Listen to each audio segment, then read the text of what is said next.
sweaty. Knees weak. Arms are pippy. Vomit. I'm sweating already? Look, I got it. What's on the service? Looks calm and ready. Rub bum.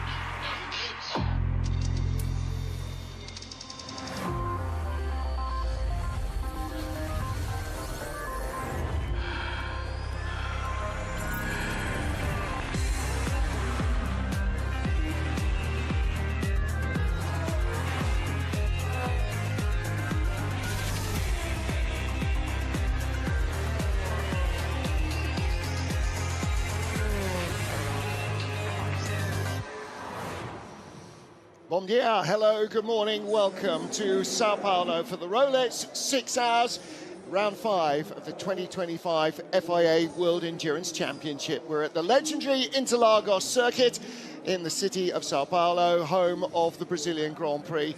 And for the second successive year, the World Endurance Championship is packing them in. Good morning, everybody.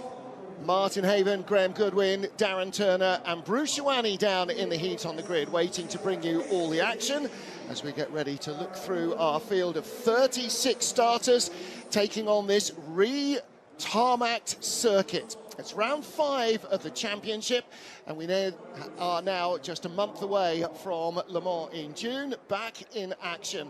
Then we have a summer break before heading to, in quick succession, Kota and Fuji, rounding out the season as we have done every year in Bahrain. Well, the tarmac is new, and that's going to lend itself to a few interesting stories probably over the course of this 6-hour race here.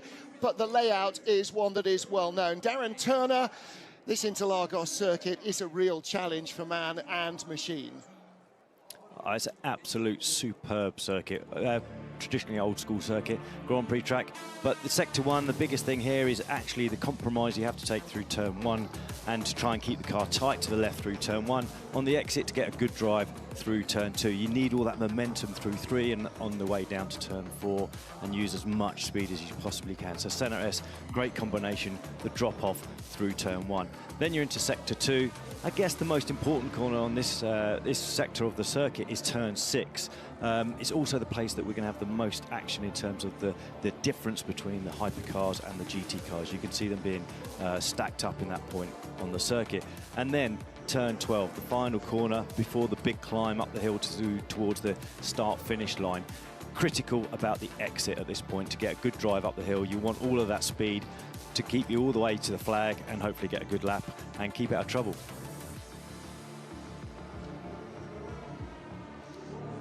We all think of this circuit for its big, ballsy, fast corners, but it's the slow stuff that can make or break your lap and your race, particularly in traffic. You can see the cars lined up there in herringbone formation, starting with the hypercars and then with the LMGT3 cars, and lots of hyper fans here as well. Had a lot of pre-race excitement on the grid. Taking a look here at the number 81 Corvette, rounding out the top 10 in qualifying. They got through into hyperpole. There's Tom van Rompuy, who is ready to take the start. And the Corvettes both looking a little bit more competitive here this weekend. For Brazil, Antonio Augusto Farfus, and there is another one of our BMW drivers, perhaps even better known, Valentino Rossi. Lots and lots of fans looking to get autographs in autograph sessions yesterday and this morning. Yeah, there's the number 33 car, Ben Keating aboard that car, a better qualification they've had so far this season. First chance to see the red sidewalls of the new Goodyear Eagle Hard compound debuting here at Interlagos, and that's the single choice. It's not a choice, it's the single tyre that will be allowed in dry conditions. As Vincent Voss there takes a look at the front of one of his cars. There's a very proud dad, Eduardo Barrichello, taking the pole position, and Rubens here to support him. Problems, though, on the grid, we believe, for the 83 Ferrari, Martin. Yeah, sounds like they've got a sensor issue. It was giving all sorts of weird data on the formation lap, so work going on the grid there. Back into the top 10 here, and again, good-looking runs from the Proton competition Ford Mustangs. Stefano Gattuso is ready to start the 88 car from 8th place on the grid. Again, the front-engine cars on this hard tyre had better front tyre warm-up than the mid-engine and rear-engine cars, so that certainly didn't hurt them in qualifying.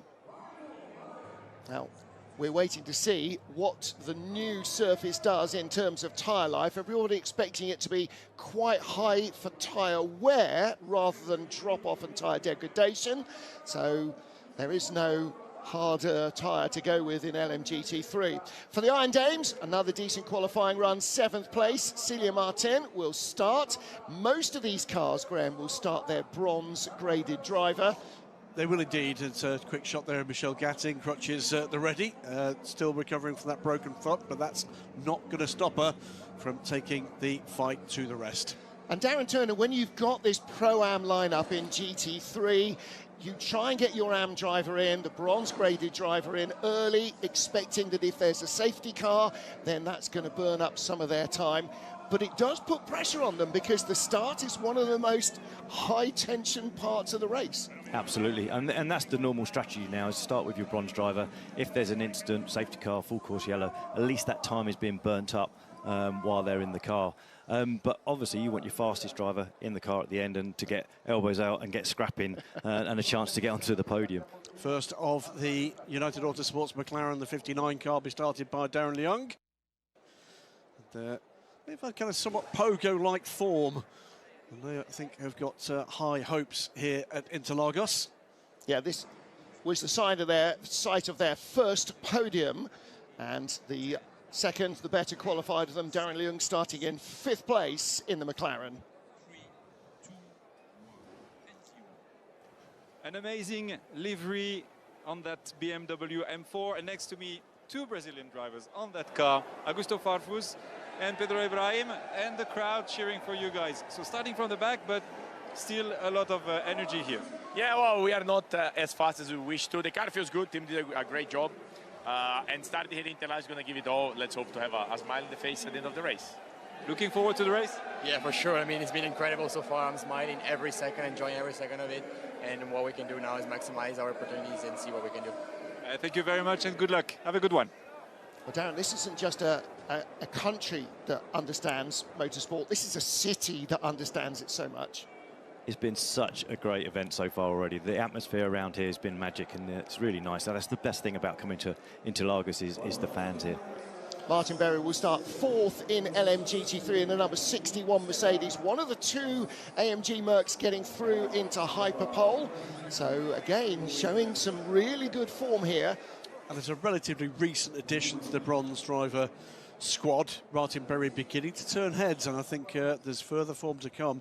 But one of the form marks here has been Lexus. This is the number 78 car. Arnaud Robin, it will start the car this afternoon. Watch for these 2 Lexus RCF GT3s when we go racing. There were 2 or 3 other LMGT3 teams saying they're going to look very strong, the Lexus, in the first stint.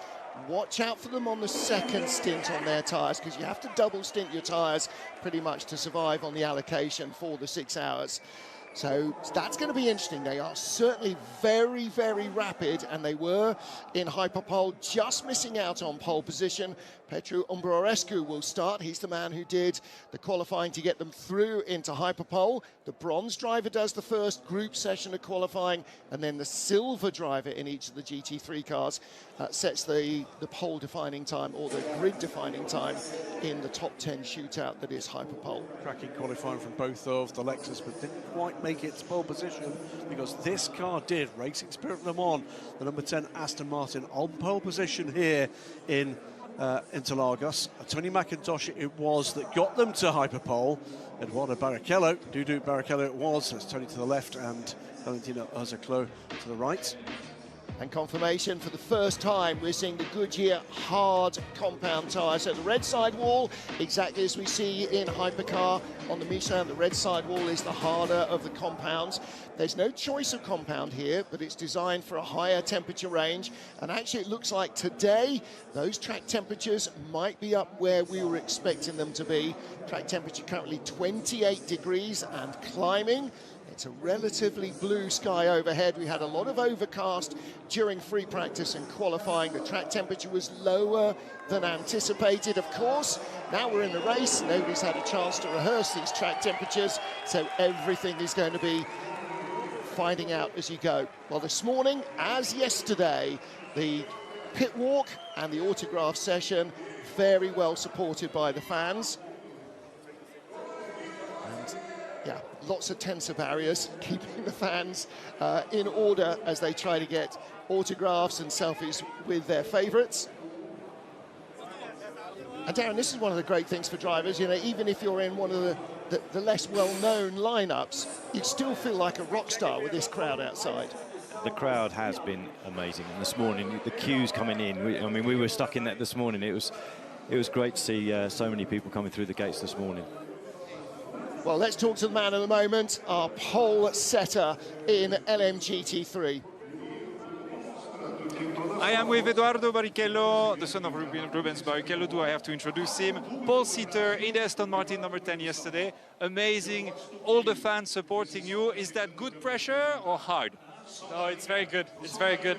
I think it's very motivational as well to have everybody here, you know, all the crowd. It just looks beautiful. And my family is here, my friends are here as well. My dad, my mom, and everything. So it's just so special. I think we have such a good car and a strong competitive car. And I just hope we can have a clean race with no penalties, no damage and everything. And it would be my dream to be on the podium. So, yeah. And we all wish you the best for the race. Good luck. Thank you very much. Thank you. It's a family that's steeped in the history of this place, isn't it? With Dad, Rubens, and now with Eduardo. Moving on then from LMGT3 into hypercar, and Michelin tyres offering the medium, which most cars will use most of the time, and the hard option. That might be right rears, it might be right side tyres, because Michelin's tyre engineers are predicting a lot of tyre wear here. This new surface, they say, is really wearing the tyres. This 99 Proton Porsche would keep an eye though. Temperatures definitely up this morning.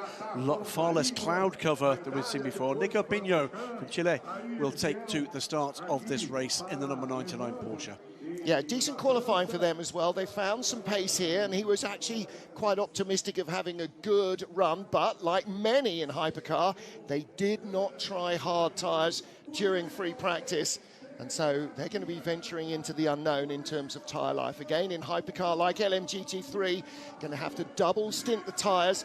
Nobody has really tried a hard, medium compound over 2 full stints in free practice.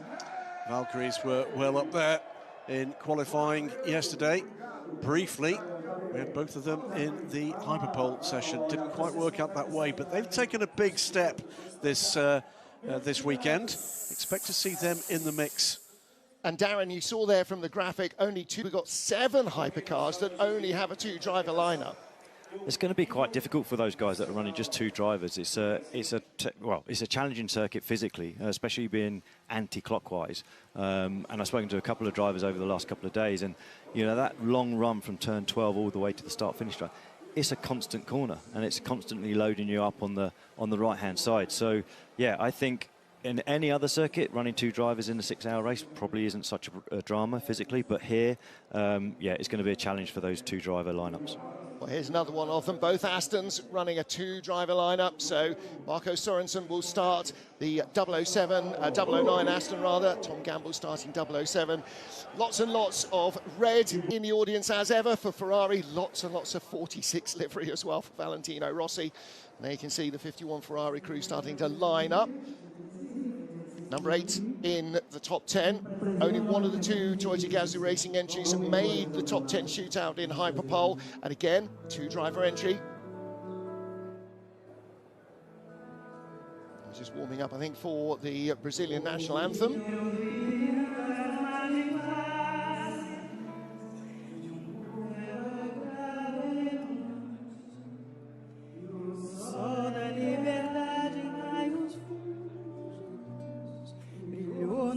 Da pátria nesse instante se o penhor dessa igualdade conseguimos conquistar com um braço forte em teu seio, ó liberdade, desafio nosso peito à própria morte, ó pátria amada, idolatrada, salve, salve.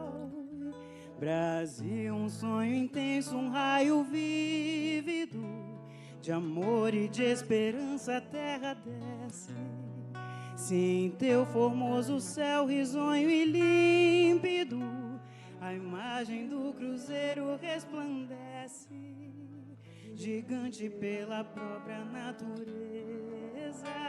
És belo, és forte, impávido colosso. Se o teu futuro espelha essa grandeza, terra dourada, entre outras mil, és tu, Brasil, ó pátria amada. Dos filhos deste sol, és mãe gentil, pátria amada, Brasil. Deitado eternamente em berço esplêndido, ao som do mar e à luz do sol profundo, fulguras, ó Brasil, florão da América, iluminando ao sol de um novo mundo, do que a terra mais garria. Tem mais flores, nossos bosques têm mais vida, nossa vida no teu seio mais amores.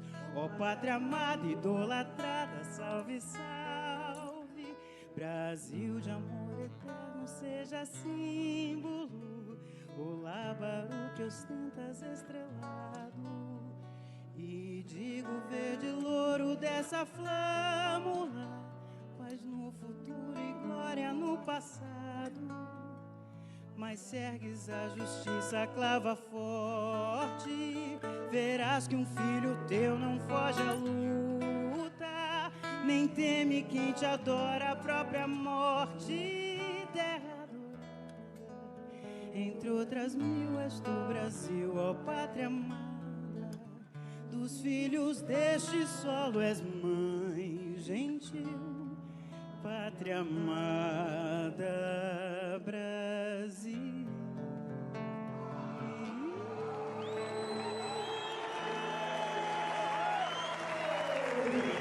Stunning. Beautiful rendition of the Brazilian national anthem, and thoroughly enjoyed by the crowd as well, joining in all the way through. So, drivers making their final preparations. Teams are now going to start leaving the grid. We get down to 9th in the hypercar category. Good to see the inspection cover is firmly attached to the nose of the number 83 Ferrari. Phil Hansen due to start that. It was glitching on the way to the grid, giving some very strange data readings. So they've changed some sensors there, and hopefully that will all be going well for the 499P. Of course, our Le Mans winners. 8th in qualifying. Both of the BMWs made it through into qualifying. Car number 15 in 8th position. Yep, car number 15 on the job list. Remove Parrott from front of car has just been elected. But, well, amongst the highlights yesterday in qualifying, pole position to Cadillac Hertz Team Jota. I am with Alex Lynn, driver and pole seater with the Cadillac number 12. How confident are you? You had two cars on the front row, but car 38 has been pushed back one position, so there's a Porsche there in between. How does that make you feel? Honestly, I think our race is a lot going to be about what happens at the first corner. I think if we can lead off the start, we have confidence in our pace, but we know Porsche, I believe, is our strongest competitor. So to have them on the front row is going to be tough. Will motivated inside of behind the wheel? Yeah, he's motivated. It's kind of his half home race as well because his wife is Brazilian. So yeah, it's cool. We're all excited to race today. Good luck for the race. Thank you. Thank you. Yeah, another standout qualifying effort from Alex Lynn. Porsche number 6, don't count them out as well. Towards the tail end of Hyperpole qualifying, Lawrence Vanthoor didn't quite get the lap together that he would have liked, but this car should be very competitive. Don't forget last year's drivers' champions in that car, and again, another 2-driver entry. So we'll wait and see whether that has an effect towards the end. 2 drivers in both the Peugeot as well. Mikkel Jensen with Paul de Resta. And again, it's a combination of clashing Formula E weekends, clashing IMSA weekends, clashing Goodwood Festival of Speed. I mean, there's so much going on the motorsports firmament this weekend that getting everybody here onto the grid has been tough. Better of the 2 BMWs in 5th place, number 20 car. Marco Wittmann rejoining the squad. So he's paired up with René Rast and Sheldon van der Linde. Rast will take the start. And then showing great pace in qualifying, with a 6th place run and a 4th place qualifying effort, the Peugeot. And although Loic Duval takes the start, it was Malte Jakobsen who qualified the car for the first time yesterday.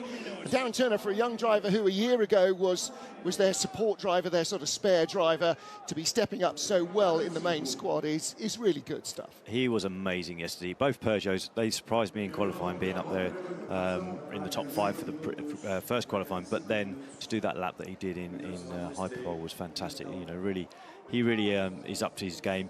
What was interesting, actually, in the last sector, I think he was purple in the last sector for his qualifying lap, but he made a small mistake, so I think he could have been P3 on the grid at that point. Well, P3 on speed was this Porsche, but there was a penalty for the 38 Jota car. Sebastian Bourdais was judged to have impeded another car on the qualifying runs, so he was dropped a spot from what was an all-Cadillac front row. So the 38 car starts third with Earl Bamber. Julian Andlauer starts the number 5 Porsche in second, but it is still the number 12 Caddy that starts on pole position with Will Stevens at the wheel. Another great qualifying effort from Alex Lynn, the man who grabbed pole position for the 24 Hours of Le Mans just a month ago. And have Cadillac got the race pace? Have they got the tyre life? What about Porsche? What about BMW? What about Peugeot? The simple answer is nobody knows. Well, not those teams and not anybody else. Well, in particular, with the resurfacing here, there's all sorts of questions, all sorts of possibilities. One thing I will say here, gentlemen, this race promises a great deal. Well, there's the grid. Will Stevens starts on the inside of the front row. Alongside him will be the number 6 at Penske Porsche, number 5 Penske Porsche of Julian Andlauer. Then Earl Bamber and Loic Duval. Peugeot looking very convincing here on single lap pace. Do they have what it takes for the whole race? René Rast with Mikkel Jensen alongside, and then Lawrence Van Tor in the second Porsche and K-Mag in the better of the 2 BMWs. Row 5, Phil Hansen in the 83 Le Mans winning Ferrari, and Brendan Hartley, again, a 2-driver lineup. Then it's all Aston Martin at row 6. Marco Sorensen and Tom Gamble will take the start. Row 7, Nico Pino starting for the 99 Porsche, and Miguel Molina in the best of the factory Ferraris, ahead of the Alpines of Fred Makovici and Ferdy Habsburg on row 8. Row 9, the final row in hypercar, James Collado in 51, and Mike Conway in Toyota Gazoo Racing's number 7. Then on pole, it's Anthony McIntosh ahead of Petru Umbrarescu, Arnaud Robin and Martin Berry on row 2 in LMGT3. On row 3, it's all orange, the McLarens of Darren Leung and James Cottingham, papaya, okay. And then Celia Martin for the Iron Dames and Stefano Gattuso in the 88 Ford Mustang. All Corvette row, Ben Keating with Tom van Rompuy, his teammate alongside. The 81 car had a puncture on the way to the grid. Thomas Floor and Ian James, Ferrari and Aston Martin. And then Ryan Hardwick, the points leader in LMGT3, with Ahmed Al-Hati alongside him in the 46 BMW. Francois Heriot, again underlining the struggles of Ferrari. And just behind them, Yasser Shaheen and Fran Rueda, the final row of our 36-car grid. Well, the Ferraris are struggling in hypercar. The Ferraris are struggling in LMGT3, at least on single lap pace. But Darren Turner, qualifying is nice. Race is where it's all happening. We are going to hear from our official starter in just a moment. It is a face that you will recognise. Pit limiter armed. That's a great phrase.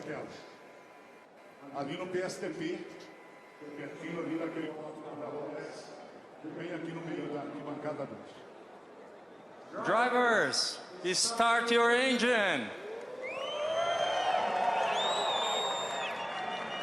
So time to get fired up and ready to race. And Darren, when you're the guy in the cockpit, this is when finally all the noise stops, I guess, and it's just you and your car. It's actually a really nice period. You know, everyone's walked away from the car. It's just you, get your thoughts together, think about what your strategy is for that first corner. You go through different scenarios, so if something happens, you've got a plan. It's already subconscious. And even the night before, you're thinking about who's around you, what position you are on the circuit, and what may happen or what is the probability of something happening, just to give yourself sort of more thinking time when it does happen. So, yeah, you just go through that. Obviously, there's some procedural things to do now. One is just making sure when you lead off, you're going to get your temperatures in your tyres and your pressures right, and make sure that everything is under control in the cockpit before it's lights out. And that's a big factor here, isn't it? Getting that temperature in the tyres. We have 2 formation laps, and then they will come to the green lights. And this is because we no longer have tyre warmers in endurance racing. And even on a warm, sunny day, it is winter, of course, in the southern hemisphere where we are. So track temperature now, 28 degrees, not 38, not 48. It's going to take a little while to build the heat in these tyres. And Darren, I guess the key is you've got to build the heat gradually and not overstress it right from the word go. Well, just to be a little bit kinder to your tyres. Obviously, qualifying, you can see them going out and they're very, very sort of gently bringing up the pressures and obviously the temperatures. But in the race, you don't have that. You do off the start, but you don't have that after a pit stop. So that time, you're always aggressive on the tyre and trying to get as much energy into the tyres as quickly as possible. But here, obviously, they can afford just to bring it up a little bit smoother than they would. A little bit like qualifying. The worst thing you can do now is like you've got cold tyres and you get a bit carried away and then suddenly you've looped around and you've dropped to the back of the grid. So you're very mindful of that as you lead off. Yeah, and also just the tiniest lockup is going to haunt you then for the next 2 entire stints because the car will be vibrating horribly. We have a wide variety of circuits in the FI World Endurance Championship. This is the shortest circuit on the calendar. The leading car. Let's keep the gaps closed so that I don't need to slow the leading car. That's going to have an effect on their ability to warm those tyres. Yeah, I mean, if you think about 2 laps at Spa, I mean, that's 4 laps here. Yes. It's like 4 laps here, isn't it? So, yeah, they're going to be going, obviously, when the race starts, they're going to be going into it with pressures and temps not quite where they want them. But that is the nature of it. I'm just, thankful that they actually get 2 laps, It's the smart move, and it was adapted, I think, to fit. GT3 cars, car 27, you're constantly delaying everyone. Let's increase that pace, please, and reduce the gaps. You'll have been used to, I'm sure, hearing this on the headphones in the garage as the cars are getting up to speed in ACO rules racing, and one of Freitas' international Car known tones. 78, you're too far away from 87. Car 78, you were too far away from 87. Yeah, you used to get some of the feedback through. Obviously, we never hear directly from Eduardo in the car. It always gets translated by the engineer. Car approaching T1. We need the other GT3 cars to close the gaps, please. Now, it hasn't happened in a while, but Eduardo has history of waving off the start if cars are all over the place. He absolutely will not go green if it's a complete shambles. Well, there's several critical parts of this, aren't there? The one of the gaps is certainly one of them. The other one is course. And watch for this at the start of the race. The cars must, in their grid order, go across the grid hatchings, and penalties will result if they do not. Yeah, you have to follow. If you're on the left-hand side, you follow through the left-hand grid markings. If you're on the right-hand side, through the right-hand grid markings. You can't be heading up the middle. So nervous anticipation in all the garages. 6 Hours of Sao Paulo last year was an extremely entertaining race in both classes. I don't expect this to be any different. And Darren, it's a traditional Grand Prix circuit, and yet qualifying is probably more important here than almost any other track of the season. Theoretically, the last formation lap. Car 6, close that gap. Car 6, close that gap. Car 50, close that gap. The same to LMGT3s. Let's close the gap. Sorry, Martin. Yeah, qualifying.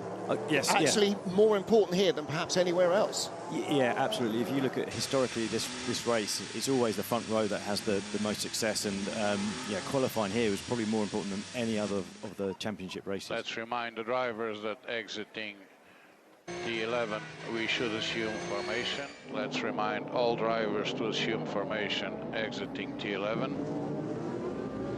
So that's down at the end of timing sector 2, and between 11 and 12, the tight left-hand that leads onto the long uphill run. Lights should go out on the safety car. All cars to grid formation exiting T11, please. All cars to grid formation exiting T11. And that means no longer nose to tail, but side by side. And get it together, you guys.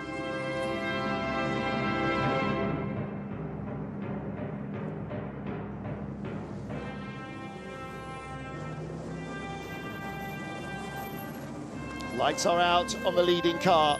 A hypercar field is side by side as they climb the long rise up from Junção to the start finish.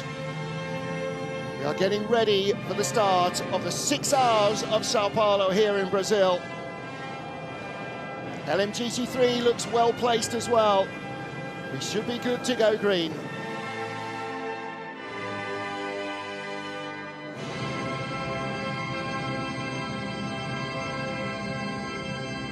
Lights are out, we go green, and it is Will Stevens who takes the lead.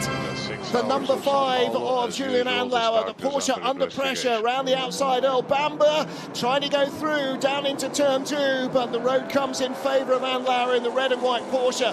Behind the white nose of the Peugeot of Loic Duval, right with them. There's a little gap back there to the number 20 BMW. Duval weaving furiously to try and build some heat in the Peugeot's front tyres. But it is Will Stevens that leads from Julian Andlauer and Earl Bamber. Loic Duval is right there. Little gap back to the BMW. And behind the number 20 BMW of René Rast is Mikkel Jensen in the second. And the Peugeot's a challenge for the lead. The Porsche with great move up the inside. And it is Julian Andlauer who jumps Will Stevens as they get to that double right-hander at the top of the hill. Turn 6 and 7. And the change for the Peugeot as well. Loic Duval has, Mikkel Jensen rather, has gone by René Rast. And it does look like Will Stevens has not got heat in the front because he's under pressure from the second of the Hertz Team Jota caddies of Earl Bamber. Busy opening lap here, but Julian Andlauer got the jump. And is that he's just done better job, Darren, at heating the tyres? Certainly looked like the car got turned on a lot quicker. At the back end of Hypercar, Alpine made a both Alpine have made a good start. They've made a few places. 007's dropped back a little bit, back down to 17th, and the Ferraris have dropped a few places as well.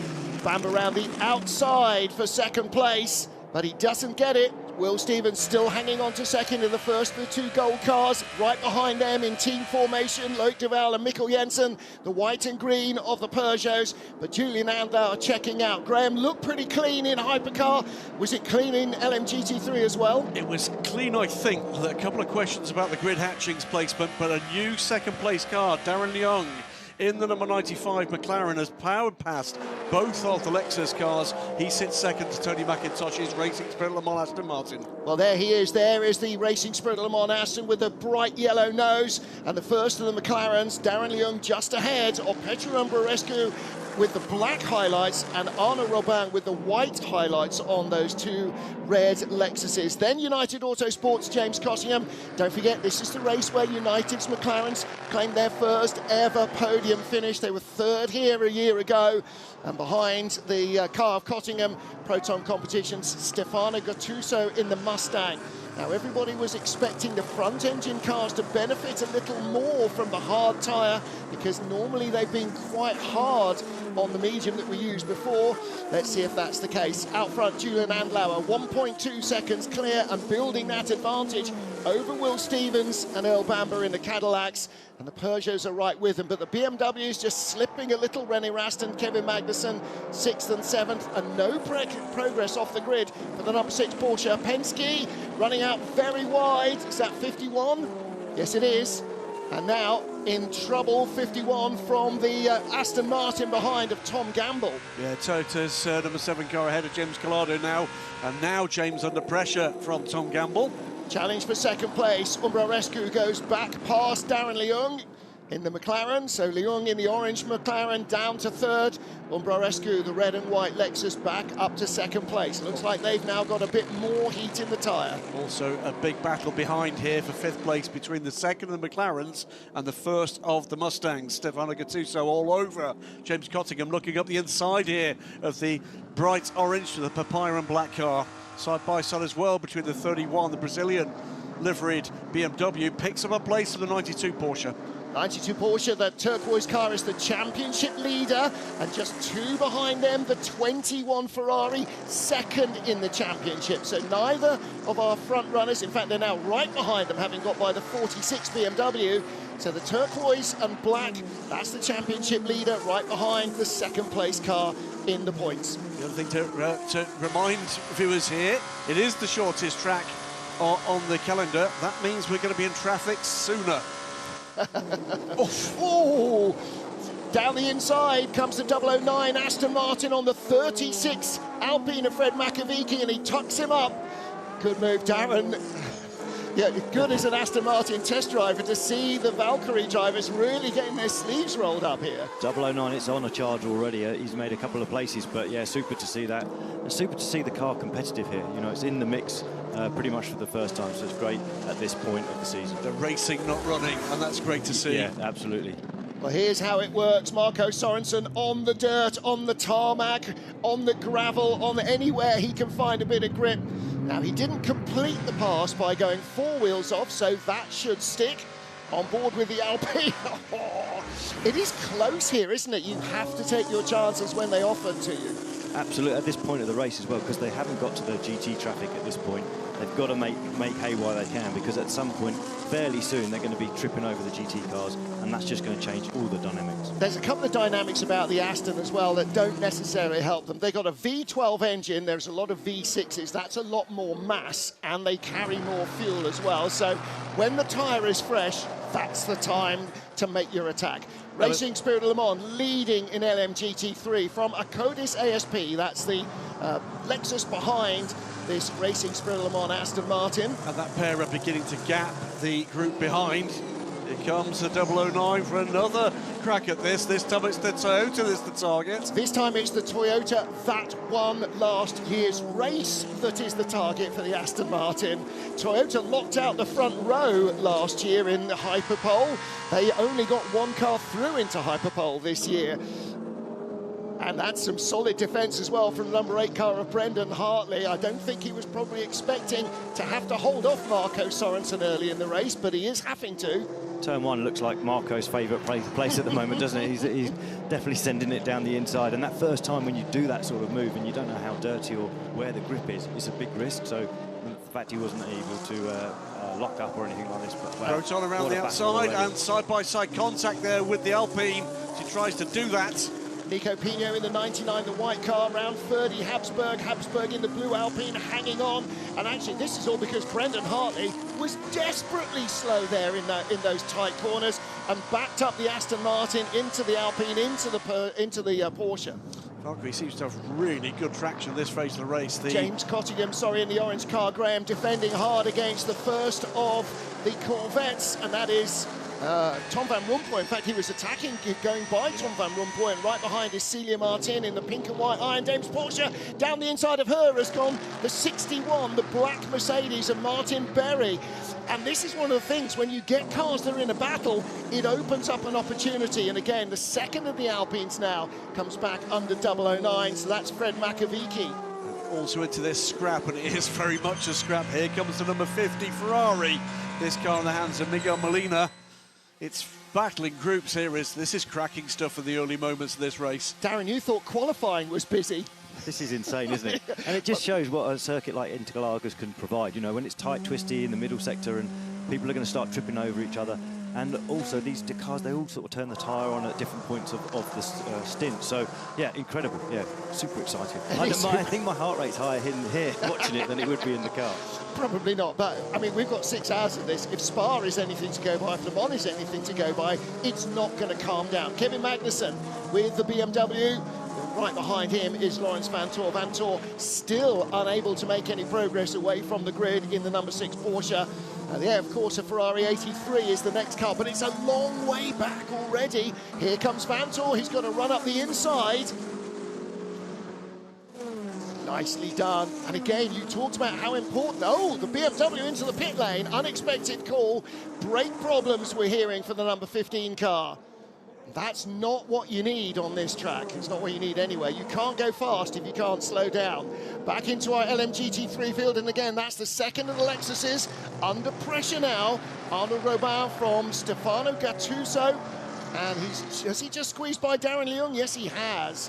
So the Lexus back up to third place where it started. Leung in the papaya and black Aston Martin McLaren.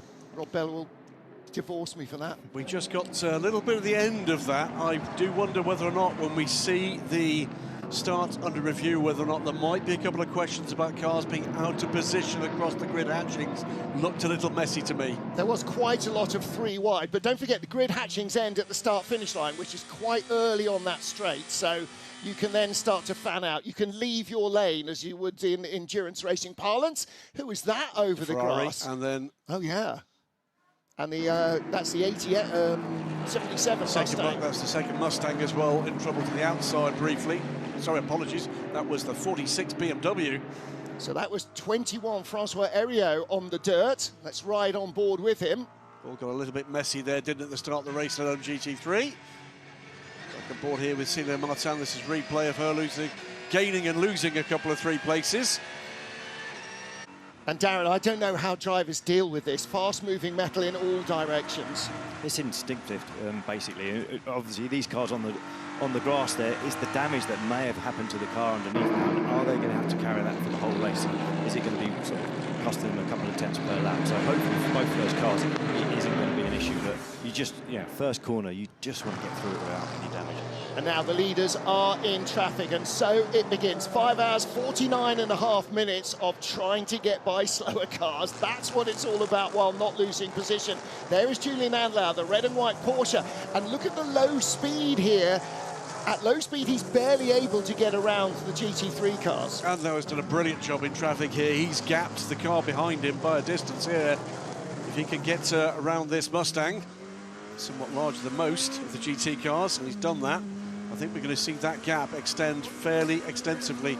Meantime, as you can see, BMW is in the garage. Yep, the whole front end is off, basically. If there are no brakes, this is not going to be a quick fix. Normally for the first hypercar that comes along, it actually hinders them, because they're the first one getting up to people, into the mirrors and everything else. But I think it's actually worked out really well for them on this occasion. Julian Andlau passes the LMGT3 leader in the pit lane. Bruce Joanny, what do you know about the BMW?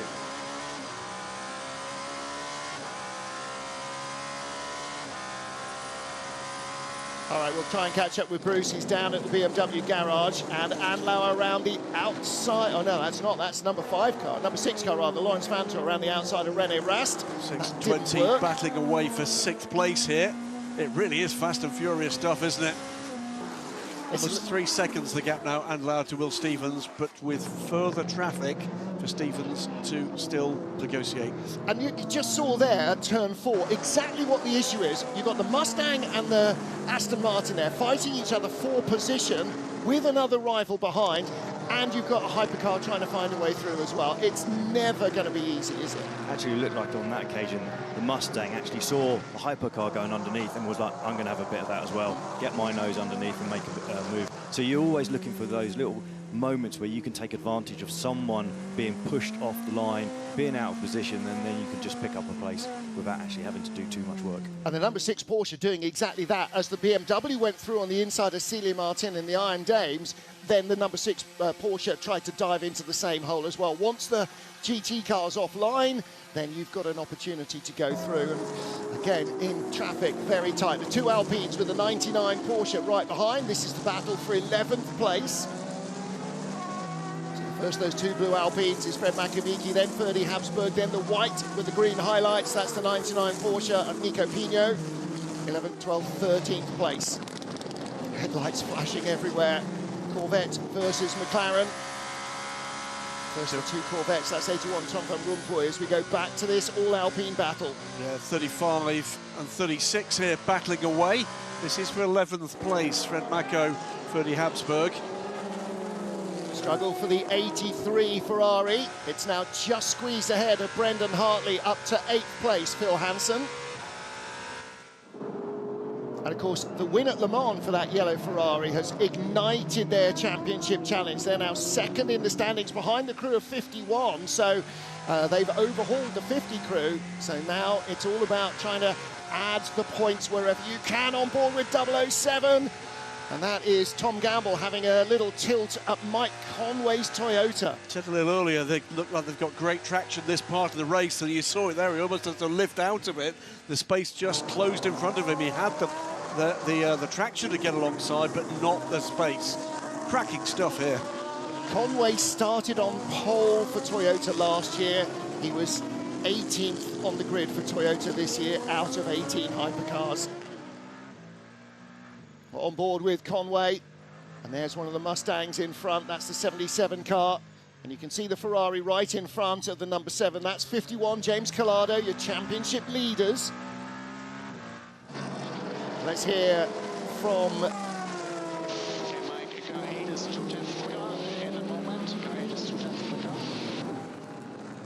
thought we were going to hear from 007. There's a 7 and a 007.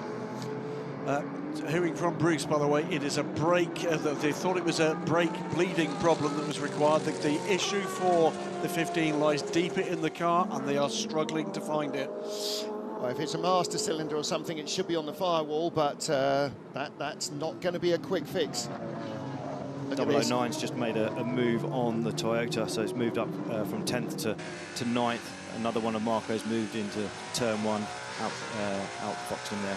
That's going to be a reel after this, isn't it? Marco's moves. I just know that's happening already. Strang will be getting very excited in the Aston Martin PR team. So Julian Andlau leading then. Now, he hasn't really got that far away. 2.5 seconds clear of Will Stevens and Earl Bamber. But the difference between Stevens and Bamber, second and third, is now 5 seconds. So Earl Bamber in third place in the 38 Caddy has not had a good break in traffic this time round. I would say, though, Julian Andlau is not extending that lead anymore over Will Stevens. It's stabilised. Actually, Will, I think, is beginning to claw it back. One car here trying to stick with the programme through traffic. They're just about to clear the leader in LMGT3. Darren, look at the right-hand tyre there on the Ferrari. It looks like it's on a Flintstones car. It's so lumpy and bumpy. Already, what are we, 16 minutes in, there's rubber filth everywhere. It's certainly got a lot of pickup already on that inner edge through there, but looking back at the GTs at the moment, McIntosh is doing a great job, 10 laps in, still got the lead. But at some point, recently, the Ford has taken over from the Lexus and managed to get himself into third. So let's see what their pace is like. Are they coming with the Mustang and heading towards the front? Looking back at the start for Hypercar. And watch the red and white Porsche on the left-hand side of your screen, challenging Will Stevens down into turn 1. First call, though, was to hold off Earl Bamber, who was going high, wide and handsome around the outside. It actually was all pretty much 2 by 2. They were 3 wide in LMGT3. They strung out nicely in Hypercar. Neat and tidy start in Hypercar. That's a view back from your pole man. Bamber going around the outside. And Andlauer having none of that. Darren, you've really got to choose your moment, haven't you, at the start? It's that balance, isn't it, between aggression and knowing what grip you have with the cold tyres. So all of these guys in Hypercar, first few corners did a great job keeping out of trouble.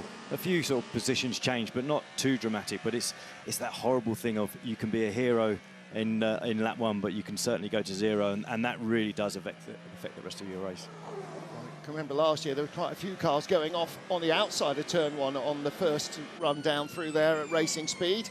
On board with the 50 Ferrari, Antonio Fuoco, I beg your pardon, Miguel Molina. It's busy, isn't it? Lots of fast moving, I was going to say metal, but lots of fast moving composite in front of you. Oh, big twitch there from the number 6 car, in front of the 83. That's the bit you have to be careful of, isn't it? Your tyres just aren't there. You're still trying to push, and then you have a moment and obviously open the door and someone sneaks underneath you. This was the attempt up the inside for the 93 car. Yeah, Mikkel Jensen did get by the BMW at that stage. This is just before that. And this is the first of the big moves from Marco Sorensen. Going down the inside into turn 1. This is the onboard The gap didn't get any larger, did it? No. He made that gap. And he resisted the temptation to have a little secondary lunge at the Toyota.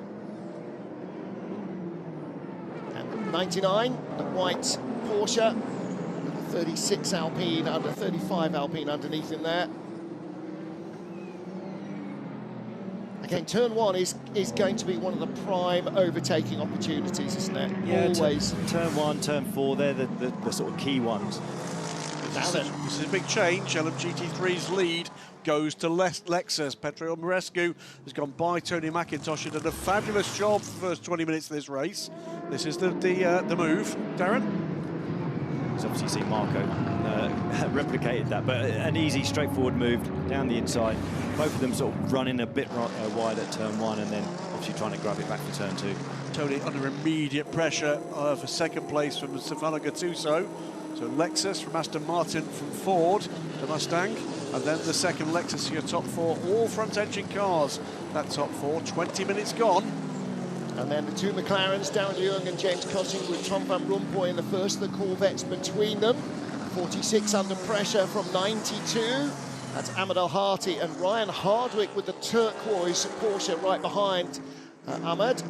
Ahmed, of course, in the 46 BMW, because his teammate is the most famous 46 on the planet, Valentino Rossi. We'll see him in later in the race. Well, say, remember, the 92 is our championship leader, Le Mans winner, carrying quite a lot of success ballast as a result. So for them, it's a long haul to try to just claw any points they can after this one. And even 1 point might make the difference between stepping up onto stage as the world champion at the end of the season and not. But they are ahead of their closest rival, the 21 Ferrari, which is further down the order. Will Stevens is clawing back that gap quickly now, 1.3 seconds, the lead gap to Julien Andlar. So the Rot has been stopped and reversed.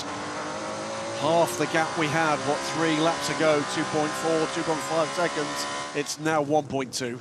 And Will Stevens is clearly in clear air because he's just at a purple first sector of the race, so the fastest car in the first sector, and that means he's going to close down a little better as well. In fact, in sector one, he was a second quicker than race leader Julien Andlar. Here's the challenge for second again.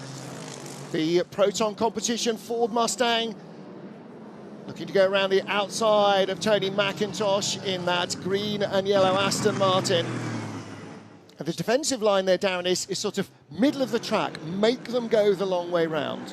Yeah, especially if they've got a toe, and as you go through 15, if they've already got the toe and they've got a bit of an overlap, you want them to go up high, and that's basically what Tony was doing on that occasion. And he's already experienced someone coming down the inside, so he's learned something new of this circuit. Critical phase as well, by the way, for the two Lexus cars here. We know they've struggled with second stint tyre wear on that car this season. It's the new tyre. They've got the opportunity here to shine, just exactly how this is going to play out when we get into the second hour of the race. And again, it might give us a little bit of an indication what happens later in the season in Texas and in Bahrain, where we expect Goodyear to bring the hard tyre as well. On board in the 35, this is Ferdinand Habsburg, the second of the Alpines. Fred Makovici right in front, has gone deep around the final point-scoring car. That's the number 8 of Brendan Hartley, that Toyota Gazoo racing car in 10th place.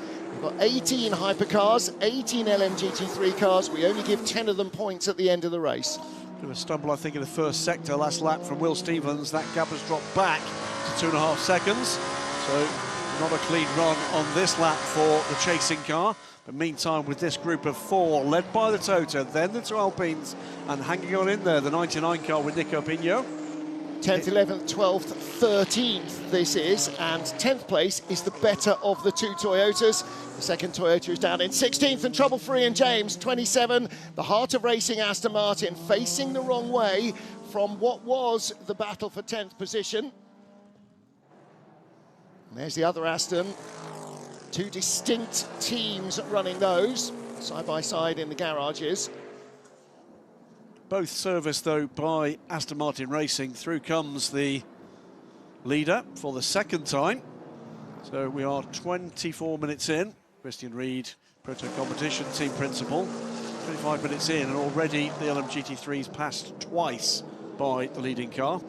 That's a mark of just how busy it's going to be for the remaining 5 hours and 36 minutes of this race. Yellow's been removed from turn 12, so Ian's back on his way, but that's dropped him down nearly 20 seconds from the back of the gaggle of GT3 cars. He'll be frustrated with that. Very, but it's one of those corners that you could easily get sent round. Hypercar coming down the inside, but let's see with the replay. Yeah. And of course, then you're waiting for all of this solid queue of traffic to go by before you can rejoin. Car number 7's team manager has been summoned to race control. That is the Toyota Gazoo Racing engine, Mike Conway. Well, let's wait and see just exactly why that was. We've had an incident out there with a car turn around. On board our sole remaining healthy BMW, this is René Rast. He's in 7th place now. In the mirrors, well, you can see the 92 Porsche as he goes by the Corvette, but the next car behind him, actually some way behind, is Marco Sorensen, 10 seconds back. It is an incident under review. Ian James and Ben Keating, the 33 Corvette.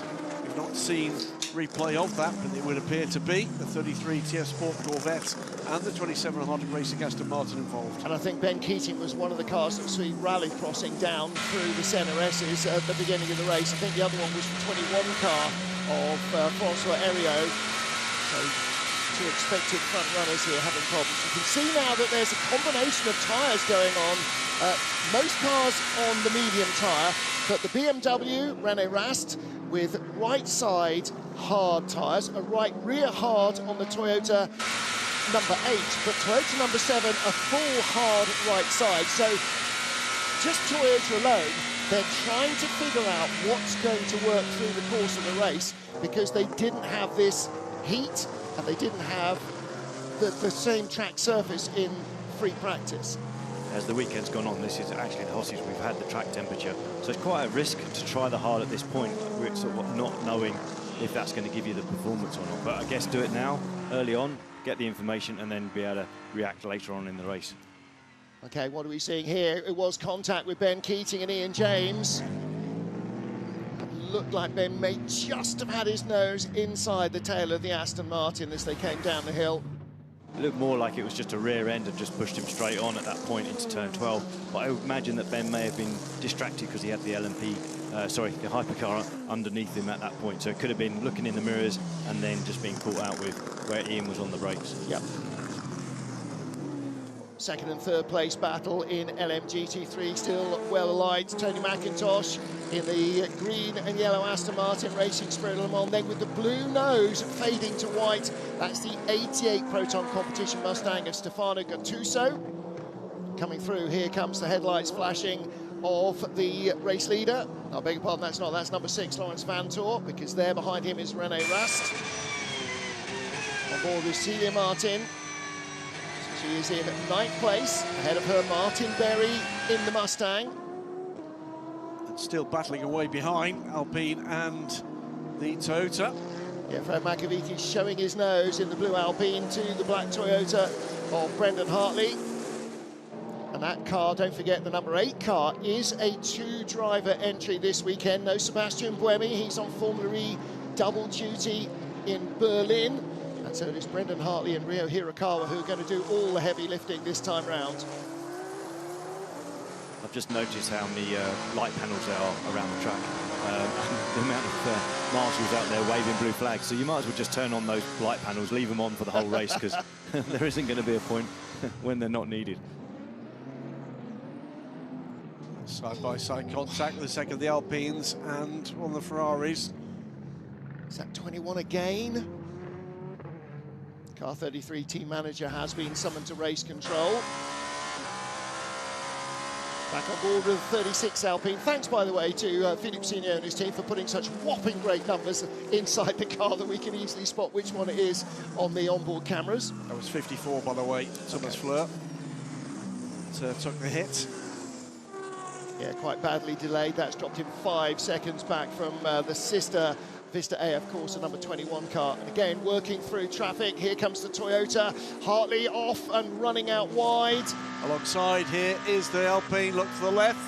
Well, this is what happened with the number 6 Porsche last year, and there was contact coming down into turn 4 when they'd been split either side of a group of GT3s. Ready for Fred McAveeky in 36 to pile the pressure on. They're coming up behind the Iron Dames. And that's a battle between Martin Berry in the Mustang and Celia Martin in the pink and white Porsche. In the Mustang, in the Mercedes. Ooh, outside, inside. Not quite. 35 also in this hunt as well. Both up the inside of the GT car. And Darren, you sort of sense that if Makovici here leave as Brendan offline, there'll be 2 Alpines through in a flash. Yeah, when you're the second car in the team, like with the Alpine, it's like you've got to let your teammate have a fair go at making progress and not get underneath them, because you want them to be focusing on the car in front rather than looking in the mirrors and dealing with you. So you've got to work as a team at this point and try and get past as a pair rather than we've got split of the GT cars. Look at this. He's got it, but did he do that? Yeah, he gained advantage, 4 wheels off track potentially, so that might not stay. They might say you have to give that back. With 4 cars that will get 5-second penalties at their next pit stop. It's the 46 BMW GT, the 51 factory Ferrari, the 81 TF Sport Car and the 88 Mustang for starting procedures. Reduce the risk level. Let him go. He's let both go. Yep. Both the Alpines now ahead of the number 8 Toyota.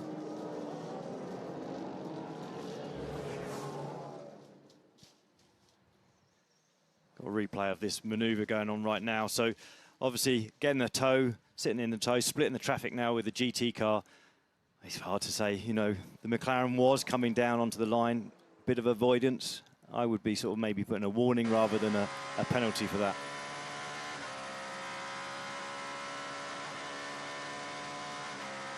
He was able to make the move stick, so let's see if something comes up on the board. Well, in theory, that looked like he is going to be told by the team to give it back, but we'll wait and see. If Brendan Hartley's being told to let them go. And again, this is a view from 35, right behind Ferdy Habsburg. He went a long way around the outside.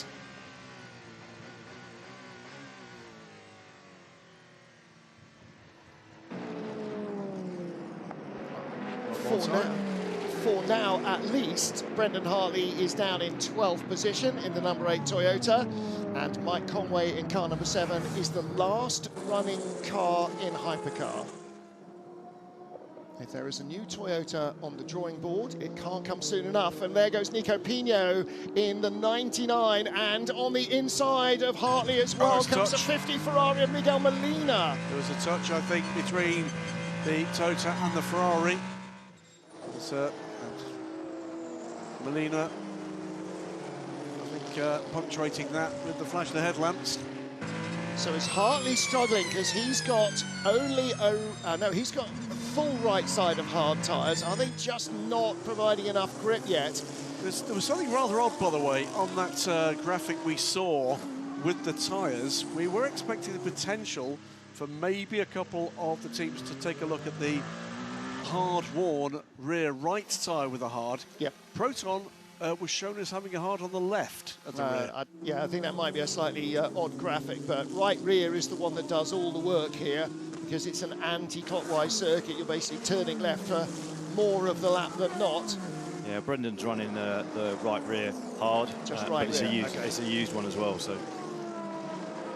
And it was Conway then with the full right side. Let's hear from Ferrari. Keep in mind the 2 cars behind us should not change cars the next up, but the 3 cars in front will change just like us. All right, so we're looking then at the teams being very aware on the grid of what other cars are fitting in terms of new or worn tyre, because you don't have to start the race on the tyre in which you qualify. You can do, but you don't have to. 50 Ferrari on the attack now. Brendan Hartley right in front. At the moment, neither of the red factory Ferraris are close to being in the points. Only the 83 car is. It's in 9th. Battle well underway. Can tell you the lead gap is 3.6 seconds now. Julian Anlao to Will Stevens in LMGT3. Tony McIntosh still in second place, still fending off the charging 88 Mustang and the 78 Lexus. The 88 is one of those cars that will get a 5-second penalty. Car 7, Mike Conway, under investigation, overtaking beyond the track limits, turn 3 at 11:44, so 15 minutes into the race. On the basis that that's under investigation, I'd be surprised if we didn't see something similar heading the way of the Alpine. Yep. Well, Will Stevens in second place. Just got a quick look at him from the outside. This is from the inside, going around the 31 BMW. That's normally orange, white and black, but for this weekend, with 2 Brazilians in the car, it is in the colours of Brazil. I wonder if it's going to be red, white and blue when we go to COTA. We'll have to wait and see. I quite like the idea of that, as having one of the cars in your team in the livery of the country in which you're racing. 92, the championship leader, with the Cadillac coming past, the 92 Porsche, the points leaders in LMGT3. Haven't talked for a moment or two about the Peugeot, but Loic Duval and Mikkel Jensen still 4th and 5th. And actually, where are they? They're sort of 15, 20 seconds adrift of the leaders, so maybe not with ultimate front-running pace yet.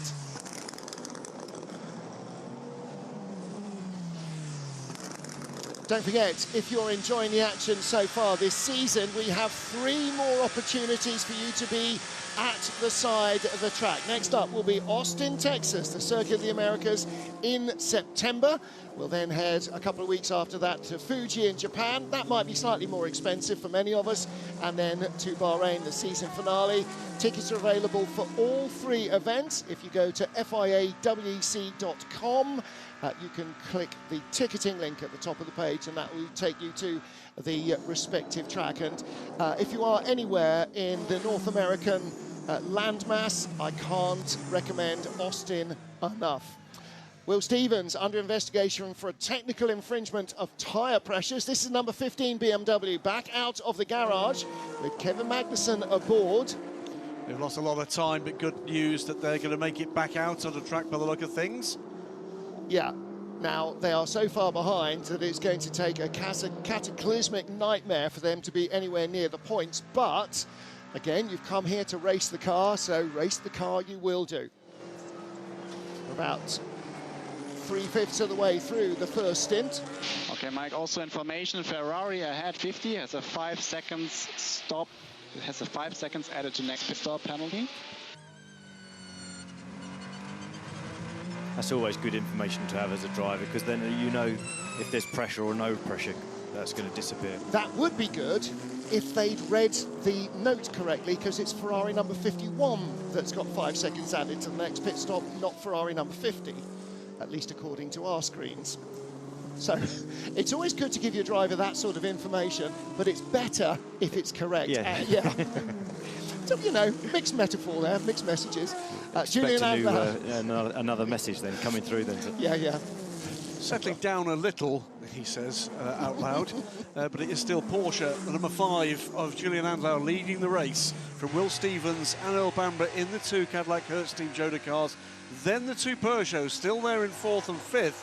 The 2nd Porsche Penske Motorsport car 6th, and after that it's just a mass of hypercar talent. It really is.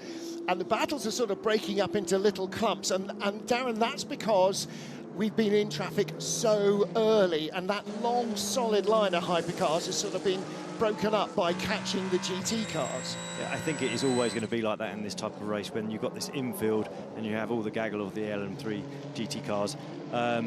You know, you're going to come up to them, you're going to end up being just together as a couple of hypercars, and then your group's going to get sort of split. And so now you're going to see pockets of these hypercars going around. But you can also see now, obviously, second time round, we're 40 minutes in the race. It took sort of 20 minutes before we had the first lap of the GT cars, and now there's a bit of calmness out there, but that's all going to come back fairly soon.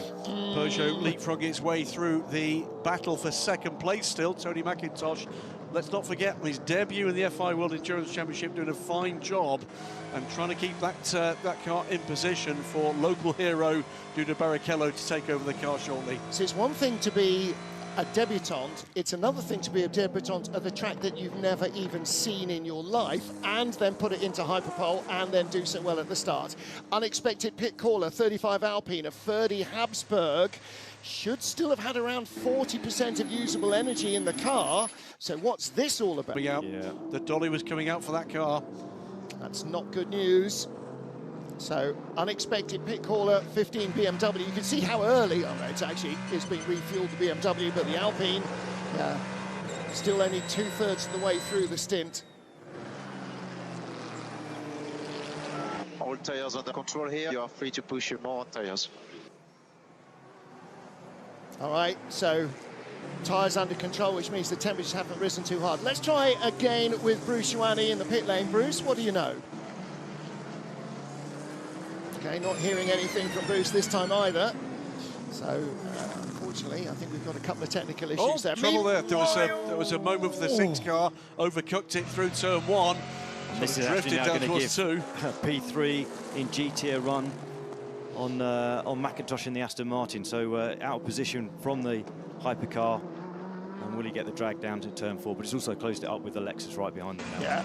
Lexus is right alongside the Proton Competition Mustang, can't get around the outside of turn 4. That was a big moment for the number 6 Porsche of Lawrence Vantor, not for our race leader though. Drive-through penalty for the number 12 car for too low a tyre pressure. Will Stevens at the start of that car. It's a second place car. It's a big moment for Cadillac Hertz Team Jota, big moment as well. It's going to reduce the pressure on the leader, the number 5 Porsche Penske Motorsport car. Earl Bamber significantly further back here, confirmed on screen now. Right, we have a major technical issue in the pit lane with the number 35 Alpine. It's a red light car. It's showing a potential failure with the hybrid system, and that means it is stationary. It's nobody able to touch it. Well, is this? Well, that's also under an investigation with that side-by-side contact we saw. Formation complete lane, car 12, 1, 2. It's a drive-through penalty for a technical infringement. Car 12, drive-through penalty for technical infringement. Now we know that was tyre pressure. We saw that on our screens. Yeah, there is a minimum tyre pressure mandated by Michelin and also by Goodyear for their tyres. Because Goodyear are running the harder tyre, they've actually dropped that. Now, Ferdy Habsburg's going to have jumped free of the car. Almost inevitably, when the red light comes on, it's a glitch in the system rather than the hybrid has made the car live. But nobody wants to be the one to find that out by earthing themselves. So you jump clear, and now the issue is you've got to sort the car or move the car to what they call Area 51, which is where red, potentially live cars are moved to, but that's... They can't. On the inside of the final corner. They can only do that if the driver's in the car. They can't move to 51. There's no hands on the car, so this is going to be a bit of a pickle for Alpine when they pit the other car. And for everybody else, because there is a live car potentially on pit lane. So meanwhile, back to the action, the 50 Ferrari, and this is the car Miguel Molina chasing Brendan Hartley. A potential issue as well for number 8, Tota. It's all happening at the moment, isn't it? Car 8 team manager to race control immediately, please.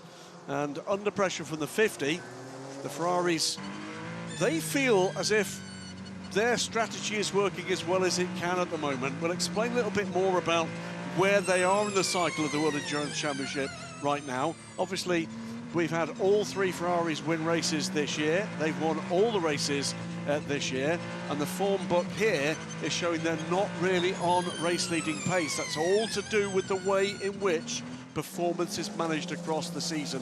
When we get a moment to talk about that, we'll do so. Well, that'll be tomorrow, because I don't see that happening this afternoon. Darren, how busy is the race director and race control at the moment? I mean, it's people being summoned left, right and centre. It's a busy time. And just going on Will Stevens then in car 12, they've got that penalty to serve. He's done fastest sector in sector 1, so he's closed the gap. He's down to that 1 second. And I'm just wondering if the temperatures today have caught them out on the Cadillac team. They've predicted that the temperature was going to have more of an effect on the tyre, put the pressures down a bit low. Now he's coming in for his drive-through. Yeah, you saw Ferdy Habsburg being congratulated, commiserated with by the team. They're out of the race for sure. Number 8 under pressure still from the 50 Ferrari. And this is for 12th place. Brendan Hartley clinging on, reducing the risk as he was told to. basically keeping his guard up against the attack of the Ferraris, but not trying to do too much. And that's including the tyre as well. Just in front of them, LMGT3 battle, Celia Martin in the Iron Dames, Porsche all over the back of Martin Berry in the 61, the black Iron Lynx Mercedes, and that is a battle for position 8th and 9th, and they're right on them now. For car 8 starting on the qualifying tyres, it's always going to be the worst stint, isn't it? You're on the back foot at this point, so like minimise the risk. You know it's going to come better in the race, and when you end up on a new set of tyres. So on pit lane, 009 Aston Martin, Marco Sorensen, 44 minutes into this race, in and out of pit lane with that drive-through penalty, number 12 Cadillac, and Will Stevens emerges in 4th place. Looks like a driver change for the Aston as well. Meanwhile, 2nd place Aston in LMGT3, still holding on Tony McIntosh. Did a really stand-up job alongside, or just behind him, Stefano Gattuso with the blue nose. Then you can see the red and black of the Acodis Lexus of Arnaud Robin as Brendan Hartley squeezes by, well, not quite a teammate, but a car from the same brand. Toyota and Lexus are the same parent company. And off goes 009. Now the doors were open. Didn't actually see if Marco Sorensen got it. I'd be surprised if he had, actually. You normally need gel ignite to get Sorensen out of a car when he's in that sort of mood. It's like a dog with a bone. He's had some first stint, hasn't he? That was all action, Darren. Lots of bravery. But also, as a driver, you want to get into this race. You don't want to be jumping out of the car after the first stint. So a double stint would be normal. But they're one of the cars out there, out of the 7, that are just on 2 drivers. So they've got to pace the drivers as well in this situation. Marco is still in the car. I still say you're going to need, some properly stern words to get him out of the car this early. He doesn't want to peak too soon, but on the other hand, he is really pushing hard. Tom Gamble we're looking down on. Behind him, the number 7 Toyota Mike Conway. Conway, no further action on that overtaking outside track limits. That may well have been getting round LMGT3 traffic, and in those circumstances, I'm pretty sure that our driver advisor, Peter Dumbreck, will have said he had nowhere else to go that didn't involve causing an accident. And sometimes, as you know, Darren, cars, quicker cars, are going to have to go by the GTs somewhere, and it's not always, quote, strictly legal. Well, certainly with that manoeuvre there, it's like the McLaren had a bit of a gap down to the white line, and effectively it was coming down and the gap was closing. So what does he do? Back out of it and then get caught up with the other GT car that was nearby. So you have to sometimes just go, it's not quite right, but let it go. Yep. Look at the filth on the screen. All of those black marks, that's not insects, that's big lumps of rubber that are already getting thrown up. The rubber that comes off the tyres here is not like your car tyre, it's like chewing gum. It's really soft and gooey, and when it bounces off the car, it leaves these big black smears. We haven't even been running for 46 minutes yet. Number 7 car here in a battle for position with the checks notes, 007 Aston Martin. That's got some statement. Car 8, Brendan Hartley, under investigation. That's another Toyota under investigation for overtaking beyond track limits. The investigation on the 7 has come back as no further action. Yeah, I think I remember that move. It was on the way out of turn 3, around the outside of one of the Mustangs, and the Alpine was underneath as well. And we thought there was going to be a move down into turn 4, but it's one of those, the Mustang was going to push him off the track, so you have to go around, use all the road on the way out of the corner itself. Now this battle in LMGT3 is closing right up. We've just seen that Celia Martin in the Iron Dames pink Porsche has gone by Martin Berry's Mercedes, and she's closing in. So there you've got the first of the 2 orange McLarens is 5th, then the yellow Corvette in 6th, then the second McLaren in 7th, then the pink and white Porsche in 8th, then the Mercedes in 9th, but they are catching the 4th car, the Lexus as well. So there's 2nd, 3rd, 4th, 5th, 6th, 7th, 8th, 9th in LMGT3 in one shot. And remember, with no interruptions to this race, it's all been done on pace. Quick insert shot there of the shenanigans and the dramas for the Alpine Endurance team with this live car, the car with the red light. The rubber mat is out. The team member ready to intervene on the car when it's safe to do so. Yeah. And there will be very strict protocols that all the teams are being educated on. We'll have our hybrid safety officer down there as well, making sure that everybody is as safe as can possibly be. And again, as the caddy in second place, Earl Bamber, works his way through this long queue of LMGT3 cars, there's barely a car length between any of them. When you're a hypercar driver, you've got to try and sort of leapfrog across like you're passing a queue of trucks on the motorway.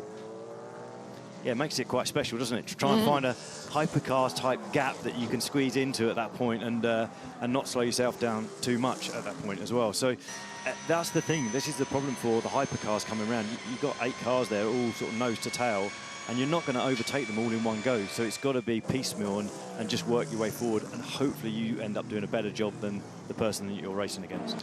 Celia Martin now right up behind the second of the United Autosports McLarens. That's James Cottingham. So there's Darren Leung with the yellow Corvette behind him of Tom van Rompuy.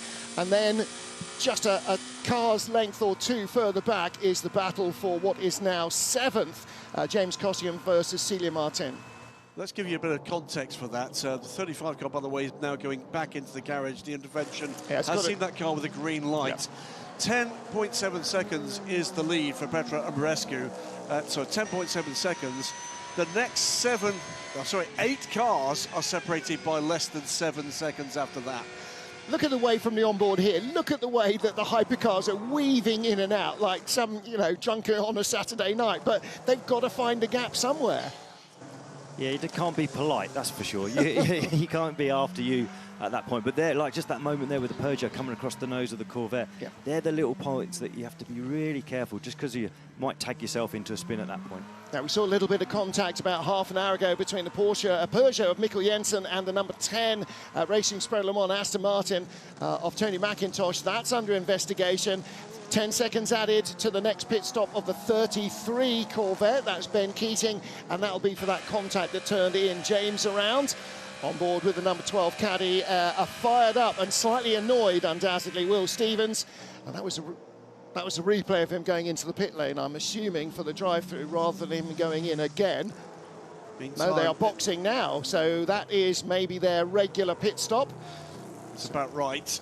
Car 33, meanwhile, that is the 10 seconds added to the next pit stop for Ben Keating. What are we seeing here? Whistling up the inside of the BMW. So that was going past car number 15, which has been very badly delayed. It's actually 19 laps behind everybody else. It was 27 minutes on pit lane for the number 15 car for that, what we believe was a braking-related issue. The car now out and running, lets the 12 go. So first of our regular pit stops then for the 009 Aston Martin and Marco Sorensen. The second for Will Stevens in car number 12. And there you go, confirmation on screen of that penalty for the 33 TF Sport Corvette. Now then, the 88 Corvette, Mustang rather, of Stefano Gattuso is in 3rd place. Bruce Joanny is down in the team's garage. In the Ford Mustang garage, Denis Olsen, driver of 88, teammate of Stefano Gattuso, who's actually running P3 at the moment. It's great to see you guys in the mix. Yeah, it's been super nice. I have to say a big thank you to Ford, Multimatic and Proton, doing a really good job with the car, and I think we have a good package here. We welcomed the new hard tire pretty good. It's helping us a bit, and Stefano is doing a fantastic job at the moment, but unfortunately we have a 5-second penalty to serve now in this pit stop coming up, but we'll come back. Excellent. Just talking about the tire, it's early in the race, but how is the degradation with the car? It's reacting pretty good with our car, to be honest. There is quite a bit of tire deg, but so far in the first stint, Stefano is managing well. Also trying to manage energy, but we'll see how it pans out in the next stint. That's the critical one. Excellent. Thank you very much and good luck. Thanks. Back with the action in LMGT3, and again, this is 4th, 5th, 6th, 7th, everybody below the top 3. Pit stop for the 78 car, so Arnaud Robin comes in. From 4th. Yep. So, first of all, regular stoppers, I think, maybe a little earlier than we're expecting for this car, but that might just be tactical, keeping out the way stumble out the pit lane there for the big Lexus. You hear that big V8 crackling away, and new Lexus LMGT3 car potentially on the way, Graham. Well, I mean, yes, what we expect to be announced as a replacement car on public display at the Goodwood Festival of Speed this weekend. In massive camouflage, so maybe we might get an announcement, I don't know, say in Fuji, perhaps? Interestingly, by the way, being driven by the Haas F1 drivers this weekend up the hill at Goodwood. Oh, okay. Kaz Nakajima drove the car on the first day of the festival. He's back here now in his regular place, and following that car down pit lane, by the way, has come the race leader LMGT3. Yep. Petro Andreescu. What a first stint he's had. And I think pretty much everybody's going to be just behind them. Not alone. Iron Dames stay out.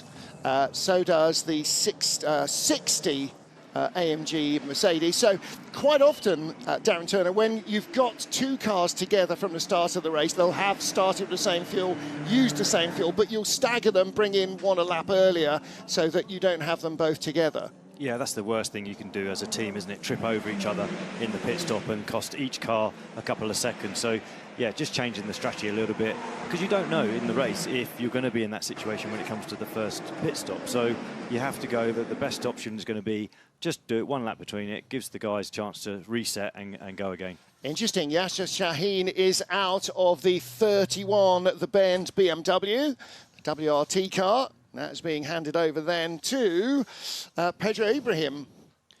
Interesting bit of tete-a-tete and tittle-tattle between the WRT and United teams. Oh, yes. The BMWs both carrying fundraising branding, the We Are United. And if you look carefully at the back of each of the McLarens, you'll see a little bit of vinyl that actually says, we thought we were united. No. They've got We Are a Team, WRT, vertically down through We Are a Team. But on the 95 McLaren, they've got We Are United. No, the BMWs are carrying We Are United branding. Oh, OK. Well, I saw it on the back of the McLaren this morning. So out comes our pit-stopping group, and one of the Aston Martin hypercars going through. Yeah, unfortunately, it looks like car 10 has lost a load of time in that pit stop. Obviously, it was running second when the pit stop window opened for these cars, and it's dropped down. So, minute and 17 on pit lane. Tony McIntosh has come back out the car, though. Minute and 14 also for the 81 Corvette Tom van Rompuy, and that is the car that was behind that number 10 machine. So just not quite as quick on the pits. 1 minute 18 for, if that was Augusto Farfus getting into the 31 BMW. And 1 minute 33 for Iron Lynx's number 60, the yellow Mercedes. Andrew Gilbert stays in. So back with our hypercar battle, and this is 8th place, the Alpine, the blue car, and 9th place, the white Porsche. Big winner in the GT stops so far was the car that stopped early. Finn Gersit's now bought the 78 car. 1 minute and 6 seconds on pit lane, and that's at least 2 seconds quicker than anybody else, and 12 seconds better, which was Augusto Farfus in the Ben Team WRT 31 BMW. Now, the other Lexus was 3 seconds slower, 1 minute and 6 compared to 1 minute and 9, but they went a lap further on fuel, so there was more to put in, and that might be just part of that. And again, where you've got a pair of cars and one stops a lap earlier, it means that they haven't used quite as much fuel. On board with Brendan Hartley, 10th place. Miguel Molina right behind, yeah. 3 more laps we're hearing for the race-leading Porsche. 11 seconds to the good. That gap, of course, drawn out with the penalty for what had been the leader of the two Cadillacs. That car now down in 15th, having made its first regular pit stop. Now, my brain has just formulated a question, and I'm going to get Jason to look in the rules to see whether the Alpine is now allowed to rejoin, because it's green. We are losing too much time, but this guy, you can try pretty as well to help you. A bit more aggressive on your bars as well. It helps you to pass.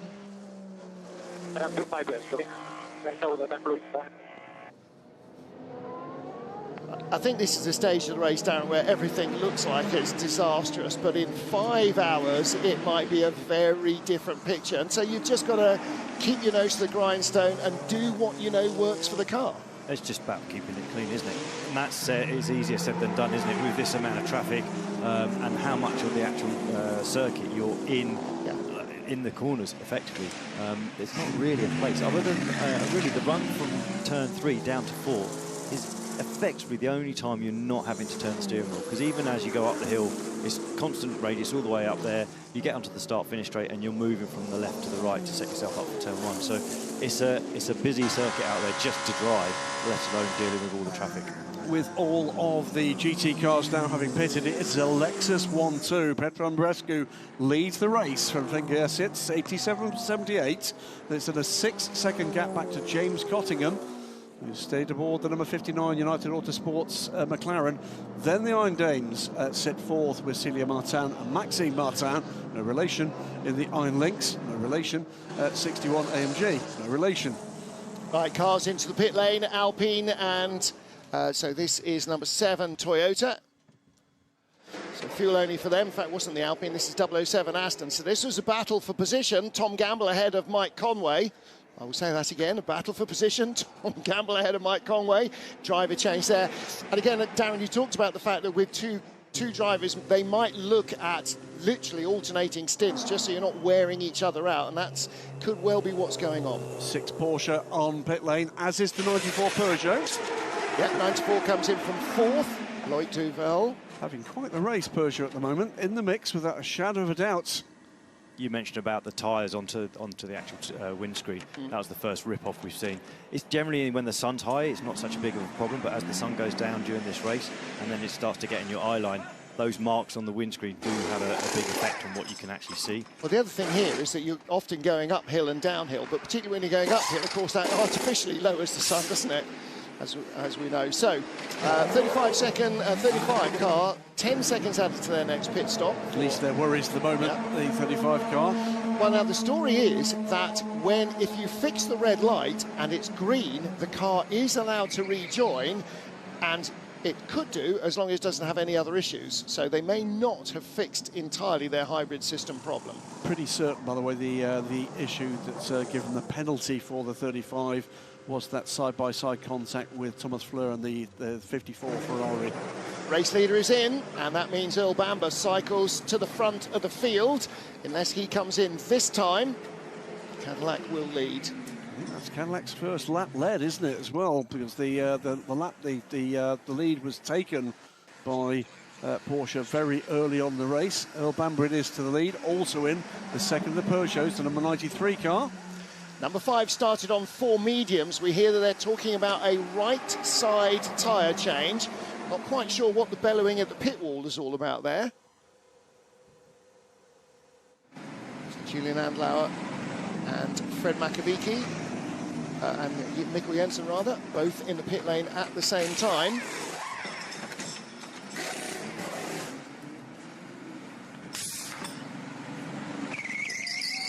Off goes the race leader. Meanwhile, Bruce Joanny has found himself quelle surprise at a French team. He's talking with the Dane, Malte Jakobsen. I am next to Malte Jakobsen, driver of 94 Peugeot. Malte, first, you had a good weekend so far. An amazing qualifying. You did an amazing job in qualifying. And now running currently P3. You must be delighted. And it's a good start overall for Peugeot this weekend. Yes, definitely. I mean, this is my first visit to South America, so it's been a great experience so far. And as you said, the race is currently running smoothly. Loic managed to make a clean start, which is the most important. And then the Cadillac had a penalty, so we moved up 1 position. And I mean, now there's still, 5 hours to go, so it's going to be a very long race. But I look forward to jumping in the car. Excellent. Thank you very much. Have a good race. Thank you. Yeah, cracking stuff from young Melter in qualifying yesterday. Been a good day so far, good weekend so far for the Peugeot team. This is the 38 Cadillac on pit lane. We cycle through. In fact, Earl Bamber in from the lead. And of Rennie Rast as that all cycled through. So the 38 with Caddy and the 20 BMW, both on pit lane now. 99 Porsche.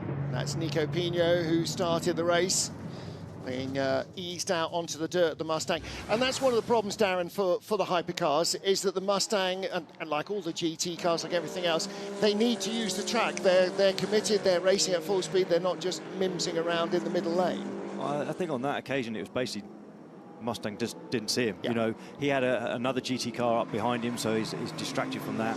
The Porsche's going around the outside, and it didn't look like a deliberate move, and it wouldn't be in that situation. You're not trying to fight any of the hypercars, so I just think it was one of those occasions of not spotting them in the mirror and just using your normal racing line and obviously pushing them off. Now the concern, though, for the 99 is, has it got any damage? Like we mentioned earlier, any time you go off into the grass, you just don't know if it's going to pick up something that's going to cost you a tenth or two per lap, which obviously has a great effect over a race distance of 6 hours. And the performance of all of these cars is so close that any slight derangement of the floor, the splitter, is going to really detrimentally affect your performance. 51 in the pit lane, James Collado remains in. Yep, and it is at the moment, isn't it? Best placed of the 3 Ferraris. It is, but that's only because it's the last one to come into the pit lane. On board with the number 6 Porsche, Lawrence Vanthoor currently in 6th position. That might stay as the 38 Cadillac came out right in front of him. Oh no, that's the Peugeot. So that's Mikkel Jensen in front of him, car number 93. These very encouraging signs for Peugeot. There's something about this track that does seem to gel well with the 9X8. Rather hoping that we'd see good performance from those white cars at Le Mans, but the 24 hours just really was very disappointing for them. Car 8, by the way, another no further action overtaking beyond the track limit. Same happened with the number 7. Worth mentioning as we watch the cars powering by here, we're in a phase of the season where the new method of balance of performance for this season is swinging in a different direction because, of course, it takes into account the best 2 of the previous 3 race results or race performances, not including Le Mans. So that's why we're beginning to see some pretty clear swings, and that has benefited, for instance, the Aston Martin, which came in with 0 data, therefore was given a pretty harsh hit at the start of the season. Now they're getting something based around their actual performance. It's the same story for Ferrari, who of course have dominated the season to this point, and now we're getting to the stage where their whole season performance is being taken into account. Yeah, and again, you know, that's worked a little bit in favour of Peugeot. They're losing a little bit of weight, they're gaining maybe a little bit of horsepower as well, because they haven't featured quite so strongly. The FIA look at the data from 60% of the clean laps of cars, so not including full course yellows or safety cars or pit stop laps or anything else. So it's a very broad church. It's not just, well, that's the fastest lap that one of those cars set. They look at all the cars from a manufacturer in the race. So it won't just be the Penske Porsches, it'll be the 99 Porsche. It won't just be the red Ferraris, it'll be the yellow Ferrari as well. And that was a pass 4 position. The leader going by and putting a lap on the 51 Ferrari.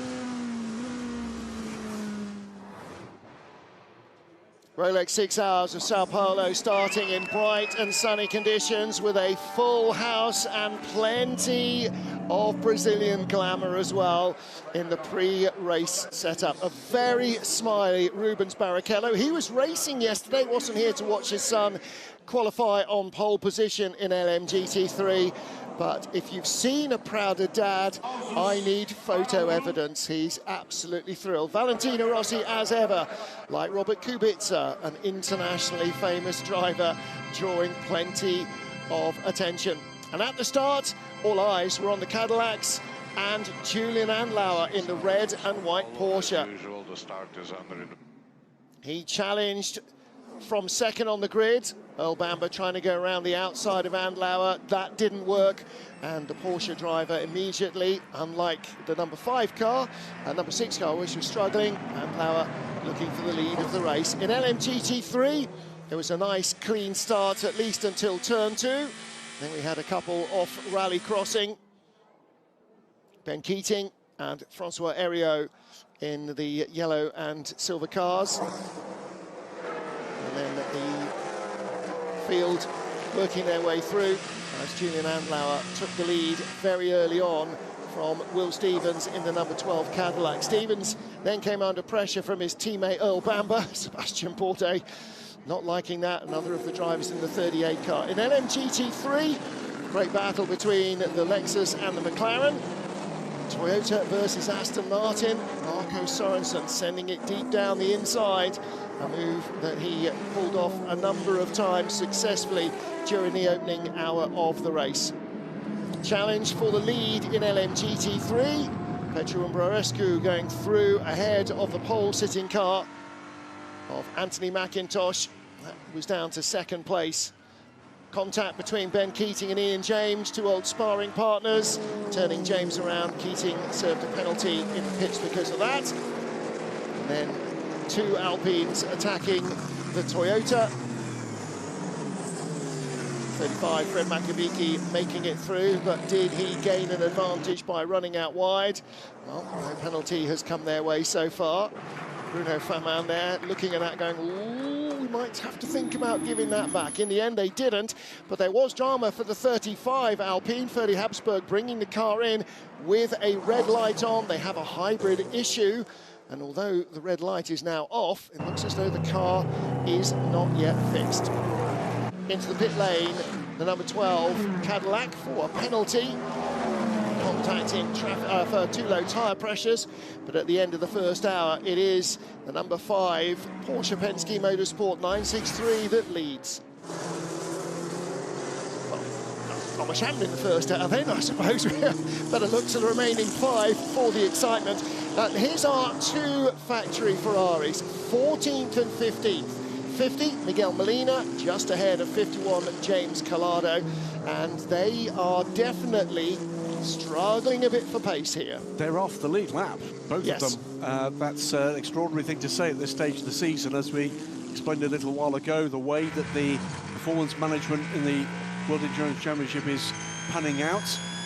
This is sort of what you would expect at this stage of the season after such a dominant display in the opening races in the World Endurance Championship.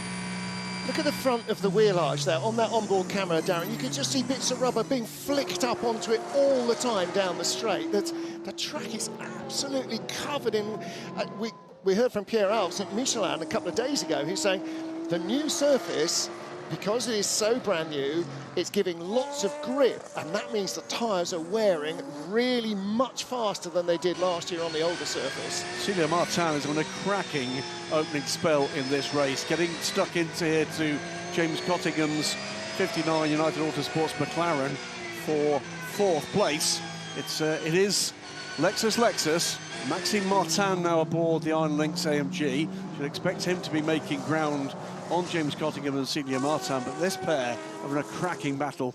Yeah, she was looking to go around the outside there. That wasn't quite enough. But for a first-year driver in a championship, Celia Martin is really growing into this role in the Iron Dames car. She is their bronze driver. James is the bronze driver in the McLaren, but he's got an awful lot more racing experience, not just in this championship, and in all sorts of different cars.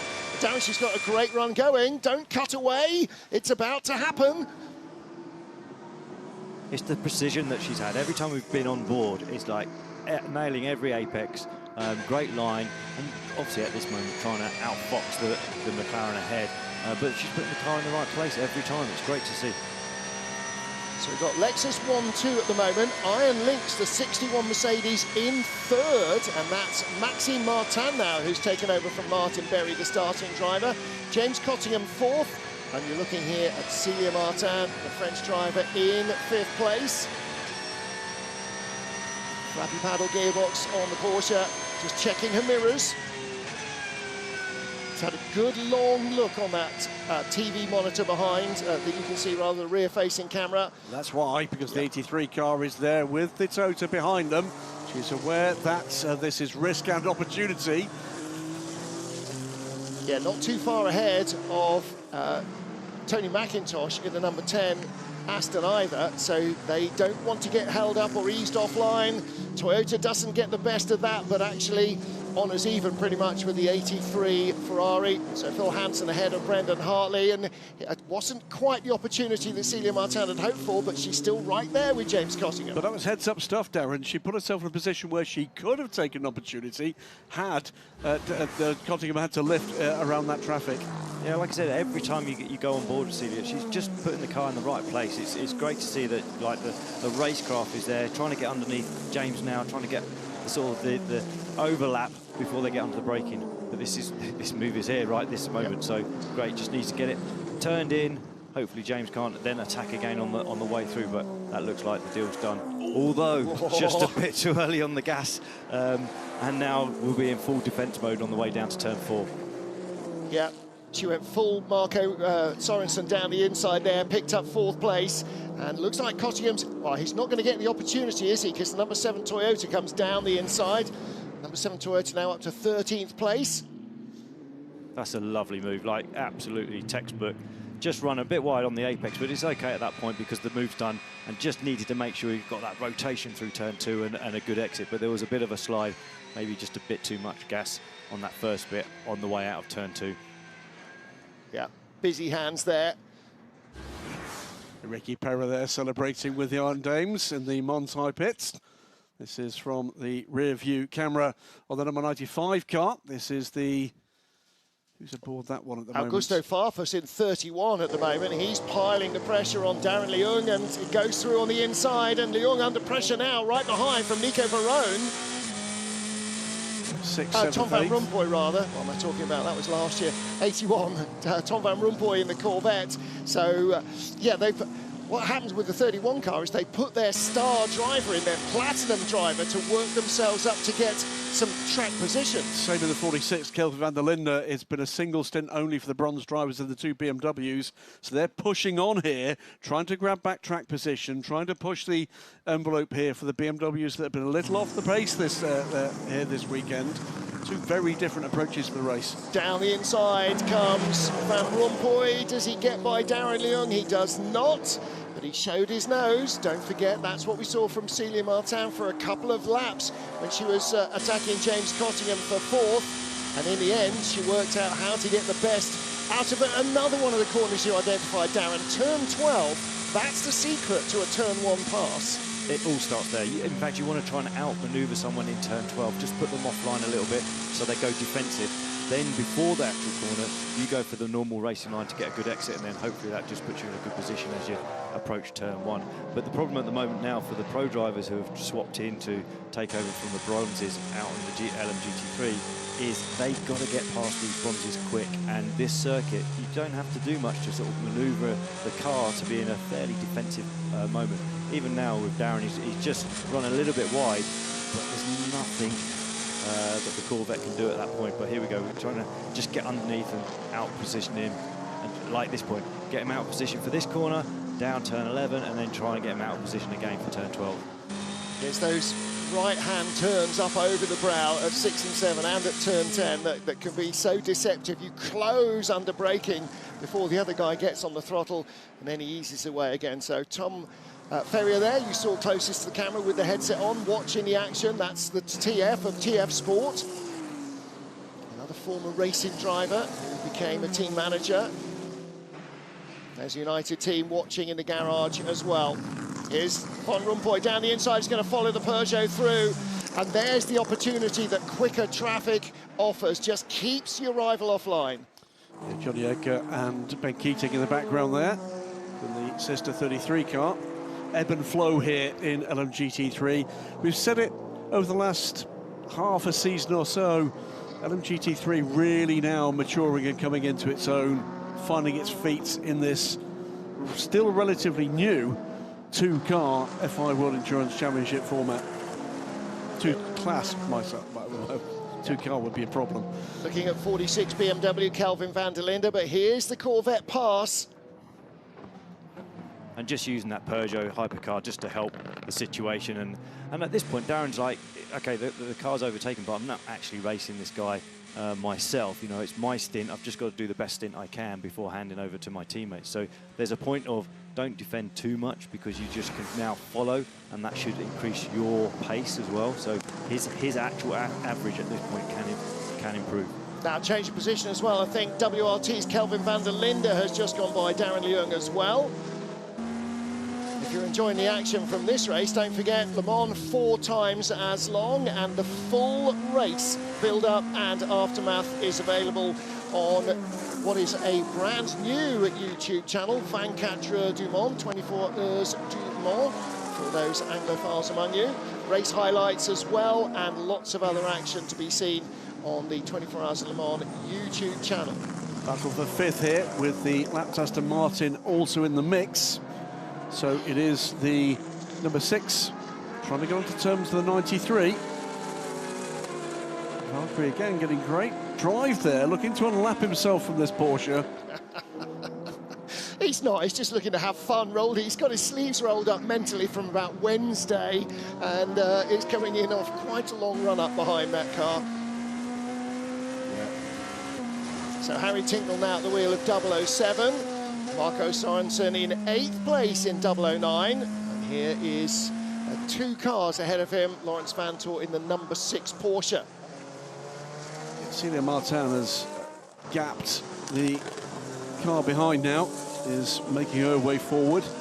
This is Cecilia, I think. No, Petru Umberescu still leading. He's the bronze driver in the 87 car, isn't he? Yep. Yes, he is. So he's the leading bronze driver. Then it's Celia Martin in 4th, with Silveranka Fingersits in 2nd and Maxime Martin, platinum driver, in 3rd. On board with, this is for position with the number 6 Porsche. In front is Mikkel Jensen, 93 Peugeot. And Porsche making no impression here out of turn 12. Not able to close the gap to the Peugeot. So he's going to have to find another way of doing it. And Darren, this is always a long game in this. I mean, endurance racing, yes, obviously the races go on a long while, but it's never catch and pass, or very rarely. You have to work at it. You have to keep chiseling away and try and find a way of getting closer before you can even think about making a pass. And the thing with the pass is the risk factor. You know, if you damage your car and you've got to then carry it on for the next 4 hours, you've undone all the hard work.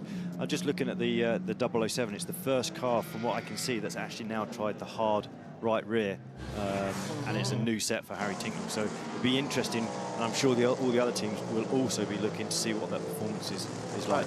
Somebody's gone off down at Curva de Sol, and it's number 10 car, and that is the car that started on pole. Tony McIntosh in for a double stint. Now, he may have been distracted by traffic. He may have been just with another issue, but that's losing a place to 77. Okay, in traffic, it is Augusto Farfus going around the outside. Darren, you're a driver. Oh. He's lucky with that next bit. Yeah, I sort of. It looked like he was having another stab at trying to take the position back. And at this point, it's like, just keep your head down and follow Augusto through, and just keep with his pace. So, yeah, one of those sort of positions where you probably didn't need to make that move at that point in the race, because he's done such a great job in the first stint. So just carry on and build on that for the next teammates. Well, you talked about it with Darren Leung. The bronze's job is not to lose time, isn't it? To try and just keep your nose clean. I think we're about to see exactly that, by the way, with the lead of the race LM GT3. Fingersits has caught Petra Umberescu for the lead. 87 leads, 78 is catching, and I think we're going to see that switcheroo. Now let's hear from the number 6 Porsche, Lawrence Vanthoor. He's starting to struggle also. It will come to us. We can stabilize the car with a bar. We can go more stable with bars and compensate with yellow Charlie. We have no references to Charlie in this broadcast, thank you very much. So this is a setting on the traction control, but also talking about the adjustable anti-roll bars, and this is all about mitigating tyre wear, isn't it, Darren? They're on the second stint of these tyres. Track temperatures are, well, more than 10 degrees Celsius higher than they were in free practice on Friday. So it's a very different racetrack. It's more rubbered in, the grip level is higher. There's a lot of debris offline, not car debris, but rubber debris. So it's a very different kettle of fish from free practice. The circuit's alive, isn't it? It's changing throughout, and having those tools within the car to make adjustments to try and keep that balance and keep the car in a sort of a state that is easy to drive is key. And it's only possible with the tool set you've got. So any help from the engineers that can say, hey, actually, why don't you think of this? If you've got this problem, think of this, and it might help you at this situation. And it is about looking after the tyres, especially, like you say, the drivers that are double stinting this early in the race. Mikkel Jensen now starting to feel the pressure a little more from Laurens Vanthoor. We're on board with the Belgian driver. Oh, and a rotation from the championship leaders. That's the 92 Porsche. Ryan Hardwick, another of the bronze drivers who started the race. And they say he's just gone into turn 12 a little too hot and looped it around. Again, second stint on this new hard Goodyear tyre. Oh, number 8 Toyota was on the dirt there as well. That looks like a misunderstanding in traffic. Yeah, certainly turn 11 isn't the normal place to lose it. Turn 12, you could easily lose it, but turn 11 down the hill, it's unless you're really at the end of what your tyre can give you, it should be a fairly easy corner. So I would guess there must have been some sort of contact. Well, Graham, you signalled this battle. Finn Gersit's now ahead with the white highlights on the Lexus of Petru Umbrorescu. And again, Umbrorescu's job is to lap as quickly as... That sounds like a silly thing to say, but it's not to try and win the race in this stint. It's try to lap quickly. Here's the two Corvettes and the 33 up the inside of the McLaren. They're hunting in pairs as well. Yeah, about the Lexus, absolutely right. It's a completely different strategy between the two Lexus. They've switched to the silver rank driver for the 87. There is no point in holding that up. This potentially one of the best results we've seen from the team in their 2 years here. This, though, is the battle to watch at the moment in hypercar. Number 6 of Laurens Vanthoor trying to get onto terms with Mikkel Jensen. Jensen having nothing of it. We'll point out as well, though, to keep an eye on the lead battle, because Earl Bamber is beginning to carve into the advantage of Julian Andlauer. That gap now under 7.2 seconds and coming down sector by sector. Yeah, we're starting to see now the difference in how the cars, how lightly or otherwise they tread on their tyres as this second stint continues. Mikkel Jensen start to feel he's maybe fighting a bit of a rearguard action out here against Laurens Vanthoor. He shall not pass. Vanthoor looks like he's got grip to spare. Cutting in tight as they start to climb the hill, Darren. He's not maybe close enough just yet. Depends on this toe, doesn't it, how effective it is. And if he can just do a Marco move into turn 1 and just get it full send, but without the risk, that's the thing. And then there's a bit of defence there from the Peugeot on the way in. But this is the point, you just need to get it nice and clean, get it turned, and just get the exit out of turn 2 to sort of keep away any attack into turn 4.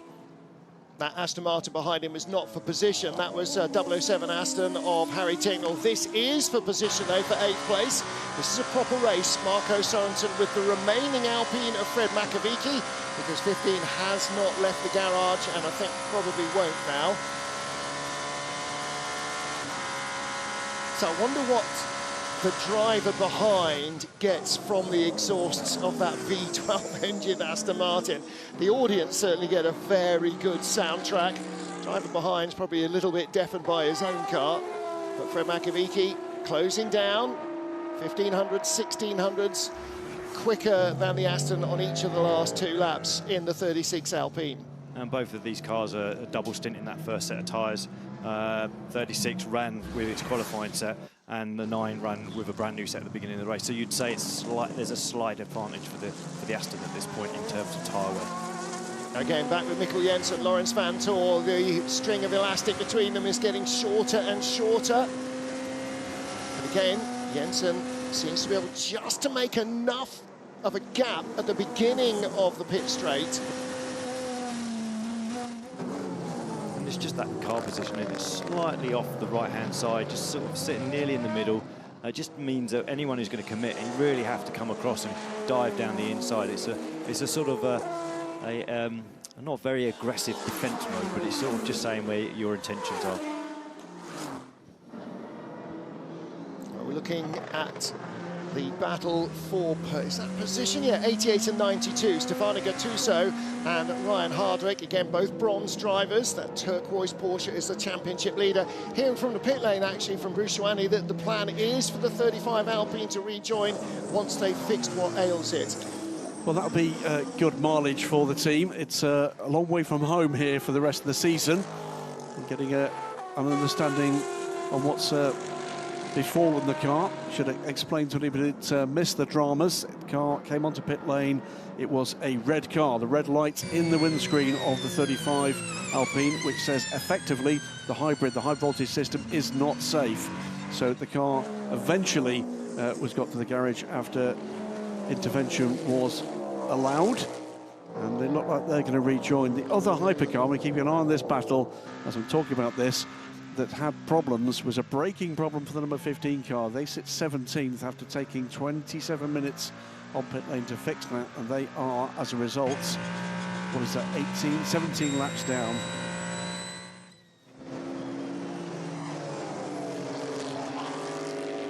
When you get close, you can answer little close to show we get past quickly. Now, such has been the pace of the leaders that everybody apart from the top 9 is a lap off the lead. So 10th place, Phil Hansen in the Le Mans winning 83 AF Corsa Ferrari, the yellow one. They're a lap behind the leaders. Miguel Molina being passed quite comfortably there by the caddy. Yep, and that is putting a lap on the 50 from the caddy that's now ahead on track. This is going to be a long, tough race for 50 and 51, just to get even 1 point here. A couple of cars, by the way, under investigation for overtaking beyond track limits, both at turn 3. It's Fred Mako in the 36 car. That happened at 12:40, 20 minutes ago. And a minute later, James Collado, same offence, or potential offence, same place. I think it's always that same manoeuvre, isn't it? They're going around the outside of a GT car, and then GT car not being aware that they're there, and then being just pushed off over the top of the curb. And we saw it earlier on with the Ford, I think it was around turn 8 or something, and basically the Ford run it out, the Porsche 99 out onto the grass. Now, there's not been a mention of that, because at that point it just looks like, well, you've taken the damage and you're on the grass, but it's a very similar situation. But at turn 3, obviously there's track limits there that they can use. Also, Darren, under investigation is that clash we saw between Tony McIntosh and Augusto Farfus, turn 4, just a few minutes ago. It's not a surprise they're taking a look at that. So Julian Lanzauer leads just by 6.4 seconds now from Earl Bamber. Will Stevens 11 seconds further back after that drive-through penalty for the number 12 Cadillac. Then the 2 Peugeots still there. Though 21 seconds back, though, at the rail now from the second of the caddies. Mikkel Jensen, 7.7 seconds back from that, the 94, the 93, respectively. Top 5 then, Porsche, Cadillac, Cadillac, Peugeot, Peugeot.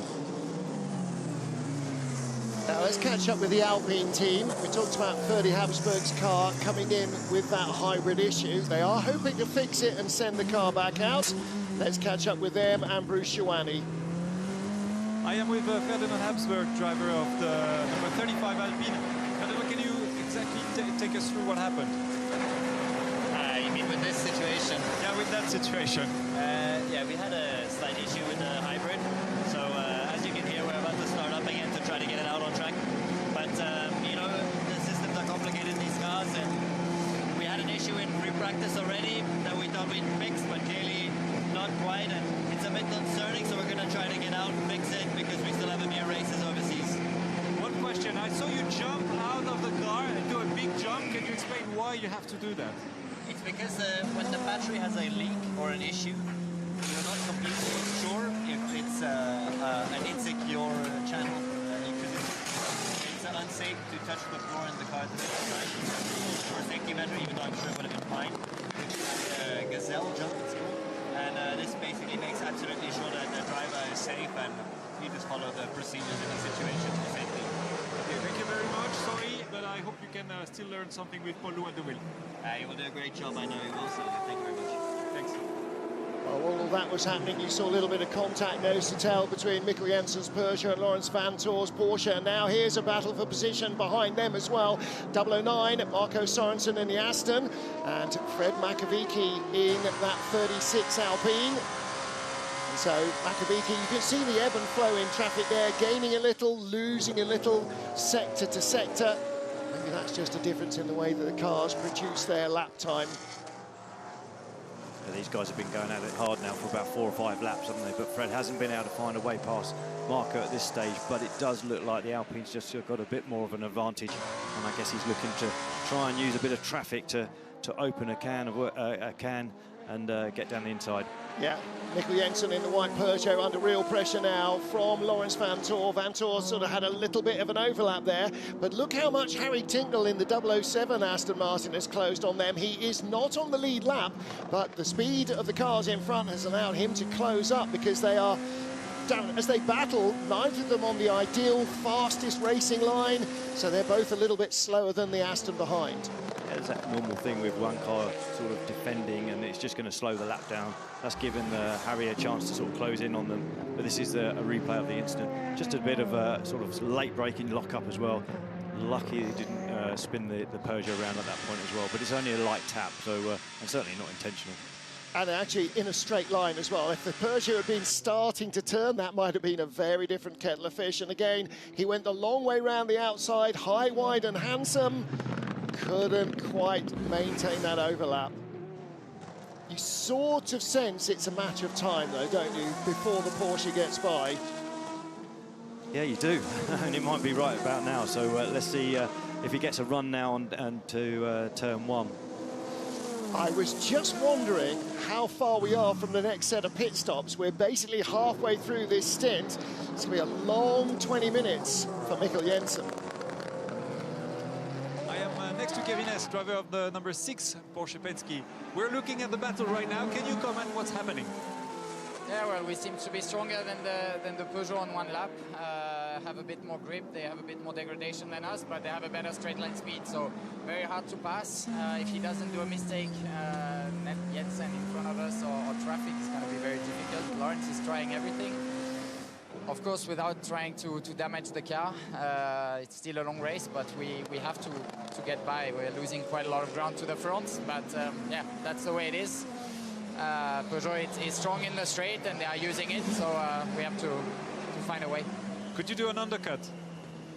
Yeah, maybe, but you don't have much room to play on this race with a number of laps if you don't want to add a splash, so might be difficult. The warm-up is also not so easy, so we'll see. Might try something on strategy if we don't pass before that. We're all watching that battle. Thank you, good luck. Now, interesting, Darren, on the last stop, the 93 Peugeot that we're looking at here took fresh tyres on the right-hand side, but they were brand new. But the Porsche took 3 brand new tyres, right sides and the left rear. So the left front does nothing here, basically, very little. But the Porsche does have a tyre advantage, but they are starting to eat further into their tyre allocation than Peugeot is. So that will... The front is locking too easy, can I didn't get that. I didn't hear that either. All right, so he's locking the front, Lawrence Vantor is saying. Maybe that's why he ended up running into back. And maybe so that slightly older left front tyre is not helping him there. But that interview with Kevin was just saying about the Peugeot straight line speed. It's actually the one thing you really want if you're in defence mode is actually if I can just keep getting the car turned, getting a good exit, it makes it very, very difficult for the car behind. And also at this point, the Porsche's been stuck behind the Peugeot for a number of laps now. It may have a tyre advantage, theoretically, but it's going away more dramatically than it is on the Peugeot. And you just saw then, you know, getting back on the power and having a bit of a wiggle on the way out. But this is look, here we go. Traffic played a part of that, and it gave the Porsche that slingshot around the outside and finally gets the move done. Two quick changes to comment on. The 35 car has now rejoined the race after 57 minutes on pit lane. That hybrid issue we heard Ferdy Habsburg talking to Bruce about, and a new second place car in LMGT3 because Maxime Martin has caught and passed the previously race leading 87 Lexus. Either side they went, and it proved to be the right-hand side of the Lexus that was the better line. Well, Darren, that allows him to keep up his momentum, doesn't it? Whereas Mikkel Jensen's trying to cut down the inside and then suddenly has to check up. or hit the GT3 car. So. Yeah, the door just closed by the Lexus. He's just taking his normal racing line, so it's not an issue for the lead GT3 car there to take his racing line. It's just outfoxed, and the Porsche obviously had the better line around the outside at that point. Now, great little multiple battle here. You've got the TF Sport Corvette, that's Danny Juncadella, so they've got their platinum driver in the first of those yellow cars, then the bronze in the pink and white Iron Dames car, Celia Martin, then Augusto Farfus with the Brazilian colours, and he is bringing up Kelvin van der Linde, the other WRT BMW, the 46 car, with him, and they're now right up behind the battle for what is actually third place. TF Sports Corvette up into third.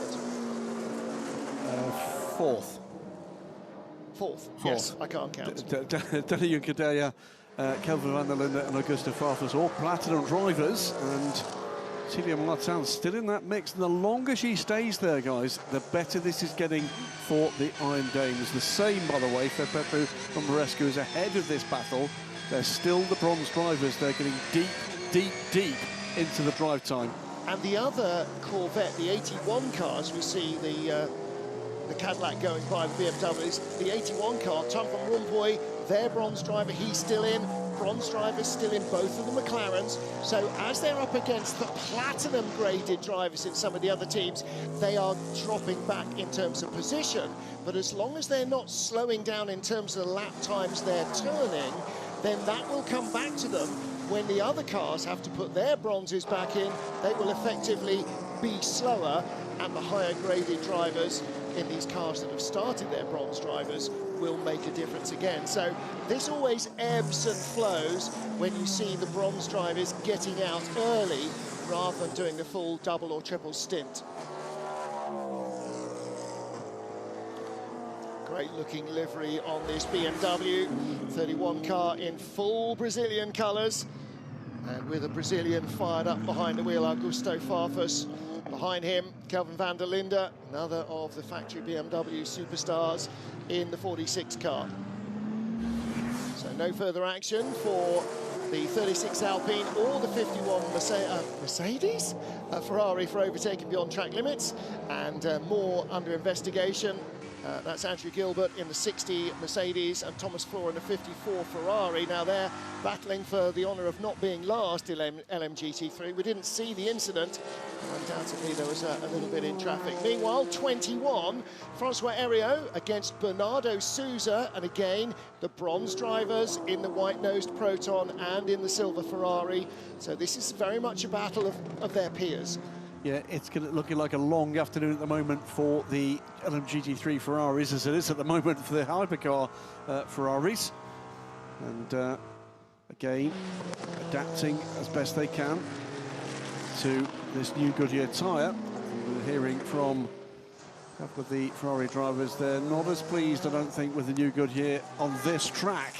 As by the way, just keep an eye here, this is really nibbling at the back. Having said that, Francois Heriot has a lot more grip at the moment than the front-engine Mustang in front of him with Bernardo Souza. I think it's going to be the second stint where the Ferrari that's gentler on its tyres, perhaps, is now starting to have those inroads. And don't forget that this is the car that is second in the championship and only lost the championship lead because the turquoise Porsche won at Le Mans. So these guys have had a very strong start to the season. They are carrying success ballast, which the Mustang isn't. They are a rear-engine car with a harder tyre, which has made it harder to switch on the front. But it looks like deep into the second stint, the Ferrari is a match for the front-engine Mustang.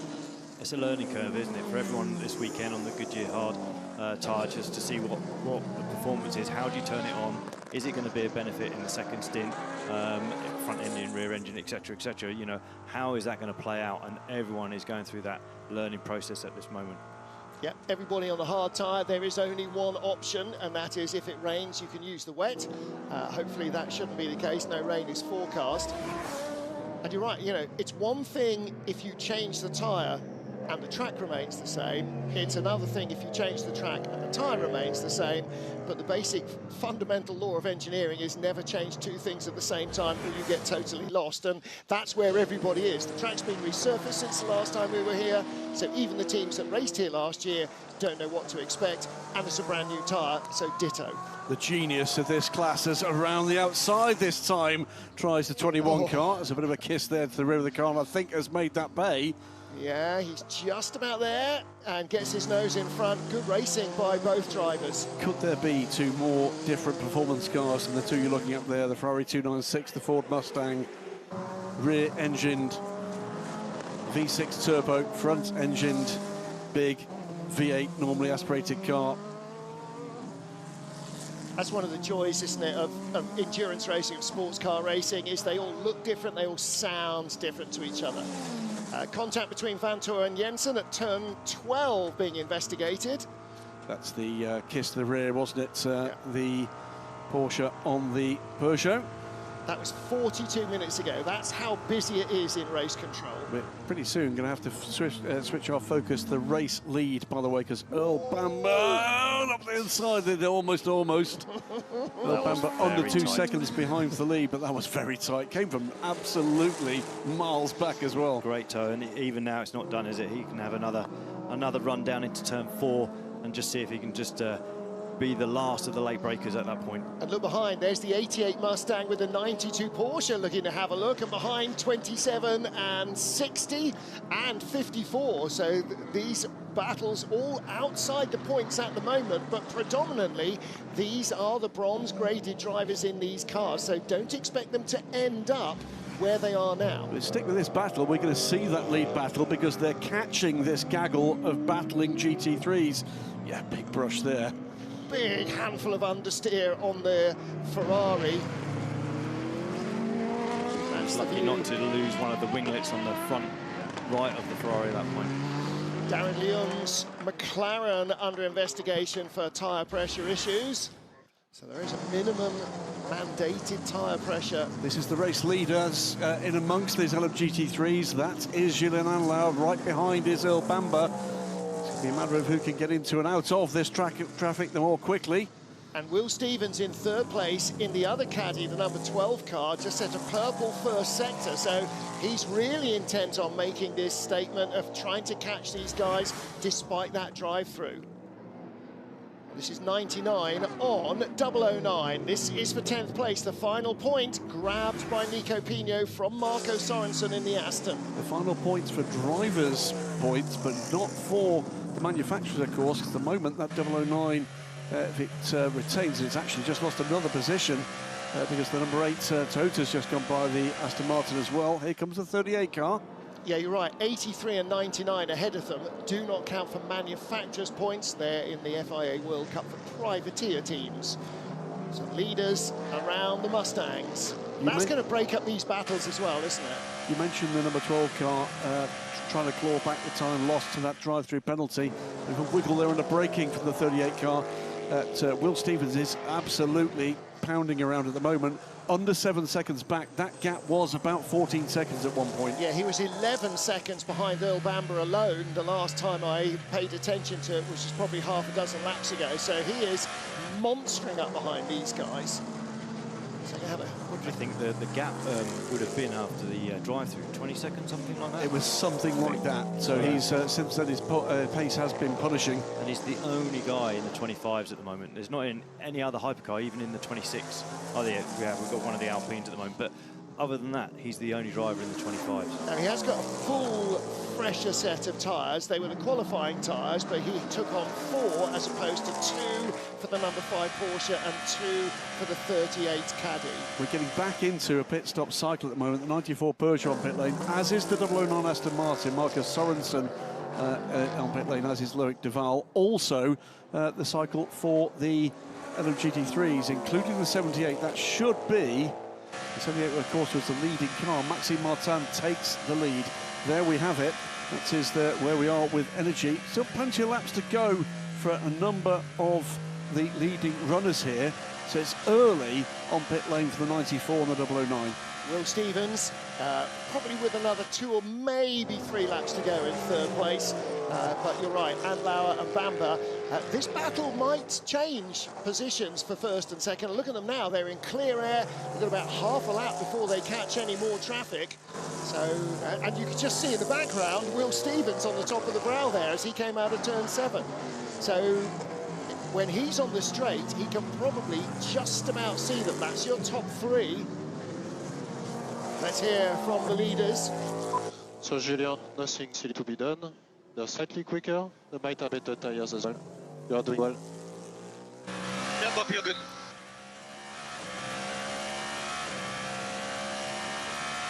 All right, let's catch up with the Aston Martin team.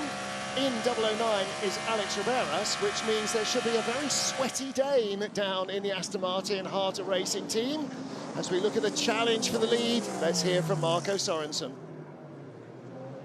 I am with Marco Sorensen that just jumped out of the 009 Aston Martin. How do you feel? Strong this weekend, but also sweating and tired. Yeah, for sure. It's probably one of the hardest and most demanding tracks physically, this one. For some reason for us, it's obviously the tire deck here is very, very high. It's in the opposite direction, so you feel it a little bit extra on the body, but yeah, I think we came out of the first couple of stints maybe a little bit too, let's say, too hot, and maybe used a little bit too much tire. So we saw you were pushing hard. Yeah, pushing very hard, but then yeah, that bit me in the ass a little bit in the end now of the 2nd stint. So for sure, the last probably 10 laps, I was just praying to box basically, so I had no more tire. So yeah, it's a lesson learned obviously, but yeah, we gotta try at least to be in the game and fight up there, and it was enjoyable to actually be overtaking some of the other cars, which was nice. So we're improving slowly, but yeah, now we just have to keep on going. Excellent. Thank you so much, and good luck for the end of the race. Thank you. The classic Sorensen there for the last 10 laps, so just praying for the stint to end. but he was right, isn't he? They're learning. This is a brand new platform for them. They're learning what it will take, Darren, and he's learned something there. It can't take that much. Yeah, exactly, and that's what this second half of the season is going to be about, isn't it, for the Aston Martin team, and just every race, first time here, against the competitors who have already been here with the championship coming back here last year. So, yeah, they've got a lot to learn. Useful information, but they can still make an adjustment for the next stint with Alex. You know, a bit of guidance there for Alex here. Try this, don't try and push in this area, and then obviously Marco gets a chance of going back out there and using those learnings to do a better job in the next stint that he's out on the track. On board now with Earl Bamber, just 0.3 of a second behind the race leader, but coming herring up behind, but running out of energy because he stopped a little earlier, 3 laps earlier than the sister car, is Will Stevens. He's under 2 seconds. In fact, there he is, in fact. There's first, there's second, and we stick with this for a sec. There you go, there is third. So, what is that? An hour and 51 minutes into this race, and with absolutely no full course interventions, and the top 3 under 2 seconds, team are ready for Will Stevens to hit pit lane. Yeah, if you've got a pit stop coming up now, this is the time to box before being held up too much by the battle for the lead. You don't really want to get involved with that if you've got the pit stop coming in the next lap or 2. Yes, it's going to be the next lap, and this time it's looking for the lead. To the outside comes the Cadillac. Porsche using the GT car, but it's not going to work there, I don't think. Side by side again. Porsche muscles its way back ahead. It will still be there. Poor old McLaren being clattered either side almost. But this is a good run down to the next turn from the 38 car. 12 is right there and waiting as well. Slightly overdid it there. Get underneath him at this point as well. Those curbs on the exit, they just really upset the traction of the car, and obviously Will's now back up to 2nd position. He's not going to be held up by this battle. Wants to get to and through pit lane as quickly as possible. It's a different strategy now because of that drive-through penalty. They've opted to put him slightly out of sequence with the sister car. 38 desperate to get back into the fight with the 5, and the 12 looking to get around the outside of the Porsche. He's the quicker car at the moment. Great moments, and I think he's going to do it here. swap of positions again for the Cadillacs at this point. But at this point, maybe just like get 38, just chill. Your moment's going to come. Let Will have an attack. You've had 4 or 5 laps of trying now, so let Will have a run at the Porsche. Well, I think Will's going to be in this time. And coming to, it does indeed, he comes to the pits, and it'll be order restored at the front of the race. 4 hours and 7 minutes of this still to look forward to. Cracking stuff at the moment. Porsche, Cadillac. Behind that, Lance Van Toor having gone by the Peugeot.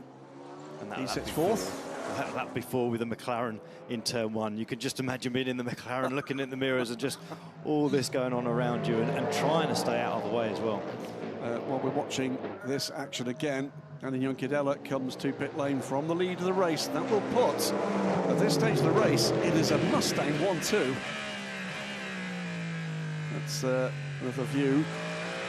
Will Stevens of the lockup from Earl Bamber, trying to attack the race leader Julian Andlauer. This is the pit stop underway at Cadillac Hertz Team Jota. We thought they'd be strong. It's proven to be the case, and they've got pace deep into these stints as well, Darren, able to battle, close the gaps. What we've not yet seen is them go by that Porsche. Not yet, but I don't think it's going to be too far away before that actually happens. Certainly the pace looks like Cadillac's got a slight advantage at this point of the race. At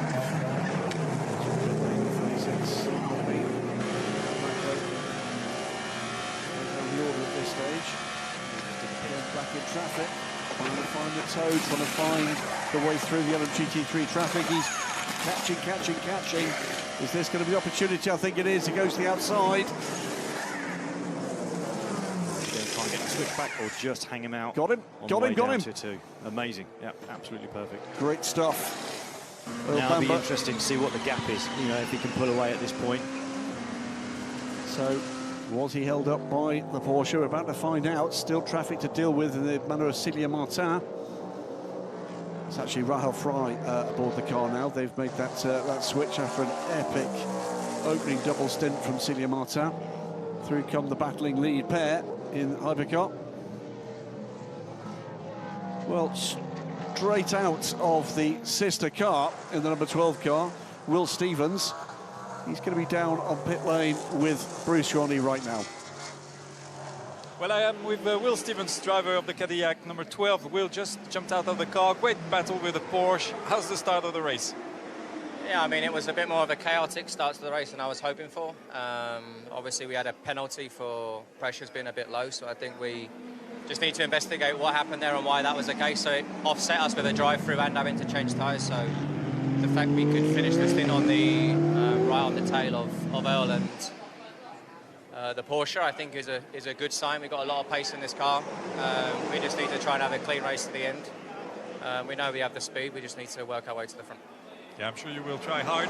And Jota is always very good with strategy, so good luck. Thank you, man. Should be all right. Thanks. Well, he's up for the fight. These guys are up for the fight. Porsche are up for the fight. Who else wants to play this afternoon? So at the moment, this is just heating up nicely. We're not even a third of the way through this race. Gapping the Porsche at the moment, Earl Bamber. 1.6 seconds to the good. It is Porsche 2-3. But the gap between the 5 and the 6 car is a full minute. This is the battle for 9th place. That is not the battle for 9th place because the Alpine is further down, isn't it? This is the 7 Toyota. The 8 and the 7, by the way, in the top 10, both in point-scoring positions at the moment, doing what we've seen them doing throughout this season, just leapfrogging up as others falter, keeping their pace, keeping to their strategy, keeping to their plan, and very often picking up decent points along the way. So keeping an eye on the Toyotas. Brendan Hartley in the 8 car, ahead of the 7 car of Mike Conway. They're just a second apart on the road at the moment. There you can see the team car. There's another kiss against the 59 McLaren. They must feel like they're magnetic at the moment. They've certainly been in plenty of action during this race so far already. So it's those little moments that can really damage the car, and then you lose that performance. It's just a little kiss here and there, and it's normally just no one's real fault. It's just both being on the same bit of tarmac and not knowing where each other are really. 50 on pit lane. Nick Nielsen aboard the car now from Miguel Molina. And that car will rejoin from 14th place. Best placed of the Ferraris is again the number 83 of course of the privateer car, our Le Mans overall winner. And out comes the 50 car back into the fray. The sister factory car, by the way, the number 51 car, up into the top 10. James Collado ahead of Milton Jakobsen now aboard the number 94 Peugeot. Let's see what kind of pace he's got. Yeah, we saw already, didn't we? On pit lane now comes the Porsche. So long time chaser of the lead car. Laurens Vanthoor made his way back through a couple of battlers ahead. Is this the point at which we're going to see Kevin Estre released?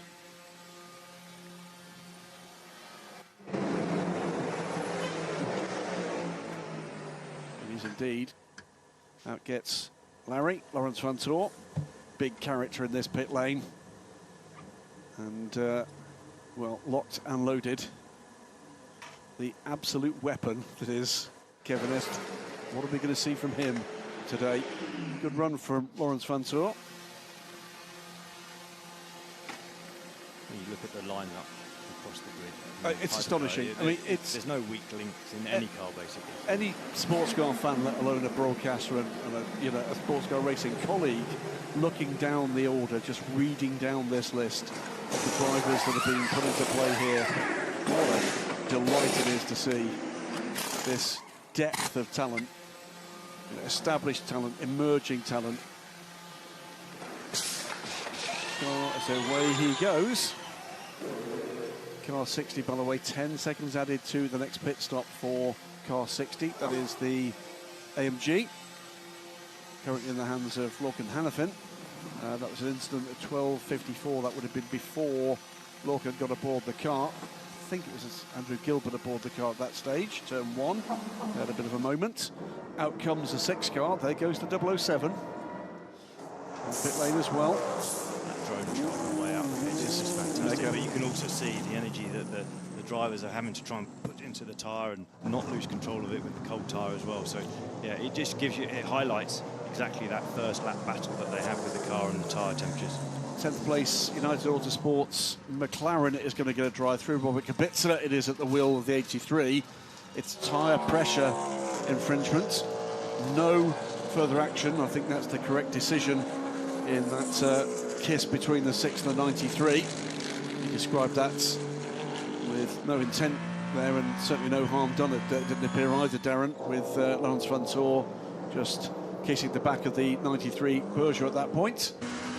I think, the penalties come when there's actually someone's made an advantage, but yeah, that sort of situation is just a little kiss. The car sort of moved on from the apex a little bit, but they both lost out, so why would you try and put a penalty in at that point? Cadillac Hertz Team Jota lead this race right now. Hunterville Bamba, he is now 6.5 seconds clear of this car, the hands of Julian Andlauer. Another battle on track though. This is the Iron Dames and TF Sport. Ben Keating under attack here from Rahul Fry. These two teams, back in the GTM days of the FI World Endurance Championship, regular battlers. The qualifying battles between Sarah Bovey and Ben Keating, a massive highlight of qualifying day. Big wiggle there, finding the grip. There's not quite enough for him. It's such a difficult corner, turn 6, on the way up to turn 7.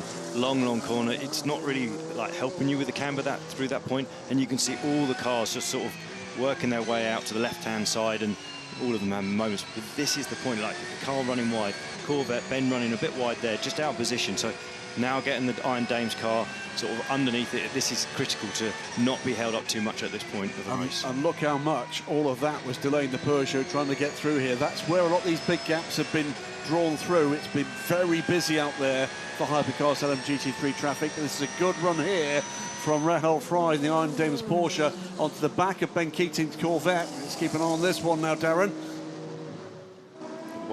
always Ben going to go at this point. He's defending reasonably hard, so making the Iron Dames go around the outside at this point. But this is about the point of trying to get them out sync, so trying to get underneath them to make them move across, and hopefully you get the momentum on the way out. We'll keep an eye on that as we see the number 5 car, Julien Andlauer, on pit lane from second position. Long-time leader here, of course. We'll tell you as we watch this battle in LMGT3 that we've seen driver changes for both of the Lexus. It's a Lexus 1-2 again. But this is where that driver strategy has played out. The Platinum driver now, Jose Maria Lopez, leads the race from Arnaud Raban in the 78 car. So they've cycled the bronze driver back in, but they're now in bronze time and dropping away from the sister car. Yeah, still a number of the bronze drivers in. Martin Berry third, he's back in. Ben Keating back in. Rahul Fry, though, they have used their double drive time. There's contact between the 54 Ferrari and the 60 Mercedes. Now, they were running kind of last, not quite last, but Francesco Castellacci and Lorcan Hannafin are battling for position. Still outside the points. Leader in the pits, Earl Bamber, is out. So good opening stint from the caddy, ran longer on fuel than the Porsche. Well, they were slightly out of sequence. The 12 car came in for that drive-through penalty. They, I think at that point, opted, looking at the strategy, to pit him earlier. That's the 38 car that came in from the lead. So they did run longer on fuel than number 5 car. I was sorry, I thought we were talking about the two caddies. My apologies. Yeah, no, you're absolutely right. And Renault Rast in second place for BMW. Now, BMW, we've seen a number of times, can run longer on fuel than their rivals. Not enough to make a massive difference. So 4-tyre change, it looks like, for the number 5 Porsche. Looked again like that for the caddy. Now, maybe they're expecting temperatures to drop later and the track to be a little bit more benign to the tyre. But tyre changes at every stop are not going to be your friend. No, it puts Jenson Button aboard the 38 car. Alex Lynn to the lead of the race in the 12. Ahead of Michael Christensen in the number 5. Now, Graham, you talked earlier about the fact, as we watch Rahul Fry again all over the back of Ben Keating for 4th, that the 35 Alpine had rejoined the race, and that is on right hard tyres. So they're using that as a test for what the 36 car might be able to do. Keating still under real pressure from the Iron Dames. But this is critical for the Iron Dames. This is the silver rank driver against the bronze. And this is where Rahul Fry's pace must pay. I'll correct myself, by the way, and I must keep doing that. It is a Cadillac 1-2. There is a peculiarity of the timing here that when you're on an outlap, it does score slightly differently. So it's Cadillac 1-2 now. Alex Lynn from Jenson Button. And here comes Rahul Fry. Can she get it done this time? Off the inside, looks like it's done this time. Does it neat and tidily? And that is a switch for 4th position. The Porsche now ahead of Ben Keating's TF Sport Corvette. Full Sorensen send there, Darren Turner. Oh, and lots of smoke off the tyres. Or is it off the brakes? At the front of 99. It's coming out the vents as well, so the brakes are properly red hot. It's mainly, sorry, I was going to say it's mainly on the right-hand side, so maybe that's just a bit of rubber in the ducting or something like that. There's a little bit on the left as well, but at that point you sit in the car and you're just like, come on, let's go, let's go, let's go. Let's just try and get this cooled down. And as it pulls away there, looks like you've seen that at Ghostbusters, doesn't it? Fantastic stuff. Rahul Fry under pressure still. So 3 hours 54 minutes to go in this 6-hour Rolex 6 hours of Interlagos. Wonderful racing so far. Alex Lynn from Jenson Button, 15 seconds the gap. Michael Christensen, though, putting Jenson Button under pressure in this phase of the race. As we look behind from the Iron Dames, pulling away here from Ben Keating's 33 Corvette. And Darren Turner, 2 hours has just gone in the blink of an eye, hasn't it? We're a third of the way through the race, and there's just so much going on still. like intense race so far completely, but I sort of thought with this many cars, this sort of circuit layout, we may have had a full course yellow intervention at this point or something like that would have just disturbed the race, but obviously everyone's keeping it fairly clean out. There's only a little bit of contact here and there, but yeah, incredible race so far. The voice of Darren Turner predicting the interruption of the race any second now. Kirsten, the first-time commentator, actually first time in 6 hours. He's doing a short race this time. He's joined us at Le Mans over the years. So 51 Ferrari, James Collado. Still no sign of a hard tyre being used on the Ferrari. Watching as well, by the way, the I thought we saw a hard tyre coming off that Ferrari then at the moment. Still watching as the Ferraris start to slowly leapfrog their way up the order here. They're having a sort of race we've been used to seeing, gentlemen, from Toyota earlier in this season. Quick lap times coming, including from Robert Kubica. He's up into 8th now in the number 83 car. Remember, they're chasing not just the Hypercar World Cup points, but in particular the Drivers' World Championship points, where they sit second. And this is going pretty well for them at the moment. Yeah, 83 in 8th place, 51 car scoring 0 so far. So that would actually not quite change the championship lead, but would bring the 83 car even closer. Currently they are, I've got the wrong bit of paper here, 51 car 105 points, 83 have got 89 points, so they need to basically beat the 51 at every race by a margin to be able to take the title. Plenty of points to be earned, remember, including points and a half, if you like, 150% of points trouble for the 007 though. That is Harry Tinknell, and what's happened there, yellow flags at turn 6. You see that on the in-car marshalling system for Harry as he recovers the car, gets back on track. So what's gone on here? Up the inside, and that was a brush with the Ferrari. Just got chopped on the apex on the way in there, so it actually got away quite luckily at that point, because that could have been horrendous at that speed as well. Difficult though, because the Ferrari had obviously another hypercar underneath it at that point. Probably didn't see Harry coming up in the 007. So yeah, one of those pinch points as the cars turn in from the right hand side of the track, from the left hand side of the track into the apex, and obviously one of those areas that you really are a big speed difference between the hypercars and the GT cars.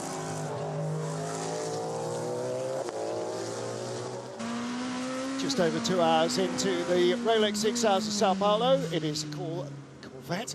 Cadillac 1-2. Alex Lynn from Jensen Button, Michael Christensen aboard this car, the number 5 Porsche. And we're looking back from the 38 Caddy at the number 5. We just got the view from Christensen of the car in front. So the gaps are tiny from second to third, 1.3 seconds.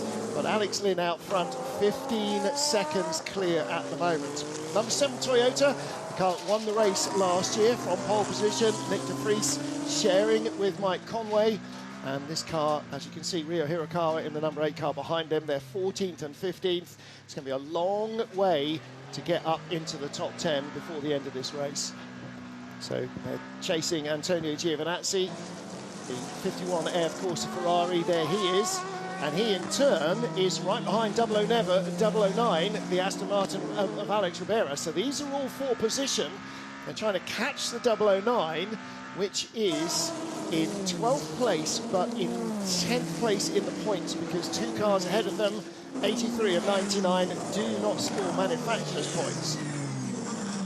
Well, Julian Andler started the race in Porsche number 5.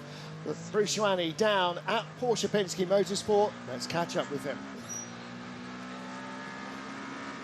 I am down in the pits with Julian Andro and lower driver of number 5 Porsche. It was 2 hours ago, but what a start. Yeah, thank you. Yeah, I mean, the start was pretty good. I warmed up as much as I could in the prep laps, and no, I could take the lead straight away. That was pretty good. Oh, there is a full course, you know.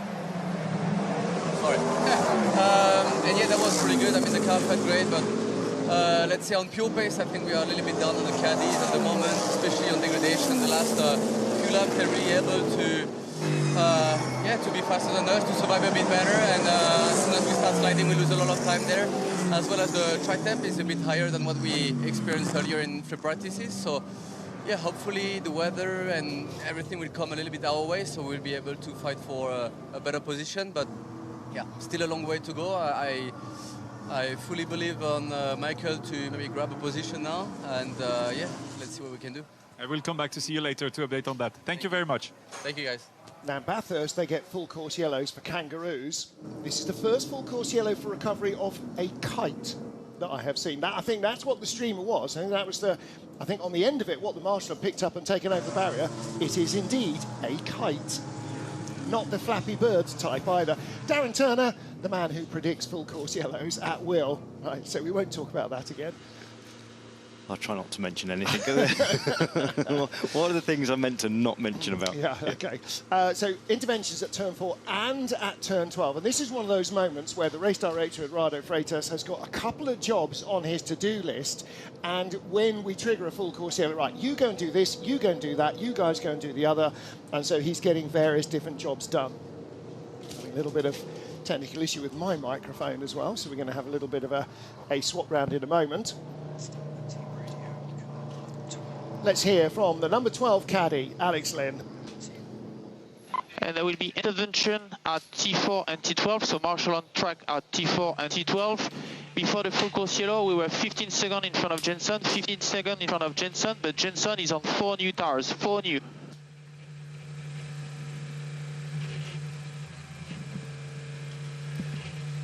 That's important information for drivers, that you know what you've got, but also you know what they've got. And we talked about this a little bit earlier, Darren. When you know the car behind you is on fresher rubber, you've got to try and blunt that advantage as much as you can, blocking. Yeah, but also, knowing that information, it's like you're unlikely to be able to match the lap time.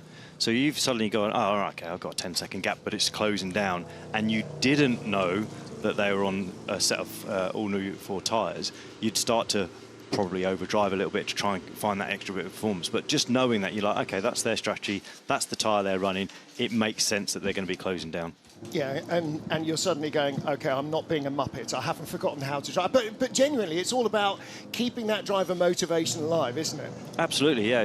You know, that sort of moment when you think, have I actually lost my capability of driving the car? And it can come and go during a race sort of thing. So having that information about your competitors and what their strategy is and what they're using as in the set of tyres at that moment really does make a big difference to knowing what your performance is.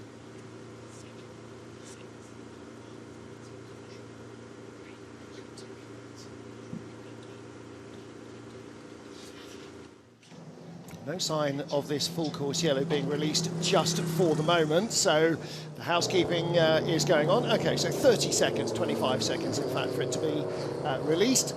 And of course the teams will all be counting down their drivers. You can see the driver safety system on board repeats the flag signals at every marshal's post, slow zones. They can use that to warn you about track limits, they can tell you about penalties and so on. But here it'll be counting down the full course yellow with the team echoing the race director, and away we go, back to green flag racing. And that release, Darren, of the full course yellow, the speed release sometimes result in an overtake if you are close and quick enough. Yeah, absolutely. If you're right behind someone and they're just a fraction later releasing the full course yellow button, and suddenly you can get an overlap, and that gives you the inside line for the next corner. So you've got to be on it, but you also need your engineer who's giving you that information and the countdown, 5, 4, 3, 2, 1, and that really makes a big difference. If you're out on track and you don't have radio communication and you're relying completely on what you see with the flag marshals or your system in the car, then it's unlikely you're going to be responding quickly enough. We know how important a spotter is in oval racing, in IndyCar, and particularly in NASCAR, of course, but having your engineers telling you what's going on, and particularly, in qualifying or free practice now, who's coming up fast behind you, and if you're in a GT car, you've got a queue of hypercars coming, watch your mirrors. That's all really important information that they see on the pit wall that they have to tell their drivers.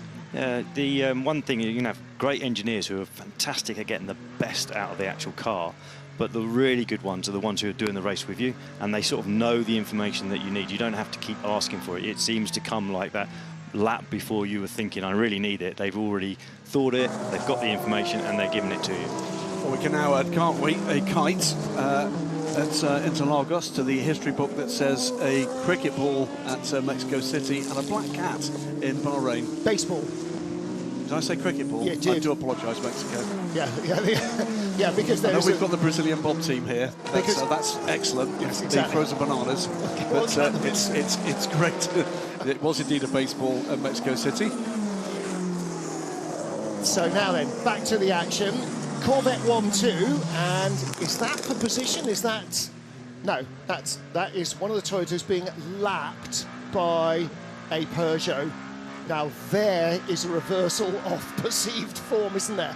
Harry Tincknell and Francesco Castellacci, that was the Ferrari that cut his nose off when the 007 Aston was going inside him down at turn 6. That will be looked at. Any contact between cars is always looked at, Darren, so may not necessarily mean there is a penalty coming, but stewards are duty-bound to make sure that they check out all of these little incidents. And that'd be a really hard one to sort of call, basically. It was no one's real fault at that point. So, you know, I expect there not to be a penalty, but, you know, it depends how the stewards view it, really.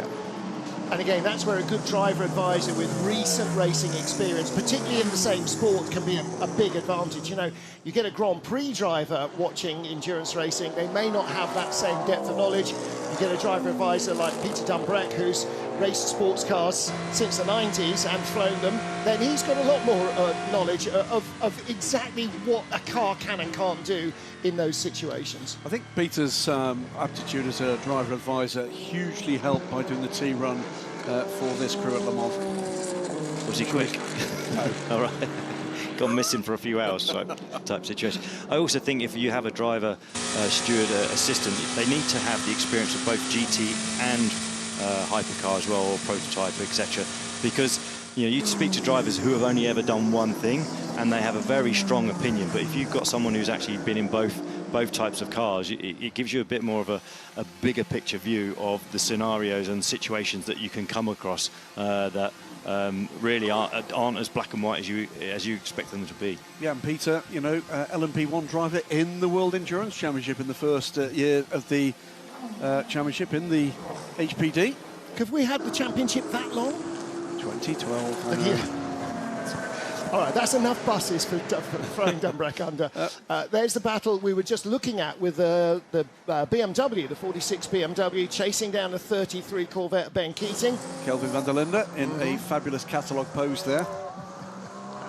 That's full-on Burt Reynolds 1970s. I mean, that's the great thing, is you can see that the moment they're out of the car, and I don't know how this works as a driver. When you're in the car, that's all there is. When you're out of the car, it's almost like you don't even watch the race in a lot of cases.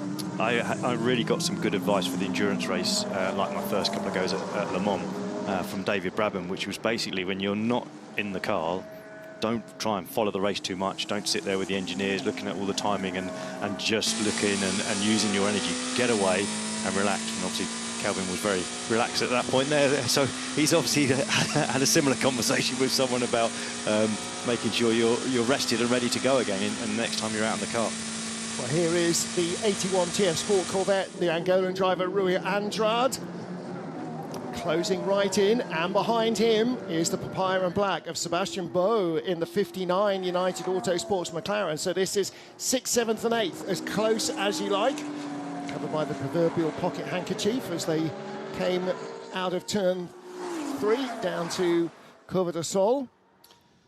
Good pace, Mannix Lynn in the lead of this race as we watch this LMGT3 battle. Good pace as well at the moment for Jenson Button, who's holding off Michael Christensen, just keeping an eye on the relative pace behind Christensen of Malte Jakobsen. At the moment, the Peugeot is dropping back a little. It's quite a big gap, 38 seconds. It's not coming down. If anything, it's going up a little.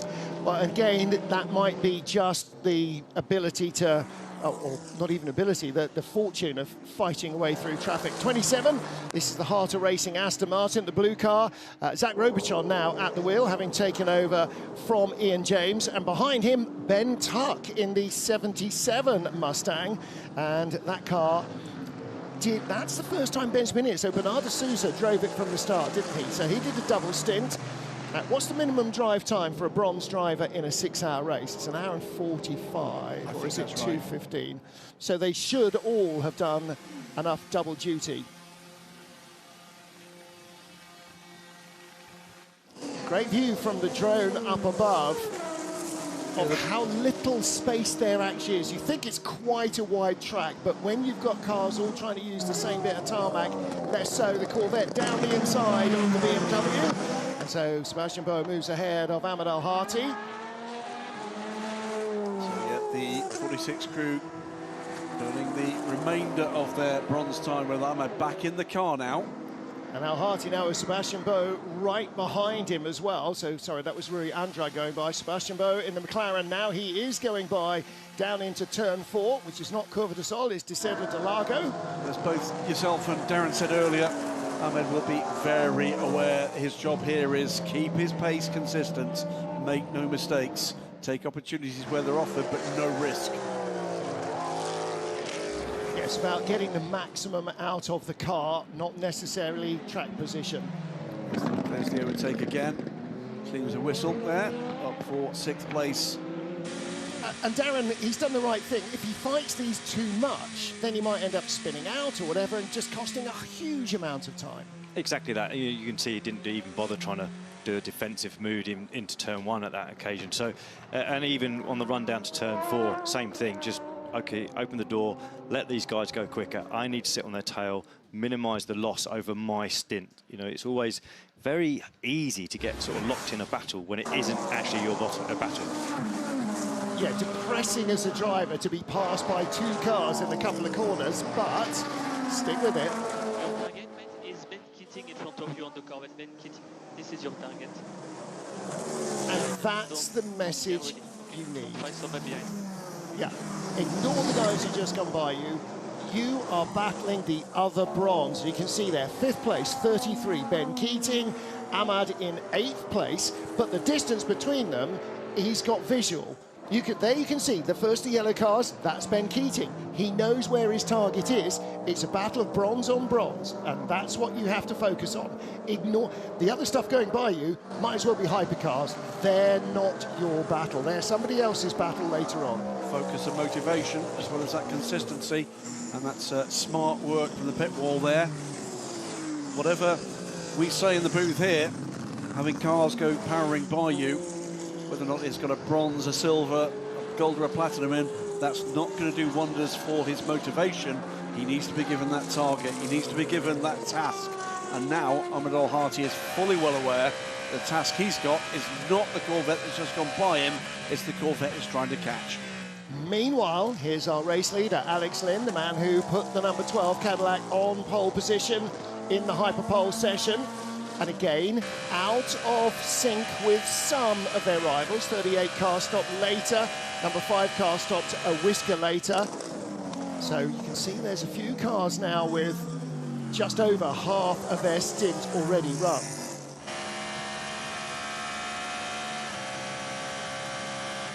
Hurst Team Jota, 1st and 2nd here in the Rolex 6 Hours of Sao Paulo. We're at the stunning Interlagos on what is a bright and sunny winter's afternoon here in Brazil. Second half of the season of the FIA World Endurance Championship. This is race 5 of 8. So we've had a couple of longer races, obviously Le Mans being the longest of them. 10 hours in Qatar. We'll finish with 8 hours in Bahrain, 6 hours here and in Kota and in Fuji.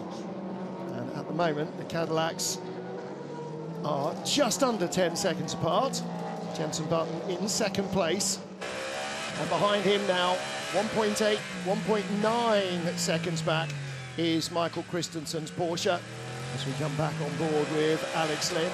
He's got what drivers like to see, which is a bit of clear track in front of him. And it's not that it means he doesn't have to worry about overtaking, but also, Darren, it means that this is a clear lap to try and build a bit more gap. Yeah, take advantage of that clear lap, hoping that your competitors are sort of tucked up in some battle with some other GT car in the midfield sort of thing. On the lap before on board, it looked a bit of a handful in the Cadillac down the hill, and looking at the laps that Alex has got on his set of tyres at the moment, they're into the 60 laps already, so you can understand at this point in the race that he's having to really manage the performance of that tyre, and you can see why at the wheel that it's becoming a bit of a handful. Look at all the front-running cars have sort of moved away from any thought of using the harder tyre. The Aston Martin, the Alpines are still experimenting with them. Yeah, Remember, Jenson is on 4 new tires. Jenson 4 new.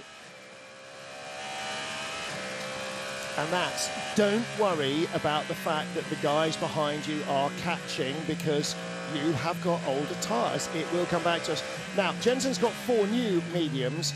Alex had qualifying tyres on the right-hand side, so they'd been used before, so he's got a little less grip on the hard-worked right-hand side, but it is only a handful of laps. So, as we see now, a position change potentially coming up. Ben Keating, the first of these 2 Corvettes, the one with more black on the roof. That's 81, that's Rui Andrade.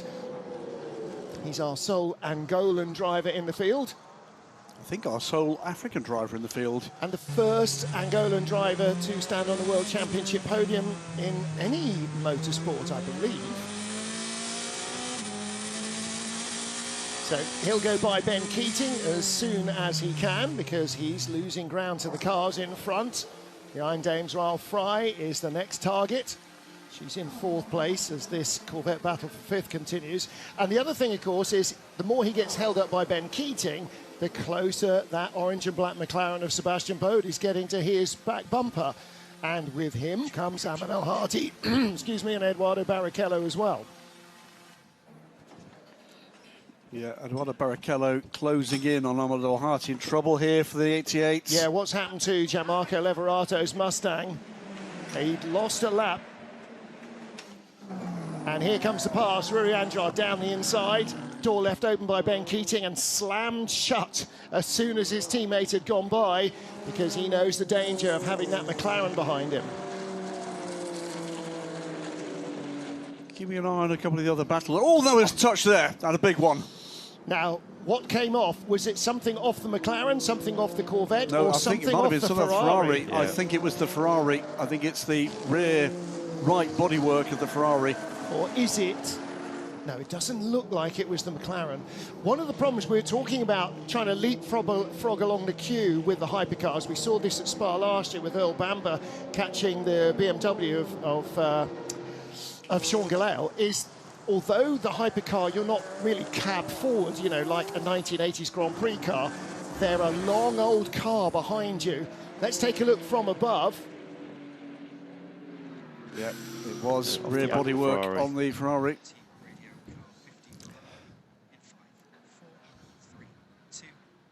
We lost something on the rear right. The Corvette, he turned out on this.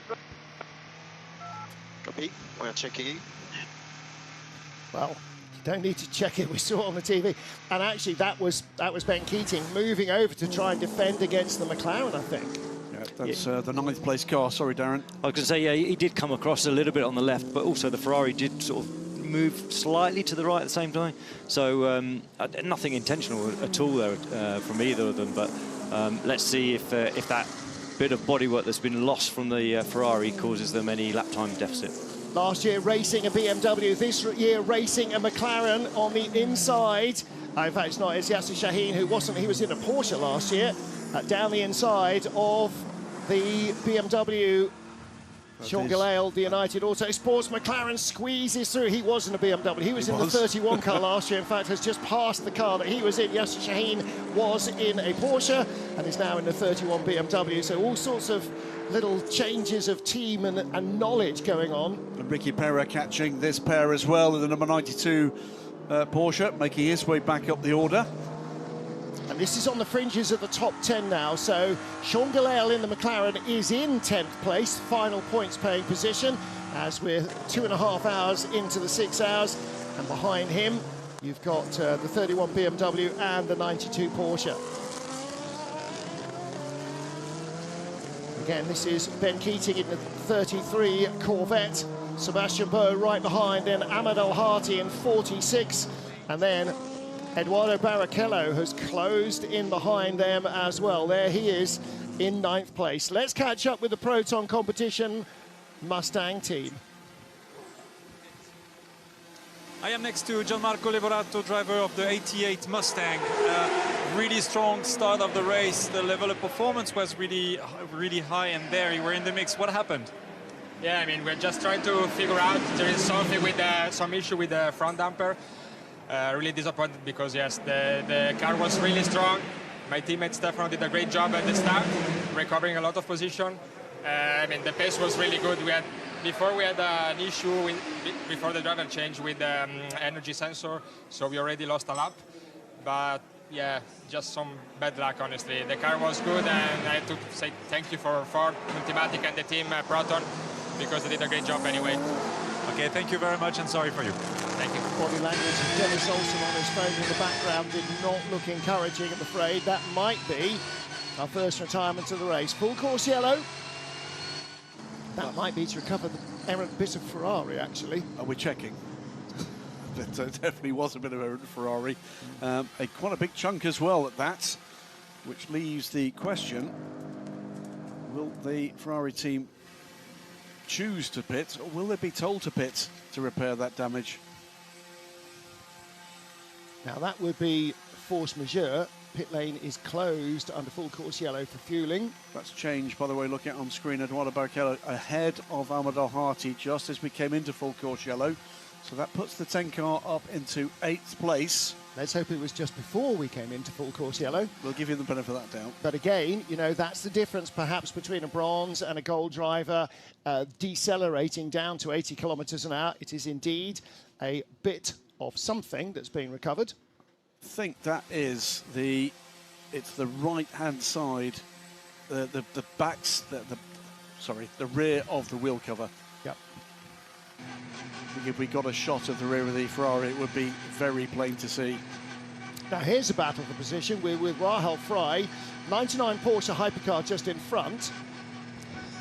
And obviously his 80 kilometres is a little quicker than the Mercedes 80 kilometres, because he's tried to figure out how not to run into him and not to be caught out, as well as if we go green now. And Darren, actually this is really important, because they don't know when we're going to go back to green necessarily until they start to get a countdown. So you need to look at positioning yourself ready to go and not be stuck behind a slower car. Yeah, but if I was in the hypercar, I wouldn't be sitting on the tail of the GT car. I would always be either fully left or fully right, just to make sure when I do release that button that it's a clean acceleration. 5, 4, 3, 2, 1.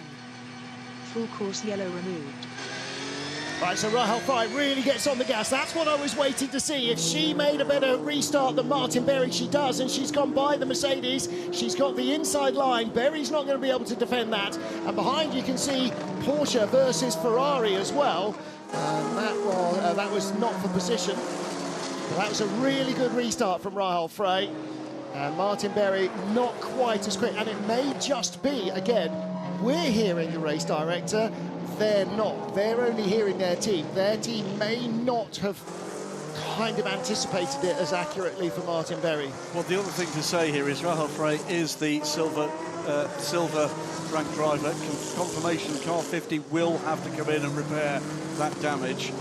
She is far more experienced driver than Martin Berry. She'll have been ready and on the trigger for that. And also, you know, asking the team just to make sure that there's not 0-0, you know, any pause, but to anticipate the countdown getting down to 0 so that she's bang right on the money. I can imagine that was the easiest overtake of this whole race. Yes. For anyone. All on a button. Yep, absolutely. So Ben Keating down in 7th place now in the 33 Corvette. Eduardo Barrichello behind him. There's the 46 car of Amador Harty. He's in 9th.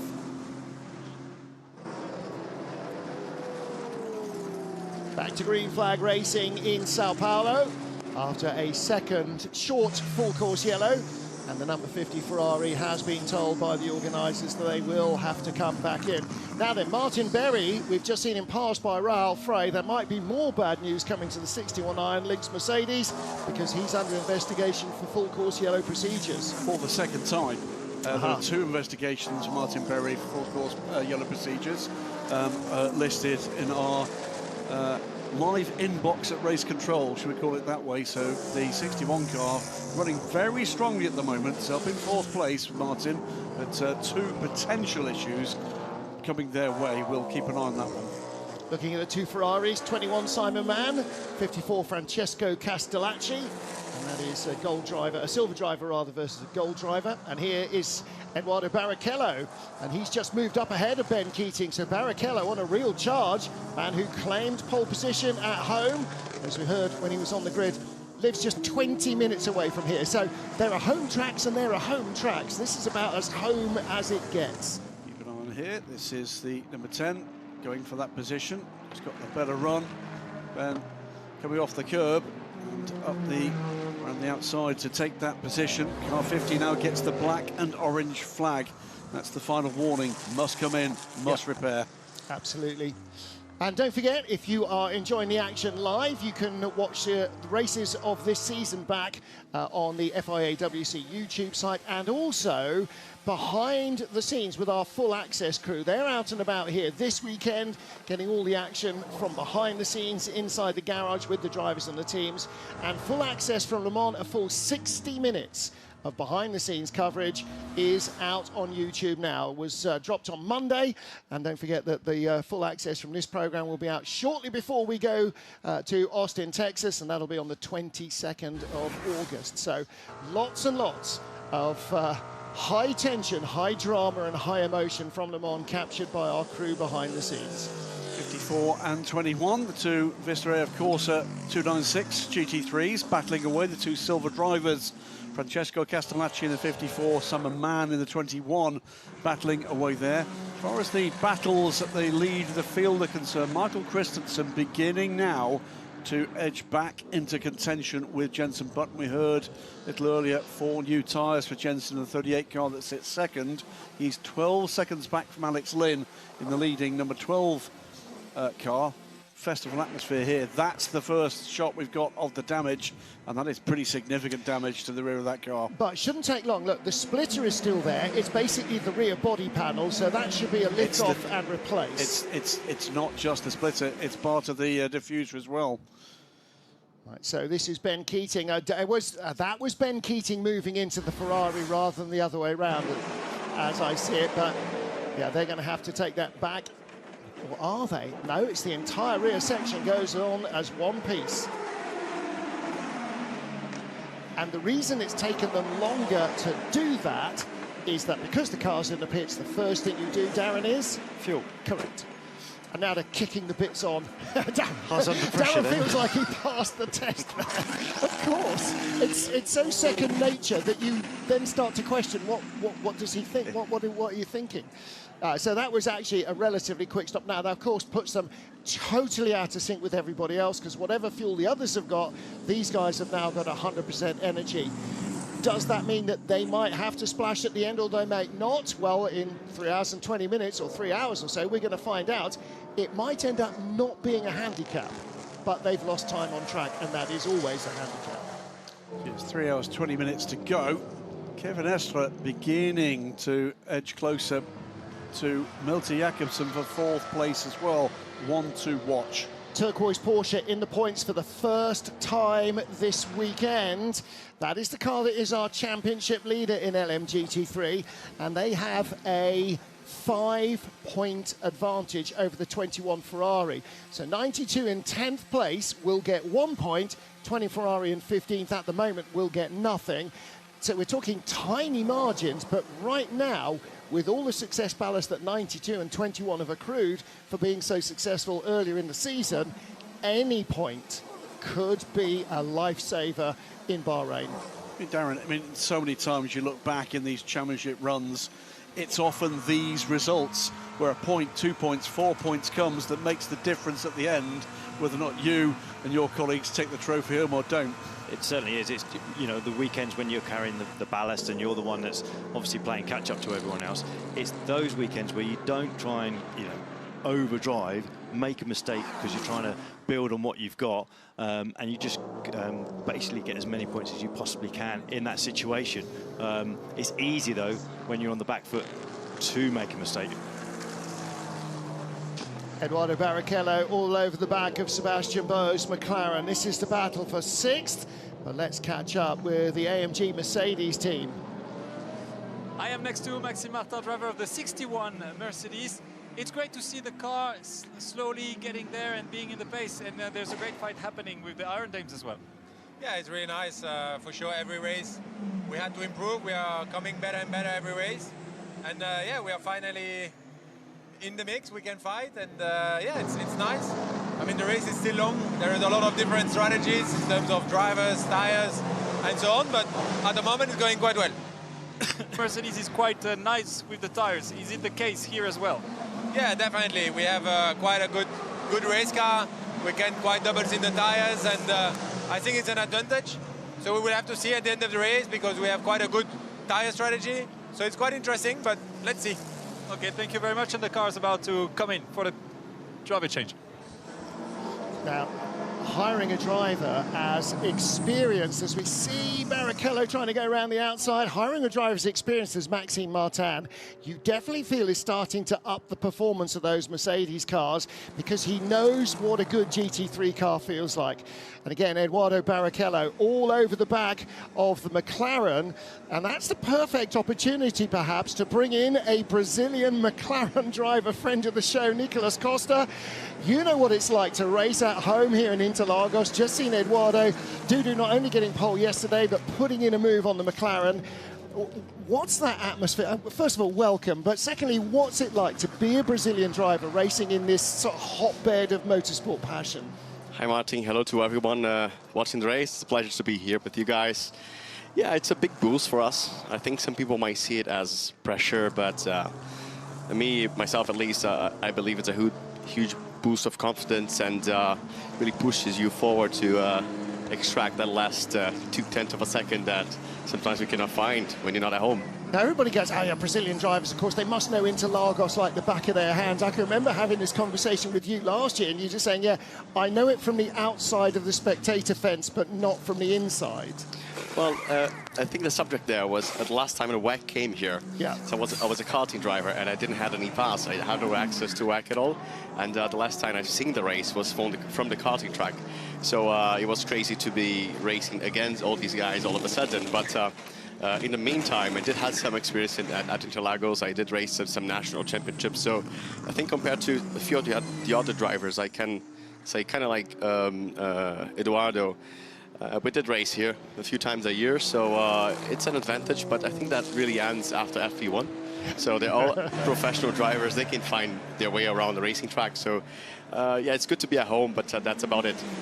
Well, we've just seen the McLaren losing a spot on track, but in fact they have come in for a stop. Sebastian Bode, Ben Keating in the pits as well, but that 33 car will have to come back for a drive-through penalty, as will the 61 Iron Lynx Mercedes. That's the black car, which Lynn Herdenius is now at the wheel of, as our GT3 cars make their pit stops, Graham. Yep, absolutely right. So Lynn Herdenius will be back on pit lane very shortly. Full course yellow investigations been underway. There's still another full course yellow investigation for the same car to be dealt with. Also on pit lane, by the way, the leading car in LMGT3, Jose Maria Lopez, and as I speak, under investigation for pit lane speeding as he came into pit lane. Which now means that the Iron Dames, Rahal Fry, leads the race from Rui Andrade in the TF Sport Corvette. There you can see the 92 Porsche, the turquoise car. That is currently now in 5th place. Ricardo Perez, Sean Gelael behind him in the McLaren, and behind him comes the Lexus of Jose Maria Lopez. So Lopez on an outlap. The big difference between those three, though, is the two ahead here, the Porsche and the McLaren, owes a pit stop. Jose Maria Lopez has just emerged from that stop. In comes the Porsche. Yeah, Ricky Perez comes down pit lane. It's as intense a battle in LMGT3 as it is in hypercar, isn't it? I mean, every single fraction of a second can make a big difference by the end of 6 hours of racing. Definitely. We've seen before some really close racing, even before, let's say, 10 hours of racing that we finished maybe a couple of seconds apart. So yeah, every second counts, every split of a second counts, and you really just don't want to make any mistakes because it counts in the end. And look, you were here racing with the McLarens last year for United Autosports. I mean, that was a real breakthrough race because McLaren got their first podium position. So the feeling in the team going into that second half of the season must have been exceptionally good. Yeah, absolutely. We came before that from Le Mans, which we were quite strong. We weren't the fastest car, but on the race pace, we were there and we were fighting for the podium as well. When we had a mechanical failure, if I'm not mistaken, we were third with 3.5 hours, 4 hours to go, which obviously hurts, but it's better to be competitive and than not, right? So when we came here, yeah, again, we were quite competitive and top 5 all the time, top 3. And the sister car got the podium, so it was quite amazing. I got a 4th place despite having a penalty and some slight braking issues since the beginning of the race. So we managed that throughout all the 6 hours. And we still managed to fight some of the big dogs. And it was so cool to be able to do that in front of my home crowd. And look, we've talked about how hard it is to be in the GT field, battling. I mean, here we go, you know, classic thing, battling for position. They're lucky they haven't got a couple of hypercars coming. In fact, that's probably what the McLaren needs right now, because the Lexus is on fresher tyres and with a quick driver in. But dealing with that fast traffic, it always seems to me that's the hardest bit. Yes, you know, you've got speed, that's a given. You're racing equal cars, that's pretty much a given. But it's dealing with the faster traffic, and I just don't know where the brain space comes from to do that. Yeah, I don't know what's harder, to be honest. If, in our case, being in a slower car and having to deal with the cars passing you, or actually being in the fastest car and not knowing what the guy in front would do, I think that might be even worse, because it's hard to anticipate. I mean, when you're driving and you see a faster car coming, you can see it coming sometimes not, but most of the times, yes. And you decide which way you're going to go, but it's not the way all the way around. So, yeah, it's like a game of chess, and obviously the LMGT3s want to lose as little times as they can to battling with the hypercars, and the same goes the other way. And we're seeing exactly that right now. Both Toyotas trying to pick their way through this battle. And once you get into Sector 2, I mean, that's where most of the corners are on the track. There's almost no way through. I think they did really well to get in. We've got a gaggle of LMGT3 cars either on or due onto pit lane now. Quick question, Nico. You were here on the grid last year. You've been here watching this year. Place seems packed to me. There's been a festival atmosphere for the last 2 or 3 days. Little bit about actually the Brazilian fan base and how they're embracing the FIA World Endurance Championship. Well, I think last year was a huge success, and obviously the award gets spread out, and the championship is growing. I think worldwide, not only in Brazil. We've seen that everywhere with the amount of manufacturers that are coming in, and Brazilians do love motorsport a lot and a good bit of motor racing. They see a good show. Obviously, they do want to come, and I think WEC is treating everybody so well here, putting a good show for everybody. I think the tendency is that it's going to grow every year, and I really hope that even after 2029, WEC keeps coming here, because, well, it's hugely important first for Brazilian motorsport and South American motorsport in general to have such a championship, but also, you know, us South Americans, we're very hot people, and we really want to welcome the championship and have a good race after all. Fantastic stuff.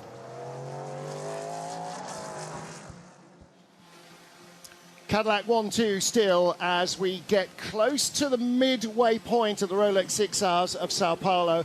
And this Interlagos circuit has seen so many dramatic races over the years. Of course, Paulistas, fervent motorsport fans, because of having this track in their heartland, because of the Fittipaldi heritage, Rubens Barrichello, and of course the sort of towering figure of Ayrton Senna, who called this track his home and had so many dramatic races here. And again, as we're hearing from Nico Costa, listen, if you've enjoyed what you've seen, get yourself to a track. Go to the FIA World Endurance Championship website, FIAWC.com, and follow the ticketing links. You can still get tickets for Kota, you can still get tickets for Fuji, for Bahrain. And don't forget, if you enjoy it, tell a friend. In fact, tell all your friends, even if the remainder of the season is out of reach for you in terms of distance, you can still watch it all live and uninterrupted on the FIA WEC.TV app. So very well worthwhile, and you get a lot more of me whittering in your ear. It's always a good thing. And the Iron Dames into pit lane. Rahul Fry from the lead of the race. That cycles back to the lead. The 87 Lexus, Clemens Schmidt at the wheel of that car. Meantime, further penalty to come. It'll be 10 seconds added to the next pit stop for the 33 Corvette. That was the clash between Ben Keating and Nick Nielsen that saw a chunk bitten out of the right rear of the number 50 Ferrari. That car, by the way, has dropped back to 16th place. That's been very costly indeed for the Ferrari crew. That's going to be very costly for 33 as well. That's their second penalty. In fact, that might be their third penalty. So, again, one of the arch rules, Nico Costa, of endurance racing, don't hit stuff, stay out of the pits. I mean, it's very easy to say. On a track this busy, it's very hard to do.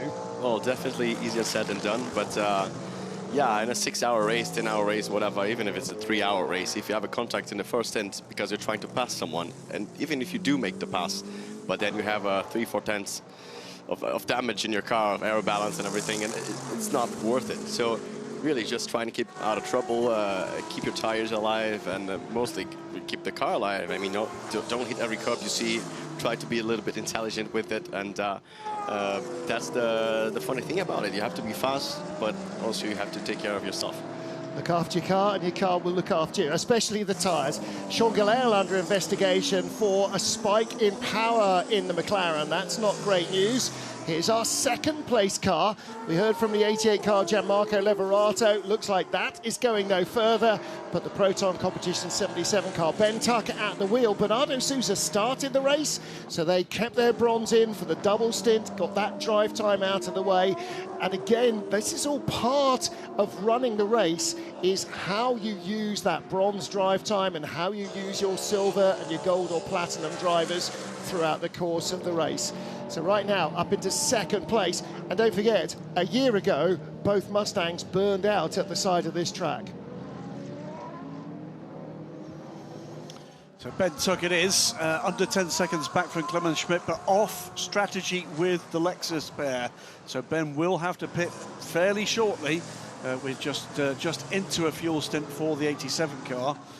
We've got further investigation. This time it's the 59 and the 10. So Sebastian Boe and Eduardo Barrichello under investigation for an incident at turn 4 at, about 10 minutes ago. On pit lane for the Valkyrie. This is the 009 car of Alex Riberas. They're learning fast. Really interesting to see how much arm dragging in the cooling ducts there of all the rubber debris. One of the things I noticed right from the beginning of free practice, this new surface, the Michelin engineers were telling us it generates a lot more grip for the tyre, and as a result the tyre is wearing out faster, and it wears out by rubbing the rubber off. The amount of rubber build-up offline, Nico, is really noticeable, and that's getting everywhere in the cars. Well, definitely. I think it's a different type of dag compared to last year. We had a very old asphalt, very abrasive, and a lot of thermal dag. And now, obviously, we have more grip, and that creates all the problems, of which the teams have to go around it. But yeah, in general, it's just a different approach to it. Yep. Peugeot 94 into the pit lane on 0 energy.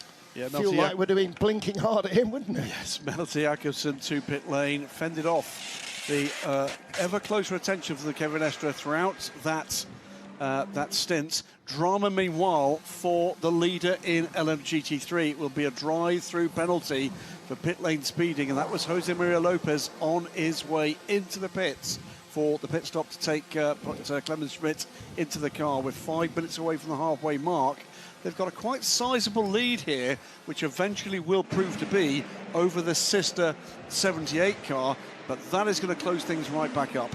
We're hearing that there's going to be a possible single tyre or possibly right side tyres going on here. There you are.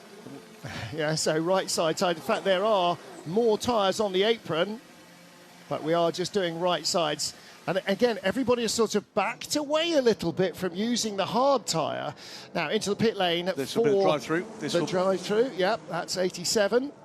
So watch for Ben Tuck. Ben Tuck following down pit lane for his full stop, but watch to the right-hand side. Don't think we're going to see the 78 car go through. This is 78 coming down now to pit entry. Power down to turn 1. His second drive in the car this season. We were saying earlier in the weekend, remarkably, as here comes the 87. So the gap I think will be fairly visual. Remarkably, Nakayama is the first driver the pro seat to have actually raced this car twice this season. All of that came after the injury away from the racetrack for Ben Barnicoat. Thankfully now back in action, Ben. So Clement Schmidt, he came out in front of Yuichi Nakayama. So Yes, Codis ASP Lexus 1-2. We'll wait and see when they clear the next timing sector. It is about 12 seconds, that gap. That's a big dent made in the advantage that have been carved out. Rahel Fry, by the way, 10, 11 seconds back from that. Then Eduardo Barrichello. That might have been a two-tyre stop for the Mustang. Let's catch up with the Lexus team. The man who started in the 87 is Petru Umbrarescu. I am next to Petru Umbrarescu, driver of the 87 Acodis ASP Lexus. To the word of Jérôme Polican, the team manager, you were flying this weekend. So congratulations. And so far it's going pretty good. Yes, thank you very much. Yeah, I mean, I kind of clicked with the car here. Even though it's the first time on this racetrack, I enjoy it a lot. And to be honest, after Le Mans, I had a little bit less pressure on me. So now I can relax and enjoy more, and yeah, you can see it in the results. Just a quick information, do you know a little bit more about the tire deck with the car so far?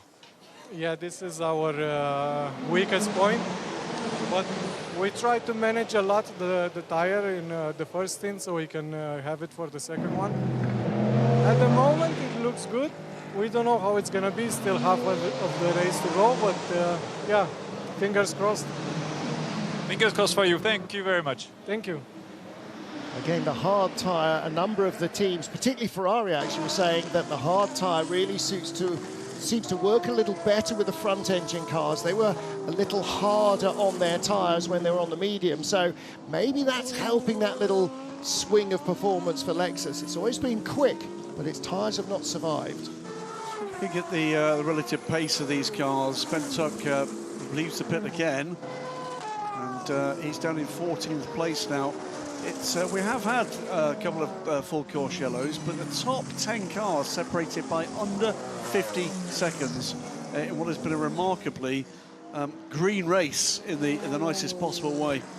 Nico, I guess the question that everybody listening in to your voice here is, I take it you're keen to come back.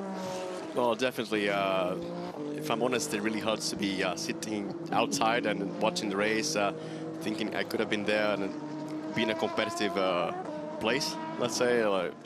Looking at how last year went, we were really competitive every round, especially in the second half of the season. I think we led 4 of the races at some point. So, yeah, I'm working every day, dreaming to be back at WEC. It was a dream in the first place to be here anyway. Yeah, I think last year I proved I could be competitive, even against some of the golds and platinums and whatever. So, yeah, I just want to keep this dream alive and come back, really, to be part of this great championship. All right. Well, You'll be very welcome. We would love to see it. Liz, mate.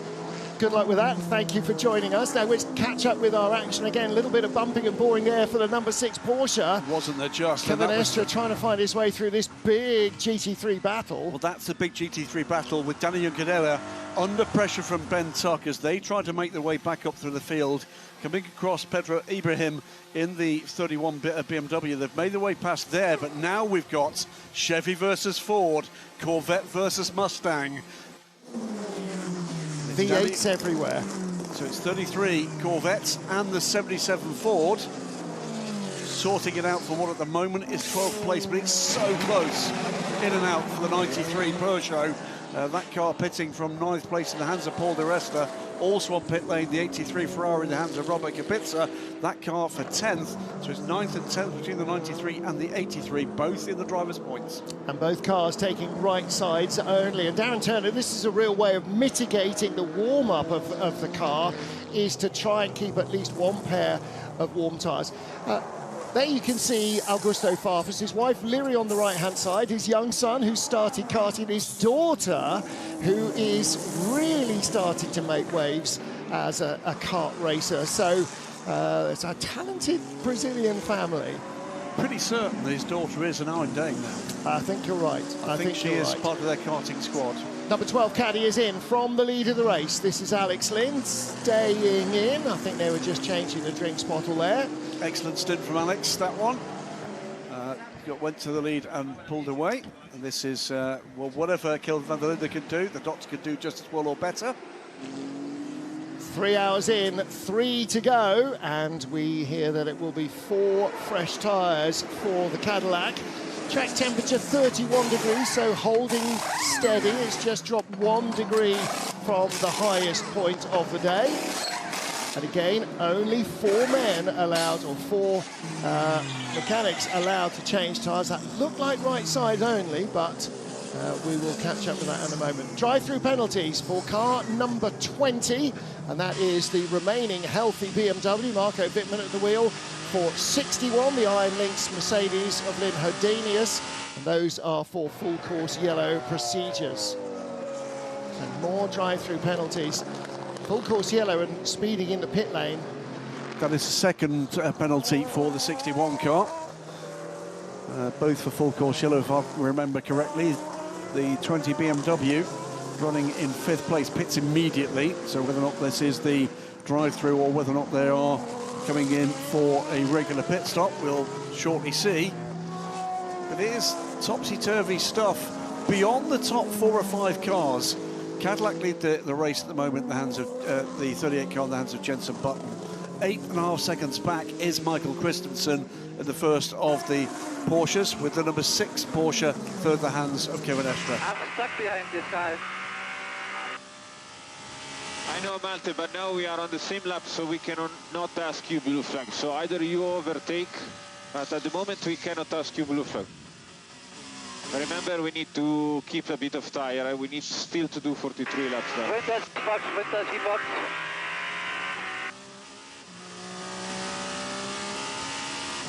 Right, so the car he's stuck behind is Neil Jarni in the 99 Proton Competition Porsche. Alex Lynn and Marco Wittmann in the 20 BMW have both just left the pit lane. Alex Lynn for service. Marco Wittmann has served that drive-through. The reason he's going to be getting a little aerated here is he's going to be getting information. He's being caught by the 51 Ferrari at the moment. This is the battle for 7th, Malte Jakobsen and Antonio Giovinazzi. And the 51 Ferrari is gradually hauling up to the rear end of the 94. Jenson Button remains our race leader at the midway point. Cadillac 1st and 4th, Porsche 2nd and 3rd. Battle is shaping up nicely.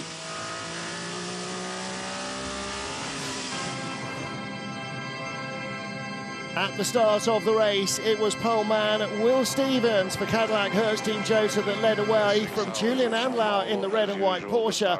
But going around the outside, Earl Bamber looking to make it a caddy 1-2, an unsuccessful lunge. And it wasn't long before Cadillac were feeling the pressure.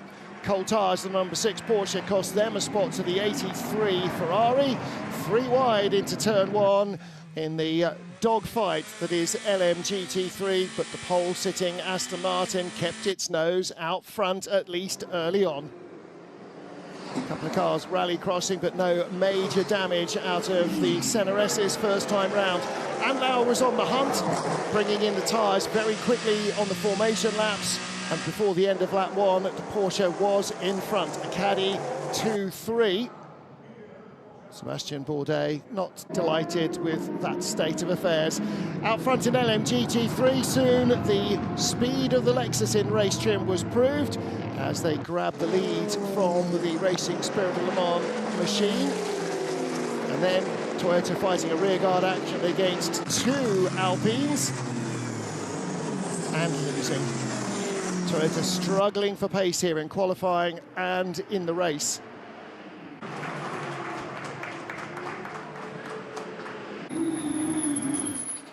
Drama for the 35 Alpine. Hybrid issues, the car coming in red and then retired with that hybrid issue. Early end for 35. So far our only retirement. In fact, that car went back out on track and continues to run. Number 8 Toyota, struggling, trying to find a way through traffic. 92 Porsche, the championship leader in LMGT3, also involved in that misunderstanding. Locking front brakes. Saw Julian Andlauer, or the number 6 Porsche, running into the back of the Peugeot. The battle of defence, Mikkel Jensen in the 93 Peugeot, holding on well. And up front, Porsche versus Caddy at the head of the field. Looks as though this may well be a battle between Penske and Jota for supremacy here in Sao Paulo. Neither yet has been able to deal a decisive blow. They've each got a hand around the rival's throat. Some very close racing, and waiting to pick up the pieces, perhaps, BMW and Peugeot. In LMGT3, it is a 1-2 for Acodis ASP's Lexuses. Cadillac Hertz Team Jota first and third, with Porsche Penske Motorsports number 5 car in between them.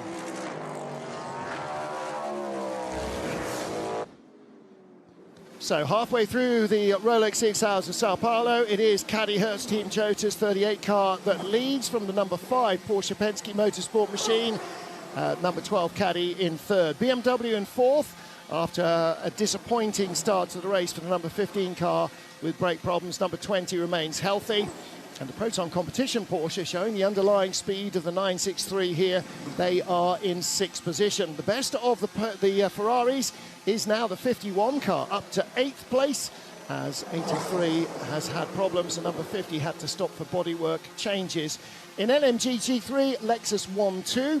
The Iron Dames Porsche now up to third after a really strong run from that crew. Racing Spirit Le Mans started on pole. They've used all their bronze driver time and has started to come back into it, but don't count out the Corvettes or the United Autosport McLarens. The BMWs seem to be struggling a little for pace, and Ferrari definitely are. The 92 championship leading Porsche is in the points. Their closest rivals in 21 struggling for speed here. Martin Hayden, Graham Goodwin, Darren Turner, and down in the pit lane, Bruce Ioane providing the coverage. And Darren, with Porsche just pitting Michael Christensen from second place, but with all 3 Porsches in the top half dozen, it is clearly a very competitive car here, isn't it?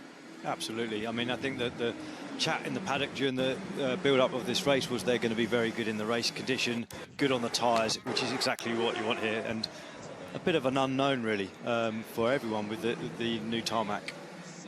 Well, let's catch up with Proton Competition. Their 99 Porsche in the top 6 as well.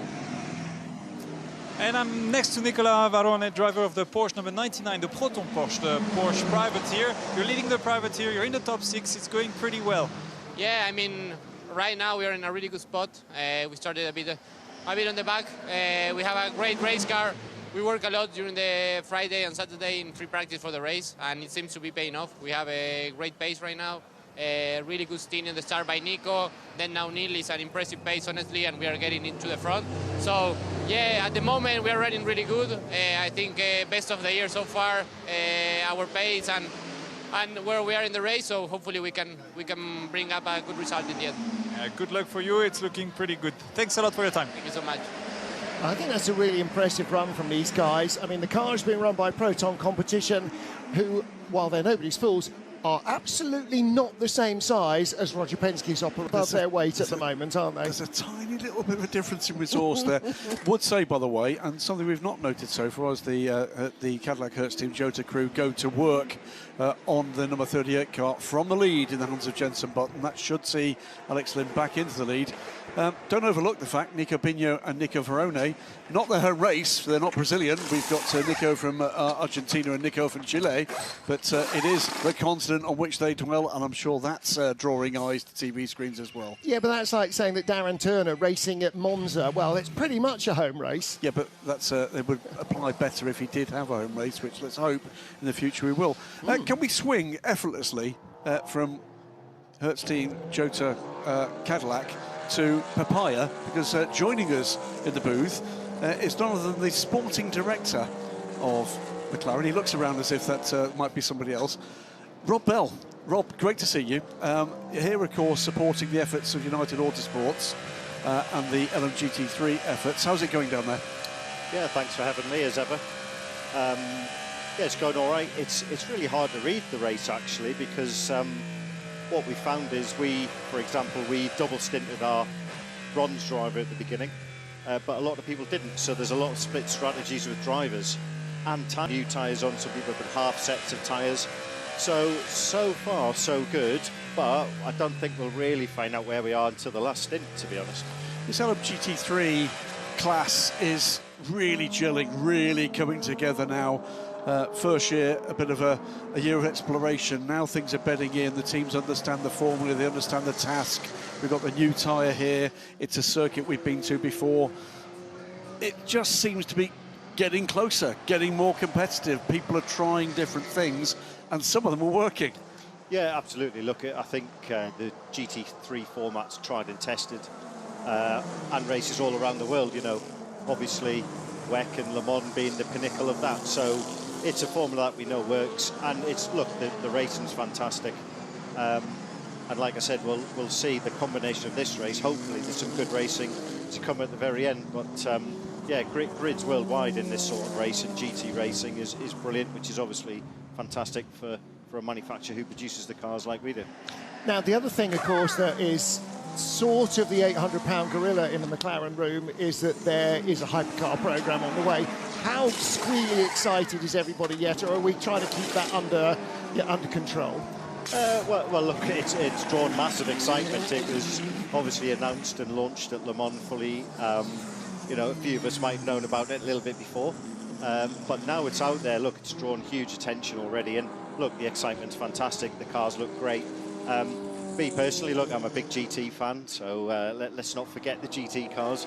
But look, it's brilliant to have both in the brand, both racing at the sharp end going forward in the future, hopefully, and it's a positive thing for both GT racing and LMDH within McLaren. And the way the Formula One team is producing the goods at the moment as well. I mean, everybody at McLaren must be feeling pretty pleased with the season so far. Yeah, yes, absolutely, and long way to continue. But look, you know, as the Formula One team's doing well, that does have a cascade effect down to LMDH, down to GT racing, because the excitement is there for the whole brand of McLaren.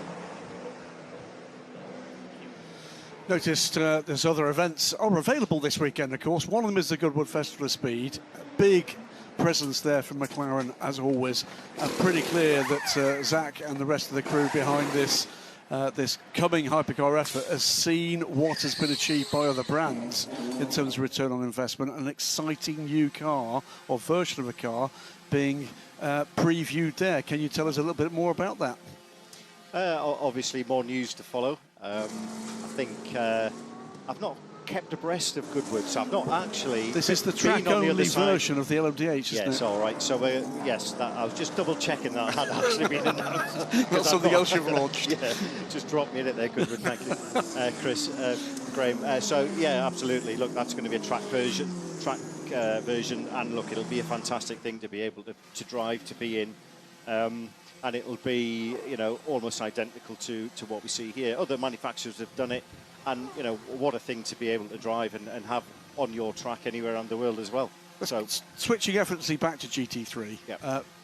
This switch from GT regulations 2 years ago to GT3, what we've seen is the numbers are bigger, but the depth of variation is far wider than we've seen in the FI World Endurance Championships GT classes than ever before.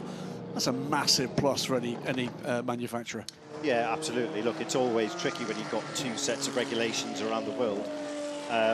When you bring them together, you simply have, you know, everyone's happy. Everyone's got a car in the class. Everyone can produce similar machinery. It's then one BOP system around the world to a degree. So ultimately, I see that as the way forward. And we're seeing it now. Grids are full in this, grids are full around the world, and it's easier for manufacturers to produce just that one car. You don't have to have a car in two separate regulations, which ultimately takes more resource. So it's only a positive. Yeah, you've arrived in the booth in what can only be described as papaya. Of course, very orange. Of course. Can I say that's not just your skin tone, but car marks, it can be tribal. Has this surprised you, the level of loyalty you're seeing for people across the board. You've been involved with McLaren for a long time now, but it's not by any means the only brand you've been involved in. There's at some point I recall having a conversation with you as the guy that's driven more different GTE cars than any other guy anywhere. But McLaren does bring with it a lot of brand loyalty. Yeah, it does actually, because I think it doesn't matter how much you're winning F1, how much of an amazing base we've got at MTC. We are globally still the underdogs, really, because we are a relatively small manufacturer. So I think that brings a little bit of a romance around the whole thing. The Bruce McLaren story is amazing, and how it was built, organically through the Ron Dennis days, etc.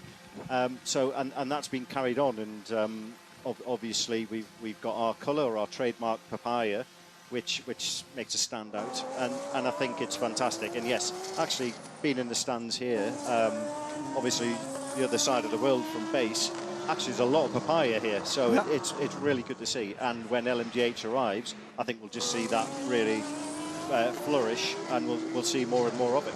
We did see a few of the guys in the stands slightly confused, I think, from a distance. It had to be a distance. I think they thought it was Lando, but as soon as she came out from the shade, they realised absolutely it's not. Yeah, as soon as they opened their eyes. Meanwhile, while this has all been going on, Sean Gillel has been doing a great job in holding off Ricardo Pera. And this is all part of the balance, isn't it? You talked about it early on, some teams doing a single stint with the bronze, some double stinting to get all of the bronze driver. So it's quite often not until the last hour or hour and a half that we really end up with kind of where we are accurately when all the pros are usually behind the wheel.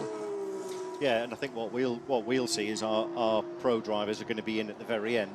So that will make us, we're going to chase down the leaders, hopefully, all being well. We're going to be seeing that. So it's a bit cat and mouse, but hopefully at the end we'll just be in with a shot. With 2 hours and 40 minutes to go, by the way, top 11 separated by under a minute in what's been a clean race so far. Plenty of rubbing, plenty of racing. The odd incident here and there, but no major disruptions to the flow at the moment. And here we go. This is the championship leading 92 Porsche, the car that won the LMGT3 race at Le Mans, all over the back of the number 95 car for 8th position, Sean Gillel and Ricky Pera. This is what it's all about, Rob. Yeah, look, again, we said it, it's brilliant racing. Unfortunately, that's just been a Porsche overtaking the McLaren. It's just not what I want to see, but we'll fight another day, I'm sure. Well, at least it's not the Hugh Chamberlain effect where, welcome to booth, Hugh Chamberlain. Hugh, is that your car on fire? Exit Hugh Chamberlain. So, well done. You've managed to come and visit us without either of your cars retiring from the race. Well, Rob, good luck for United Autosports for the remainder of the race. Good luck with what comes next for the brand in GT racing and far beyond. And long may they be a McLaren presence in the FI World Endurance Championship and far beyond that. Awesome. As ever, thanks for having me. We'll see you later. Thanks for the tea bags, by the way. Brought the tea bags. Yorkshire tea. Thank you. So Clement Schmidt and Yuichi Nakayama still leading in LMGT3 for Lexus. Rahul Fry, the Iron Dames, in 3rd. Eduardo Barrichello has brought the pole-sitting number 10 car up to 4th place. And here is the second McLaren battle. This is Sebastian Bowen, 59, with Kelvin van der Linde behind him. Kelvin in the 46 BMW. We saw him relaxing very much on the... In fact, they need to get a bigger sofa, I think, in the 46 garage, because even Valentino Rossi couldn't relax on it totally. Van der Linde, Darren Turner all over the McLaren at the moment. Yeah, he just made that gap for himself there, didn't he? Got underneath him through turn 6, made him unsure where he was and positioned himself to make sure he could get that move into turn 7 and 8. So, yeah, good move there. Well, we talked about this off-air and beforehand about the lack of visibility in these cars. And people at home might say, what on earth are you talking about? They've got windows all over the place. But when you've got your helmet on, you very much restrict your vision. Then you've got a hands device that stops your head moving, and in the case of an accident, but also in the case of looking around you. So it's a very hard car to see out of. All of them are, even the hypercars, but the GT cars at home for me in particular. I think about how they have changed in the sort of 25 years of me racing GT cars. and the aperture that you're looking through and what you can see has just reduced and reduced over the years. Our safety has improved, obviously, because of everything they've been installing in the cars and the way the seats are designed, hand devices and the helmet apertures, etc., etc. But you are getting to see less and less of the actual racetrack. And there's blind spots. We've got the camera system in the car for the rear view. You've got your normal mirrors. But even so, you still end up with a proper blind spot. Then you've got to deal with the hypercars that are a lot lower to the ground as well. And you've got to have that sort of sixth sense to say, where exactly are you at this point? You know they're there somewhere, but you can't see them anymore. So it's easy to look from the outside and go, well, that was obvious. I mean, the guy was underneath you, and why did you turn in? But it's quite tricky sometimes to know exactly where that car is. And I think that's the difference between a driver and a racing driver. Given enough time, we could all get relatively close to a lap time in a GT car on this track. But then you throw in 38 other cars fast moving around you, and suddenly everything you know goes out the window, because for a normal driver, all of your mental capacity is just not crashing. When you say given enough time, how much time are we talking? Years, Several decades? weeks, yeah. Several weeks, definitely. Startling level of confidence there from the big man. But for you guys, racing the car, physically dragging the speed out of it, has to be basically of no more mental strain almost than driving on a motorway, because you need your brain for all the other stuff. I think that's what sort of calls out the really good drivers in sports car racing, any racing really, but the ones who've got the capacity to deal with more than just doing the actual driving and driving on the limit. You know, that extra sort of headroom above that gives them the chance to think about not just what's going on around them in terms of other cars, what they're overtaking, but also race strategy, because quite often it's the driver that could lead the, hang on guys, in about 20 laps this is going to happen, because they can see the race sort of ravelling in front of them, and to give the engineers a bit of a hey, you need to be thinking about this in the future. But they're the really, really amazing drivers who have got that extra bit of capacity. Speaking of which, down the inside comes the 61 Mercedes. 61 Mercedes. Lynn Hidenius going by Pedro Ibrahim in the BMW. Did that from a separate galaxy. That was from way back. Worth mentioning, by the way, in this LMGT3 battle, the top 15 cars are all still on the lead lap. We have had cars with delays. The 88 car pretty much out of the race now with that suspension problem. Mattia Drudi has been a busy boy the last few weeks. We'll cover that off in a moment or two. Sits in 17th. Here's another battle, McLaren and the 33 Corvette, and it gone the way of the Corvette for 9th place overall in LMGT3. Danny Cadella on Sean Gallel, but again that's a platinum driver against a silver driver, and this is all around the different strategies that have emerged through this race. Now in LMGT3, 15 cars still on the lead lap. In Hypercar, 5. Only the top 5 remain on the lead lap. And that's pretty brutal. In no small part, Martin, that's because of the shortness of this lap and because it's so busy with traffic. And as you know, as Darren's been saying all the way through this race, when you get into the tight, twisty stuff and you've got these packs of GT cars, it doesn't take 2 or 3 occasions, and when you've caught that gaggle, it's costing you 3, 4, 5 seconds, and all of a sudden you're just away and gone at the front of the race, or away and gone at the back of the pack. It's 2.5 hours and change to go, and it's 65 seconds separate the top 5 cars in this race. Cadillac 1-2, Porsche Penske Motorsport 3-4, Porsche Effect, Peugeot in 5th. It's been an extraordinary afternoon. They're starting to shuffle into brand order, aren't they? I mean, I know we've got 2.5 hours left. We've got the 2 Caddies, the 2 Porsches, the 2 Peugeots, should probably have the 2 BMWs ahead of 2 of the Ferraris, and then Alpine sort of making up the numbers a little bit, and Toyota kind of a long way out. Now, on these new graphics, we've got 3-letter acronyms for the drivers, which we're sort of used to from Formula 1 and so on, but we haven't really seen before. So let's just run down who's in what car. Lynn is Lynn. That's gone now, so much for that then. Button, but there's a lot of them. You go, who's Jack and who's DIR? And the same here. You've got Clement Schmidt, Yuichi Nakayama, Rahul Fry, Rui Andrade, ahead of Eduardo Barrichello. Well, let's hear from the Iron Dames. Rahul Fry currently running in 3rd. You can see your goal in into the car in front. It's Nakayama and Son. It's the pro driver, but he's slower than you. And we have a tire and a fuel advantage on. Well, boy, that's what you want to hear. You're closing on him. He's a pro.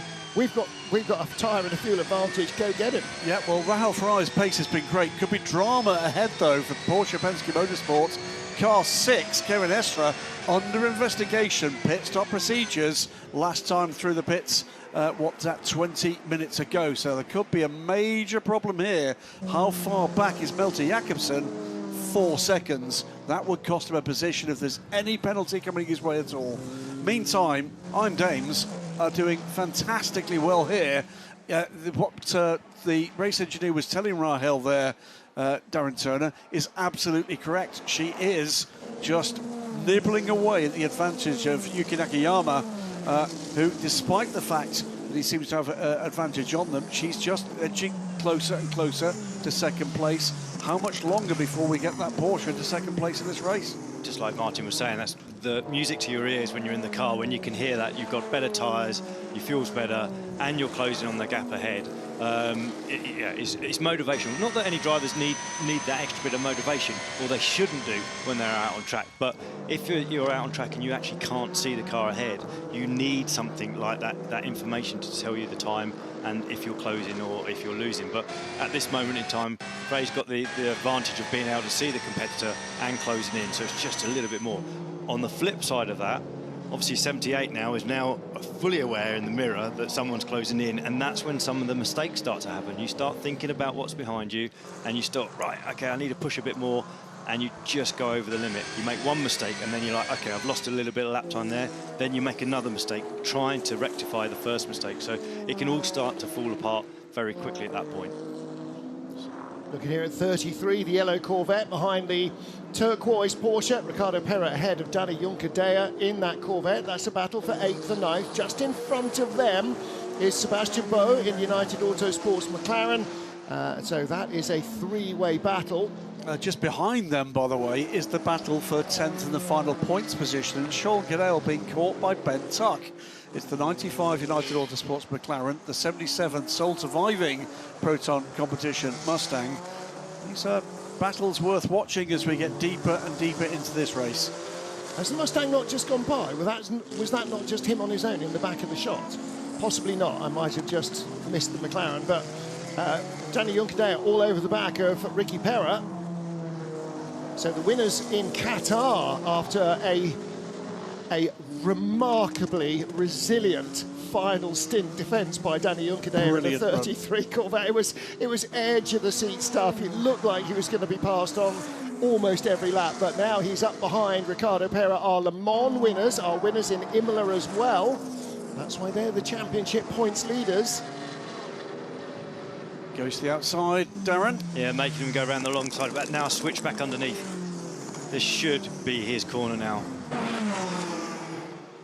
But this is the bit where you can always try and fight back at this moment. If you can just get the run, like he has on the way through turn 2, but he's got to go the long way round through 3, and then obviously the Corvette's got the inside line down into turn 4. But sometimes the inside line isn't always the advantage. If you can stay on the racing line, use the grip that's there and available on the racing line. But I think actually on this occasion, the job is done. Yeah, it wasn't easy giveaway, was it? Ricardo Pera fought that every inch of the way.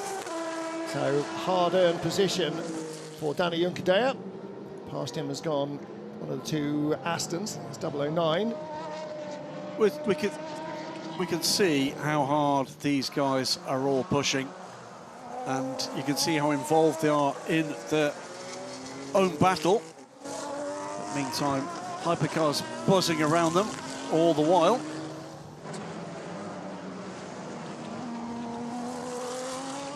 How big a challenge, Darren Turner, when you're there and as deeply embedded into a battle like this as these guys clearly are, interrupted by a faster car coming through? What does that do to your focus, to your mindset? Another move, Ricardo Pera big lunge into turn 12, but overshot a little bit. So now the Corvette's got the inside line again. This is a whole lap of one overtake, isn't it? It's fantastic. I love it when it's like this.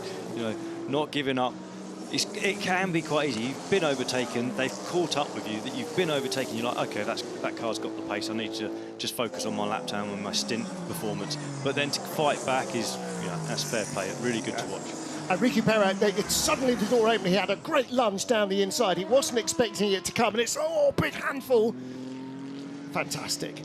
Ricky's been in fine form this season aboard that car. He's clearly comfortable aboard the 911 GT3R.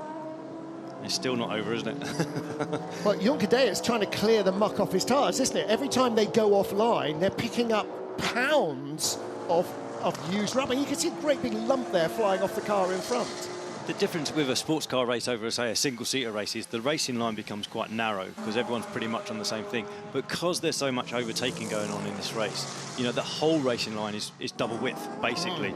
And then you've got the marbles on the outside of that. It's when you get pushed out there, there's a lot, and it can take a couple of laps to get that all cleaned off the tyres and going again. And especially for the sort of the bronze drivers in the GT category, if they get pushed wide, which inevitably happens more often, and they get onto the marbles, it takes them even longer to get that cleaned off and being able to get the confidence back in the car. And that's assuming you don't get a lump stuck in the rim, and then you'd have this unbalanced wheel vibration all the way through your double stints. The battle for second is well alike now. Yuichi Nakayama just about holding station ahead of Rahel Fry. But again, so much of these gaps, so often these gaps are affected by quicker cars coming through and holding one car up or the other, either increasing the gap or closing it down. Absolutely. So Rahel, at this phase of the race, holding station more or less, able to close the odd gap, but Nakayama then able to edge away. She's gobbling him up. Don't forget, she was the length of a straight behind when we had that message saying you've got an advantage. She's now barely the length of a car behind. Well, we heard, didn't we, a little earlier from the team about their concerns about the long-run grip levels they've got with the tyre. Look at Juncker having just disposed of the Porsche 2 laps ago. He's now all over the back of the McLaren of Sebastian Boe. So Danny Juncker having a really good run at the moment. Well, remember, again, platinum factory driver versus the silver driver Sebastian Boe here, but these are young, hungry pro drivers involved here, looking to take scalps like Danny Juncker. So it's not going to be easy for the Spaniard to get by in the Corvette. And Ricky Perra closing in behind in the Porsche as well. So he's going for the outside line, and now he's got the inside. Watch down Perra. the hill for 11. Perra's coming through as well, because they basically, Darren, they were stationary there. Yeah, that's probably an annoying couple of corners there for the McLaren, dropping 2 places. But yeah, he sort of made himself hang tight on the right and the Corvette on the outside through turn 10. Going back at the Porsche. Great overhead shot here. It's a long way round uphill on the outside, isn't it? And here comes the Peugeot to make life even more tricky. Meanwhile, in the background, we can also see it is going to be Ricky Perra that maintains that position. Also see that Sean Gillel has been caught by Ben Tuck. And that battle for what is now 9th place. That's because Awala Bokello, I think, has finished his stint. He's on pit lane in number 10, Aston Martin. Yeah, they're not too far behind this battle either. You can almost see them in the same shot. So they're a couple of seconds further back. 2.5 seconds back, Sean Gillel, from his fellow McLaren driver. Again, another hypercar coming in behind. It's the number 5. Squeezes his way through, number 6. That's like the wall of death, isn't it? Around turn 6, where all the marbles are, and you're having to sort of go around one of the GT cars. Battling on between the 2nd place Lexus and the 3rd place on Dame's Porsche. Rahel Fry not giving this one up.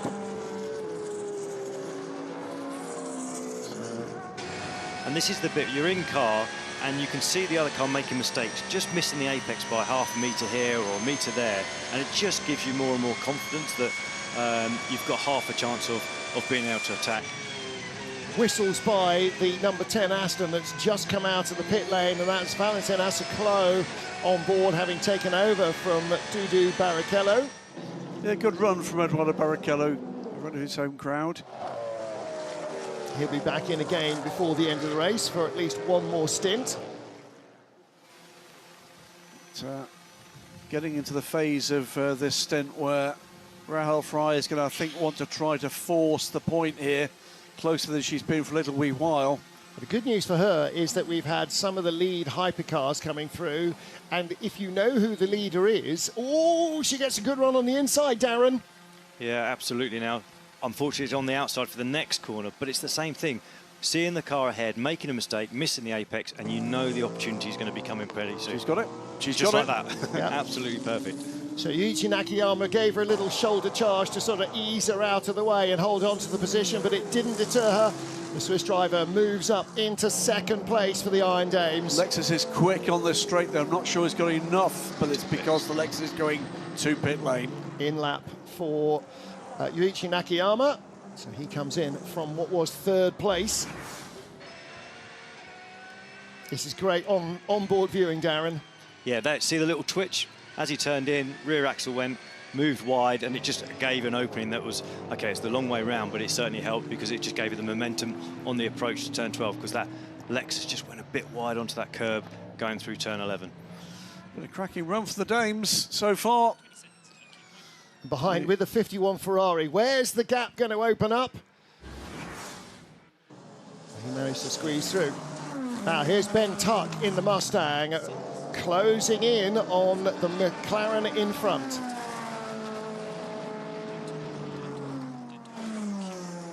Darren towing right up behind the McLaren. Looks like he's got speed in a straight line. Yeah, the McLaren kept it quite clean there, opened the door. You're looking for a counter-attack at this point. Mustang getting a bit loose on the exit of turn 2 there, but I think now it's got the drive on its way down to turn 4. Looking more and more sorted, this Mustang. Gets deeper into its career. It's the newest of the full new GT3 cars rather than Evos. Under investigation, meanwhile, car 60, track limits 5th offence. Andrew Gilbert, that's the AMG, the yellow car. That car some way down the order in 16th place in LMGT3. We are keeping an eye, by the way, on the gaps in hypercar. No change in position. It is still Cadillac Hertz Team Jota, Alex Lynn, Jensen Button 1-2, Michael Christensen, Kevin Estre, Porsche Penske Motorsport 3-4, with Estre under investigation for some kind of pit stop procedure. We'll see again this neat and tidy overtake from Ben Tuck in the 77 Mustang on Sean Gallale's McLaren. That's a move Valentino Rossi would have been proud of in his two-wheel career. That's a block pass. You get in front and you can't carry the speed. You just stop on the apex. Excellent. Well, there's your race leader, Alex Lynn. 17 seconds it was, now 18.1 ahead of Jensen Button. Jensen 17.1 ahead of Michael Christensen in third. Christensen 35 seconds ahead of Kevin Estre in fourth, and Malte Jakobsen in fifth place. The only other car on the lead lap, 7 seconds behind Estre. And a critically small gap if a penalty is coming the way of Kevin Estre. Yeah, Kevin Estre can't even blow his nose without Malte Jakobsen going by, and if he does have a drive-through or even a 10-second hold at the next pit stop, that will materially affect the battle for fourth. Into the pits as well, following the 78 Lexus was the lead car, the hands of Clement Schmidt, the 87 car on pit lane, as is Ricky Perra in the 92 Monti First Form Porsche. Iron Dames lead at the moment. They will owe us a stop shortly. So it is the Iron Dames 85 Porsche from the 81 TF Sports Corvette and the 46 Team WRT BMW. We've not so far seen Valentino Rossi aboard that car. No, we haven't. So their silver driver is keeping his powder dry. Is there MotoGP on? Is that what he's watching at the moment? I mean, he watches it all the time. He's got teams in all the categories.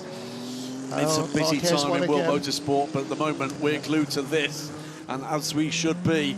Fourth place, the number 6 Porsche Penske Motorsport car, Kevin Estre, reigning Drivers' World Champion, together with his colleague Laurens Vanthoor. Two-man crew this weekend here in Interlagos as to get deeper and deeper into the race. 94, this is Malte Jakobsen. Stellar pace he was showing in qualifying, and he's right there in the mix here.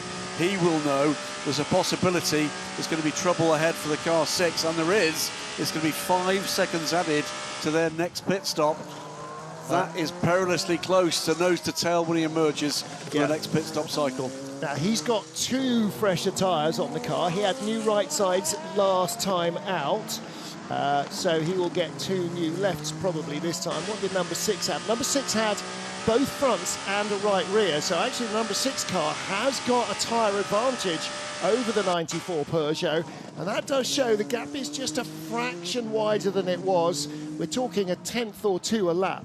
Lest we forget, by the way, it is Caddy, Porsche, Peugeot, while Paul Di Resta is off the lead lap.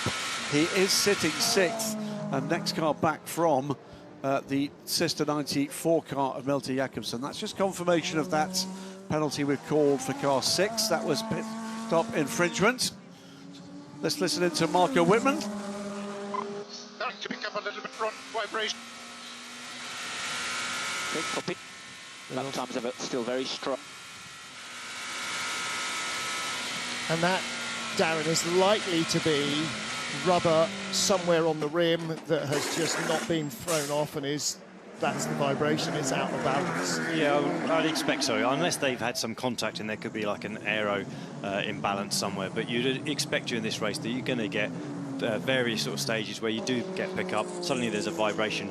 If it doesn't go after like 2 or 3 laps, then you might start to be a bit more concerned about it. But normally it gets rubbed off and it's back to having no vibration in the car.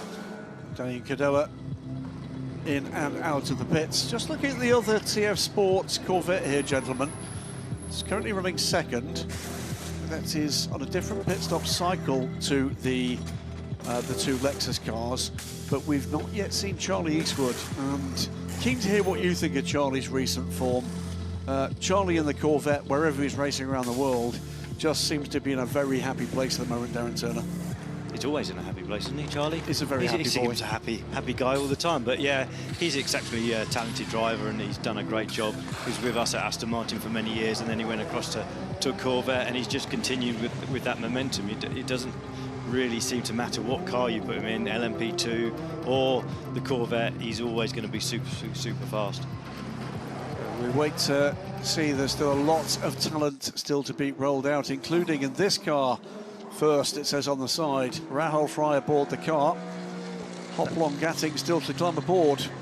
Michelle Gatting with all the spirit in the world coming back from a broken foot, still her foot in a protective boot.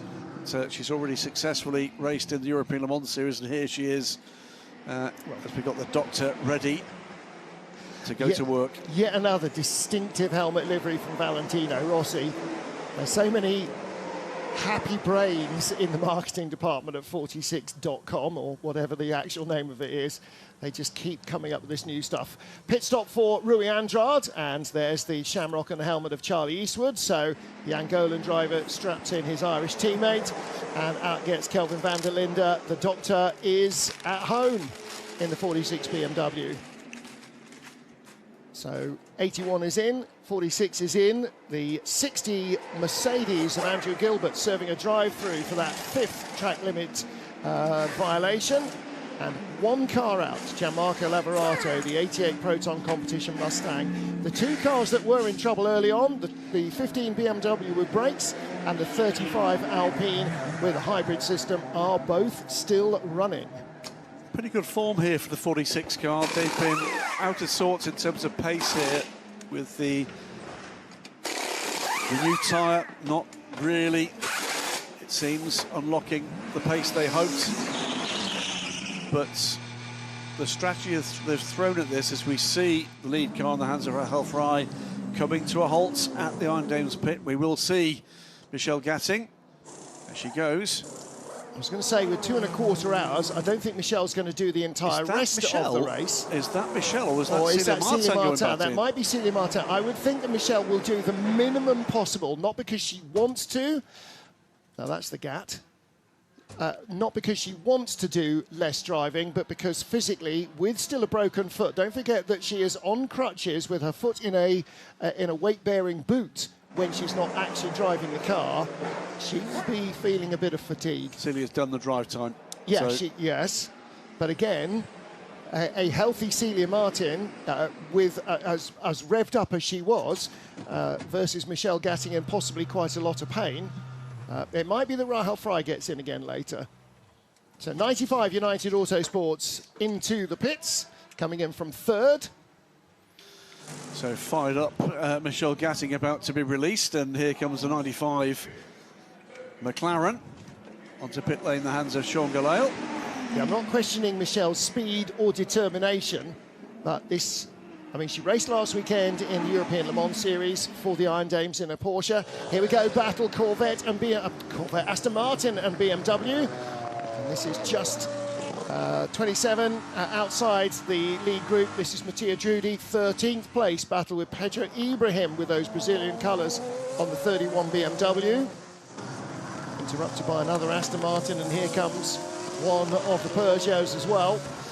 Interesting look at the virtual energy tanks for LMGT3. Pretty much the only car that's out of a reasonable 3 or 4 lap sequence is the 77 Mustang that currently leads the race, and will cycle back at the end of this fuel stint for Ben Tuck, way down towards the bottom of the top 10 or even beyond.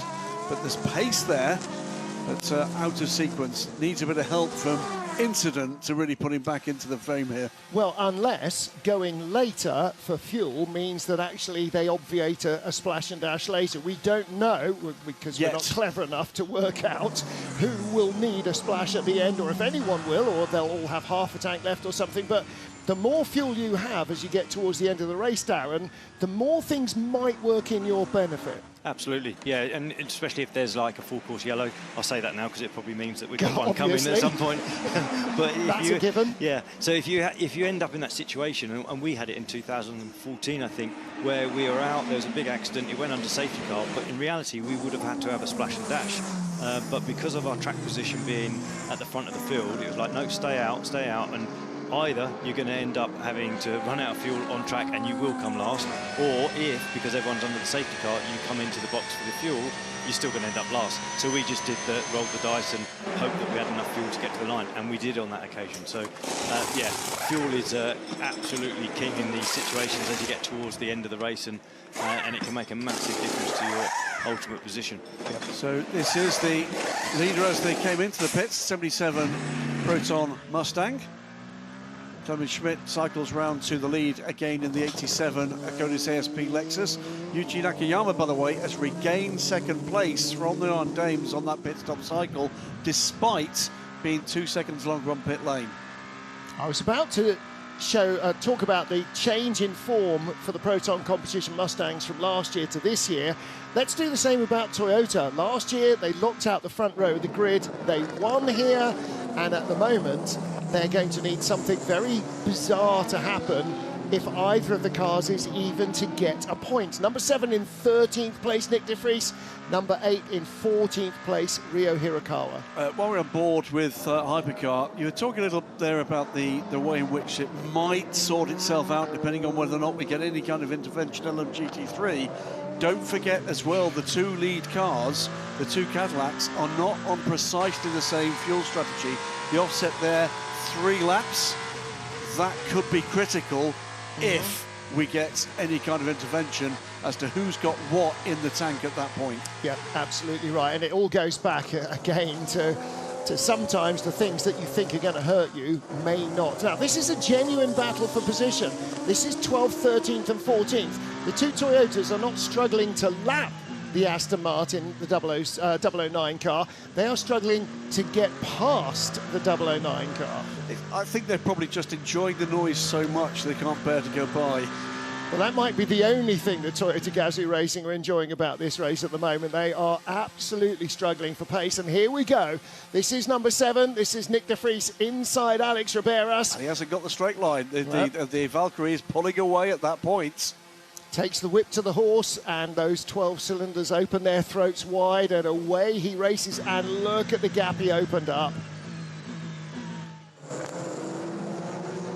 Now, the Toyotas close right up under braking. The Toyota, no question, a more complete car at the moment than the Aston Martin is, and of course Toyota Gazoo Racing with so much experience of running this particular car, never mind all of the long tail of experience in world endurance and you know, sports car racing per se, the Aston Martin team very much still learning the car and learning how to find the best out of it.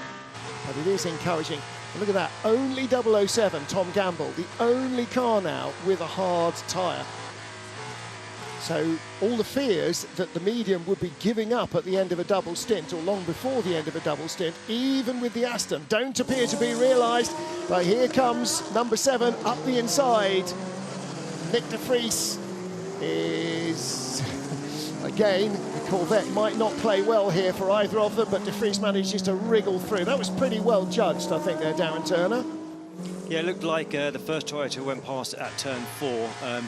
And looking, you know, obviously we've just seen on the previous lap that Alex has got some great straight line speed, but midway through the lap, through the sector 2 in particular, just struggling a bit on the tyres at this point. He's getting towards the end of his stint as well, so obviously he'll be keen to get onto a new set of tyres before he goes back out. But I can imagine it'll be Marco back in the car now. Yeah, sorry, that was Rio Hirakawa, the second of the Toyotas going through the number 8 car. So Alex Riberas down to 14th place.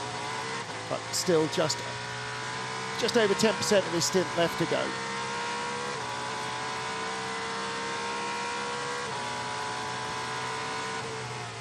We're on board with the 009 car. Darren Turner, you're very close, of course, to a lot of the characters around this programme for the Valkyrie LMH.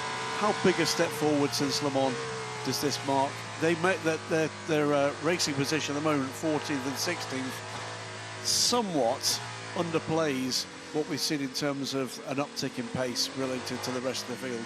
Yeah, I mean, you look at the free practice sessions, they were looking strong, you know, and I think there was some confidence about getting the car into hyperpole as well and being in the top 10, and a little bit disappointing for the fact that they were just outside of it.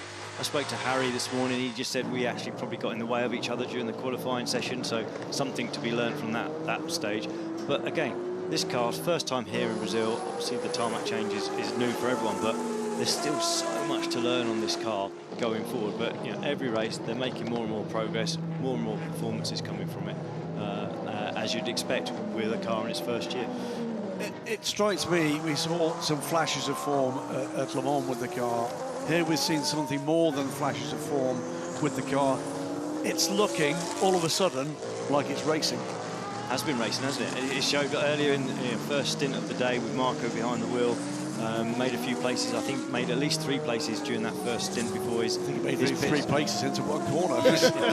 It was just like copy and paste, wasn't it, for turn 1. So yeah, and it's so encouraging for everyone within the team at Heart of Racing and at Aston Martin to see the car making progress and be part of this championship. And by the way, with other manufacturers still to come, with Genesis coming, with McLaren coming, with Ford coming, seeing the rapid progress that can be made now with the knowledge that's around, that's encouraging for them as well, that we're not talking about a wasted year.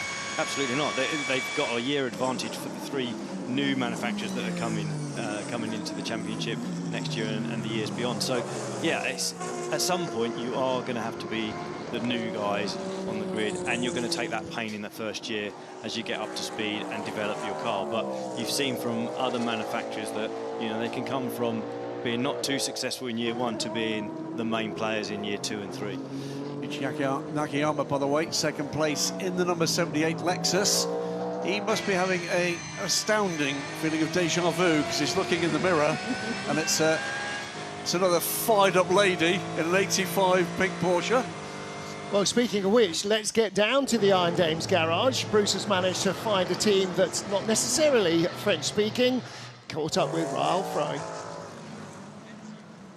And I'm in the box of car number 85, the Porsche, Iron Dames Porsche with you, Raoul Frey. An amazing stint you did, reaching up to 2nd position. You were happy, but not super happy. Just you would have liked to take the lead, I know that. Yes, exactly. There's still 1 step to go at the moment. I think we are even running P3. Nevertheless, we are happy, but we have to push, because today we want to go on the podium. Yeah, but you know, I told you came in as the race leader, but you did. You were leading after the pits. Really? Okay, even better. I take it. But nevertheless, we have a bit more than 2 hours to go. Michelle now is in the car. She's doing amazing because she has to catch up. She was missing Le Mans. now she's super motivated, and I'm pretty convinced that today we're going to have a strong result. Excellent. Will Michelle remain in the car until the end of the race? Can she do that with her injured foot? Yes, because she already tried last weekend in Imola for ELMS. She's ready, she has no pain when she's driving, and now the target is that she stays in until the end. Okay, great. Good luck for you then. Thank you very much. All right, perfect for Michi. That's going to be very good, very encouraging. Great pace from the Iron Dames. You can see the pink Porsche there. The delayed number 60 Mercedes in the middle, the yellow car, that is actually running in 17th place with Fran Rueda at the wheel. So it's not part of this battle, but it is still going quickly. Fran Rueda is still a capable peddler, and that means that she's going to have to get by a gold-graded driver. She's a gold as well, Michelle. So. Yeah, she's got to get by that Mercedes, although he will be getting blue flags. Well, you had your head down just as that happened. He got the blue flag, and she made the move. So that was a battle that she didn't need to have, and now can focus on the tail of that Lexus. With Michelle, obviously the injury that she's had from the pit stop a few races ago. The test day. Yeah. Basically, I mean, it's something that I'm surprised doesn't happen more often. Cars dropping down with drivers still next to the car when they're doing the driver change.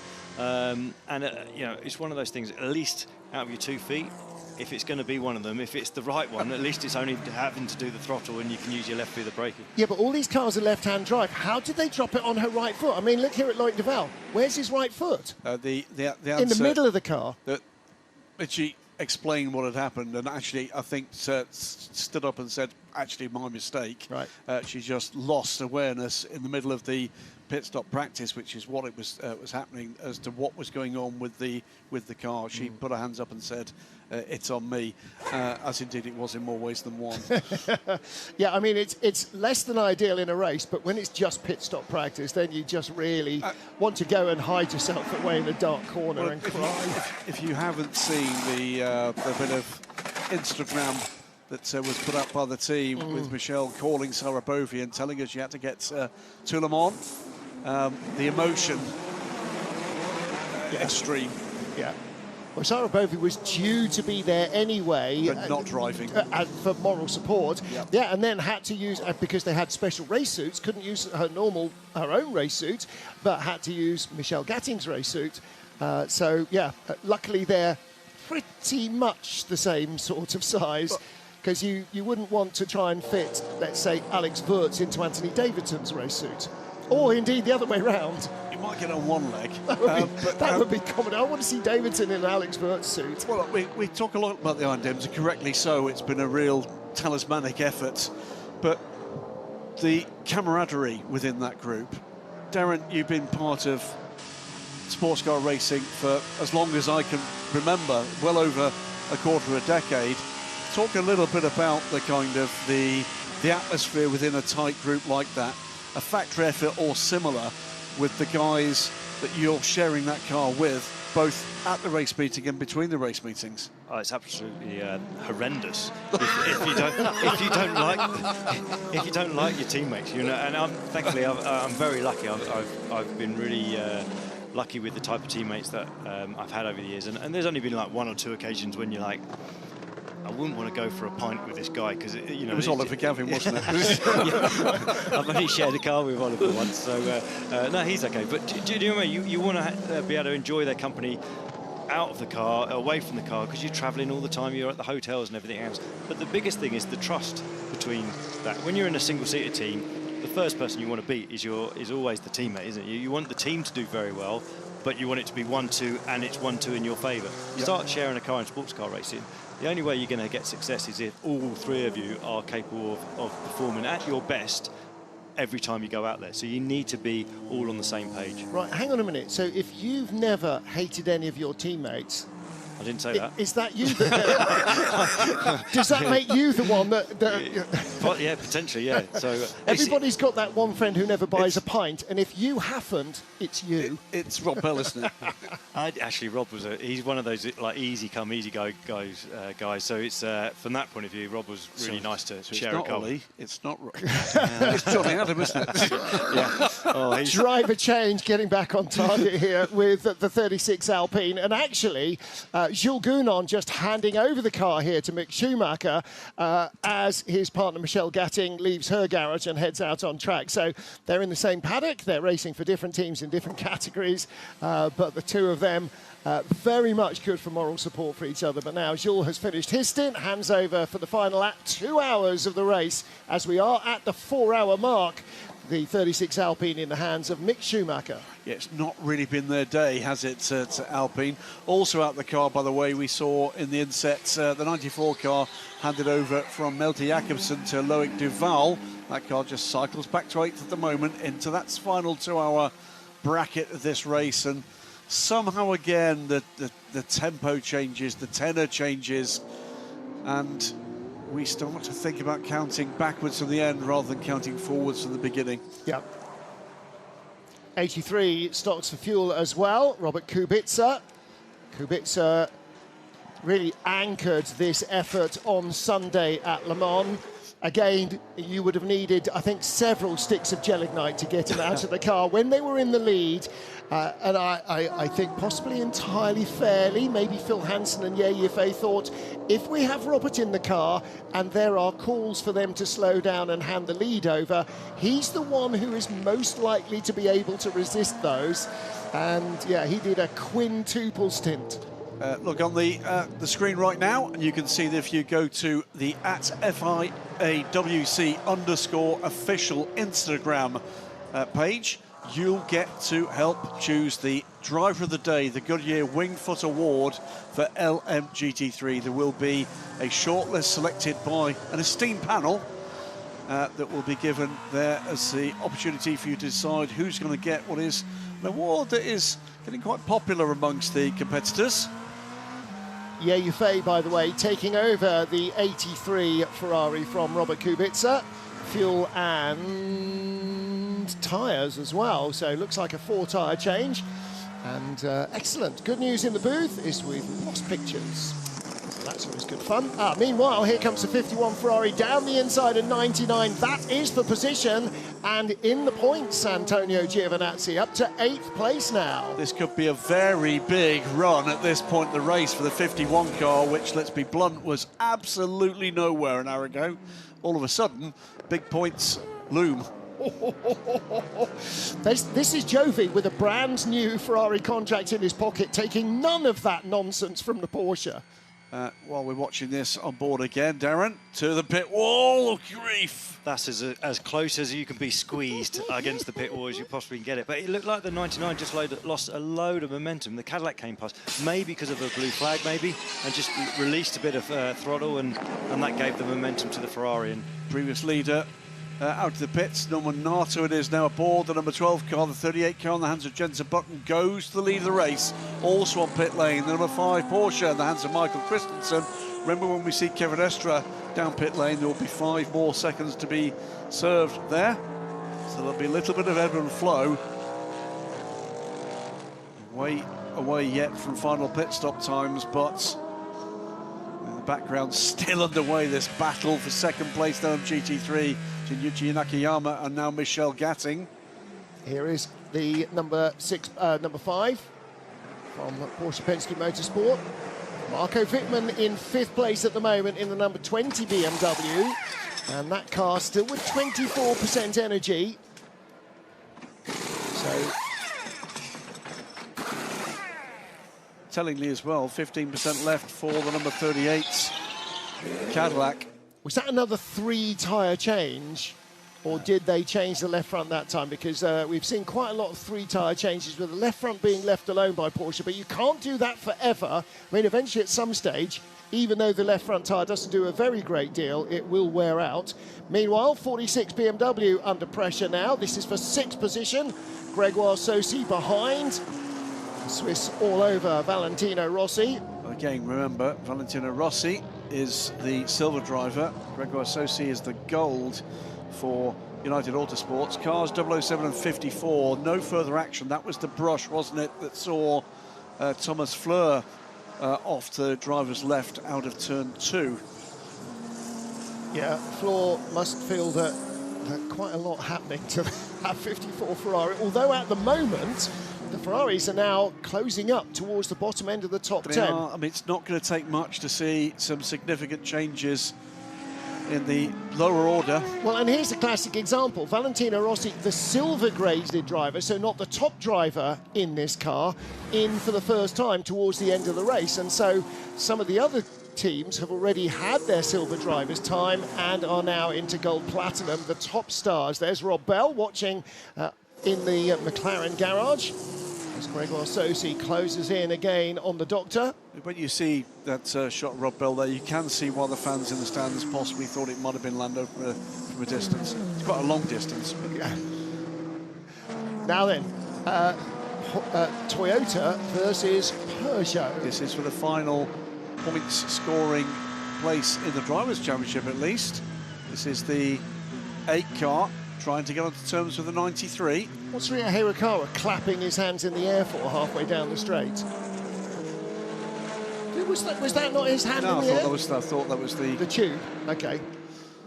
Don't think he's dancing in there. I don't know. I wondered if he was gesticulating somehow to the team. I mean, occasionally you have to sort of give your hands and fingers a bit of a sort of a crunch and stuff like that, but I've not seen anyone do the clapping down a start-finish straight. Nope. No, that's just me half catching something. Mikkel Jensen. He's done a lot of defending, hasn't he, Mikkel Jensen, in this race? He has indeed. But it's been, I think, a very encouraging race for Peugeot across the board. We'll see what can be achieved as we get deeper and deeper into it. There's the rear view of the Toyota closing in on the 93 car. Be interesting to know from Toyota what they've been working on with the car, how they've been trying to change setup, how the drivers have been trying to change their driving style to find some pace. I mean, 6 hours is a very, very long time to be working with the car on the same tyre, on the same track. And of course, the track evolves, but the way that they're operating the car will probably have changed as well. Kevin Estre, by the way, on pit lane, remember, has that 5 seconds to be added to his current pit stop. And so that will just drop him a little further. Don't think it's going to cost him a position at this stage, unless there's other dramas on pit lane, but there certainly will not help in the times. That number 8 Toyota now in the points, because not only has Kevin Estre stopped, but also the number 7 Toyota of Nick de Vries has just pitted. There it is. So Estre had 5 seconds to wait before they were allowed to do anything to the car. Yeah, Rio Hirakawa, though, does still owe us a stop, and fairly soon as well. 7.1% of energy left for the number 8 Toyota. Kaz Nakajima takes over with just under 2 hours of the race remaining. And you're starting to see like all the teams now putting full new sets of rubber in as we're getting into the closing sort of stages of this race. It's like, okay, we've saved the tyres, we don't need to be using the tyres from qualifying, and it's full sets, all 4 tyres brand new, and giving them the best chance of performance. And the other thing that's changing as the heat comes out of the day is, as you can see there, the hards have disappeared. That's not a feature of this stage of the race. I think that was a worry from Michelin's point of view, and not very many teams opted for much hard tyre running, but you're absolutely right. Track temperature still 28 degrees. It was only 32 at its highest, so it's still a warm track. And there is 46 Valentino Rossi, continues in 7th place. And that WRT BMW has been passed by Gregor Sosi, so you can see the McLaren ahead of him. He's now up to 6th position and closing in on Valentino Rossi. Worryingly for the doctor is Richie Leitz. So here's the pass, Darren. That's a fairly clean manoeuvre, except for at the apex there. Bit of a move, bit of a slide from the McLaren, getting a bit crossed up, but both of them avoiding any contact at that point. Did it look like Valle was using the normal racing line and didn't think that there was a lunge coming? Probably when he started to turn in he didn't, but then he soon realised that it was coming. So, yeah, it was good because he gave enough room at the apex, even with the McLaren getting a bit crossed up. I think that's his motorcycle training to survive. Behind that pair, by the way, you talk about Richie Leitz, but there's Ben Barker as well in the Mustang, looking to go onto terms as the Valkyrie up the inside of the Mustang. Could there be a taller and a shorter car in sports car racing? It almost looks like the Valkyrie could go underneath the Mustang. Yeah. And if it was Marco Sorensen, I'm sure he would have contemplated that. Little lock-up for the Aston Martin as he goes around the 46 BMW. So Valentino Rossi with the turquoise car of Ricardo Pera, and then Ben Barker's Mustang behind. Leaving the pit lane is the number 7. That's the 8. Number 8, rather. Yeah, 7's already gone out. And the only car at the moment running a hard Michelin is the sister to the 009, 007 with Tom Gamble at the moment. He's still got a new hard right on the back of that car. But I can imagine when they get through to this next phase of pit stops, that'll be the last time we see a Michelin hard. Are expecting Jenson Button, the race leader, in pits this time round. Critical pit stop this for the 38. Needs to be clean, needs to be rapid, keep them in the hunt. Meantime, there's a change. Ben Barker ahead of Richie Leitz. Wow. And it's the Mustang now that is left to try to close the gap to Valentino Rossi. See already, Gregoire Saucy is he's gone. He has headed for the hills. He came ponying down the straight there, didn't he? And despite going deep inside, Richard Leitz just left the door wide open for him. So expecting our race leader in, Jenson Button is in the pit lane. And the question now is, what can the 38 is in, Jenson Button, what can the number 12 car do?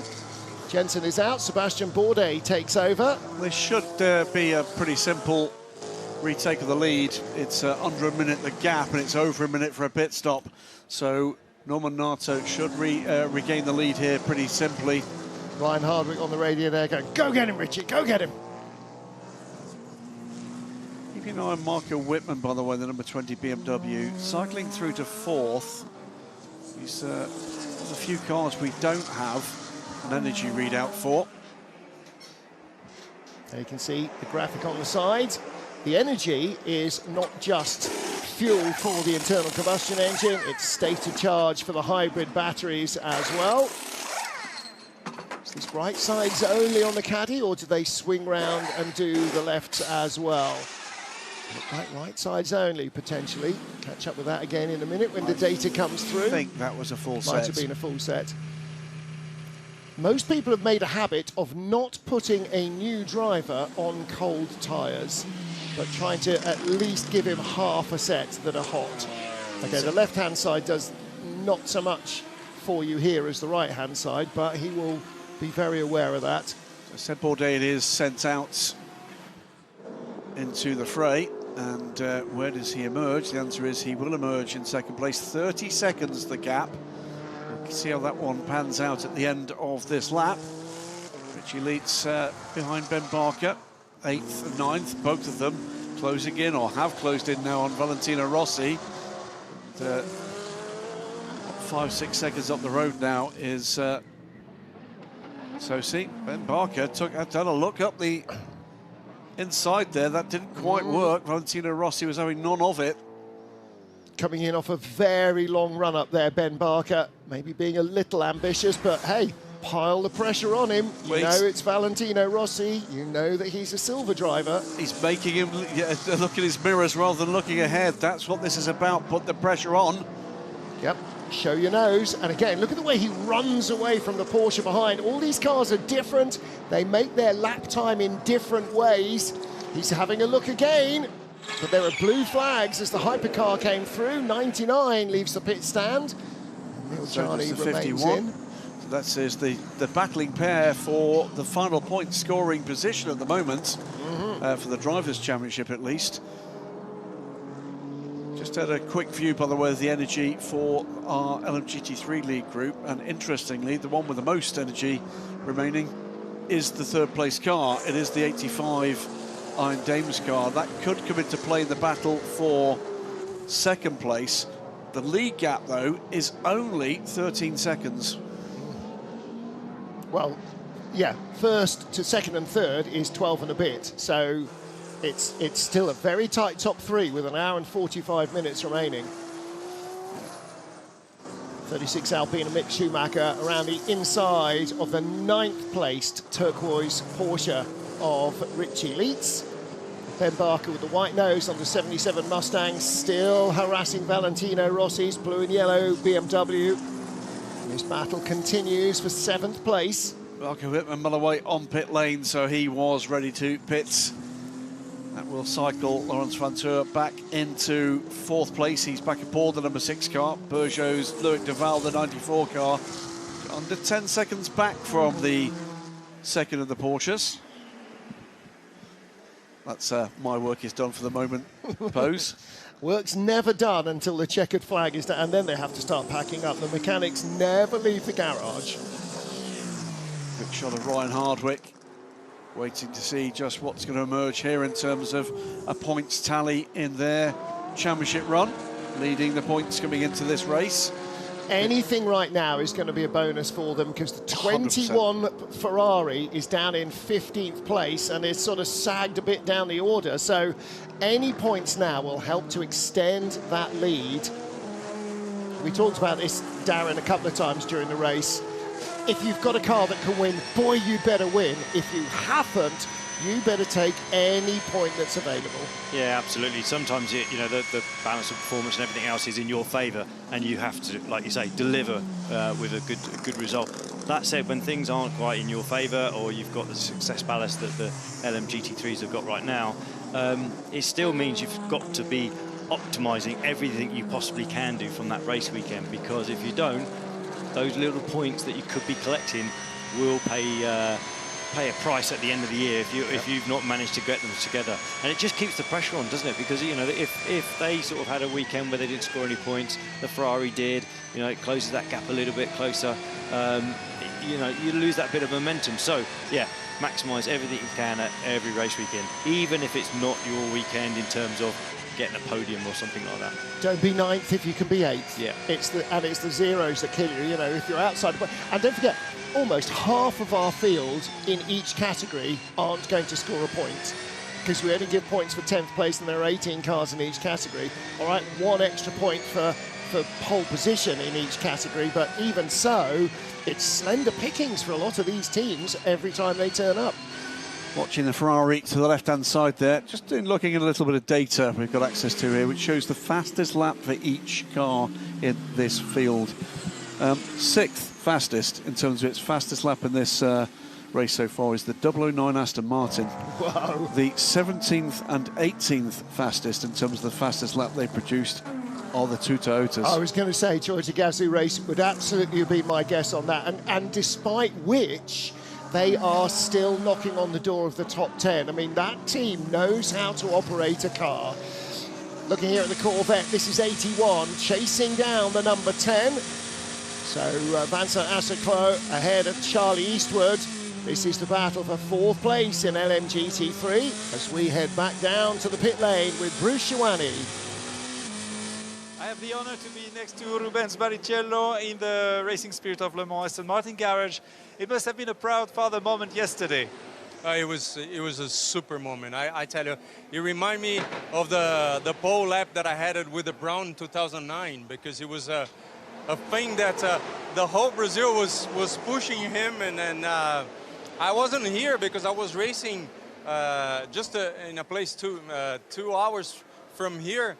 And I had the TV on in my car before I went out to qualify, and I put the car on pole yesterday with him. What a moment for the family. Excellent, double pole the same day. It's pretty tight now for the podium. The car is still in contention. How does it look like? I think the team is doing a fantastic job.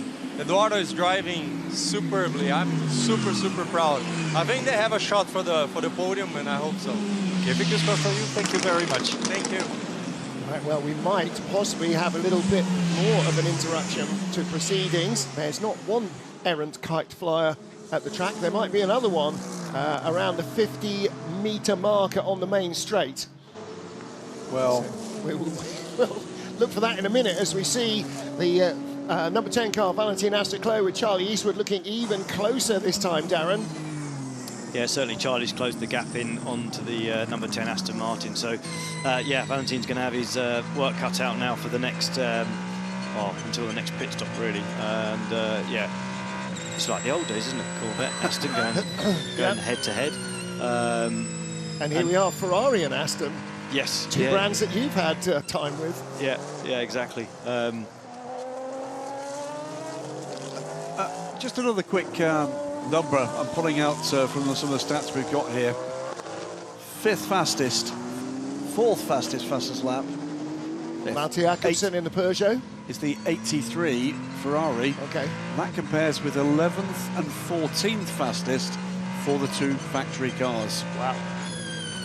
The Ferrari just been lapped by the Cadillac again.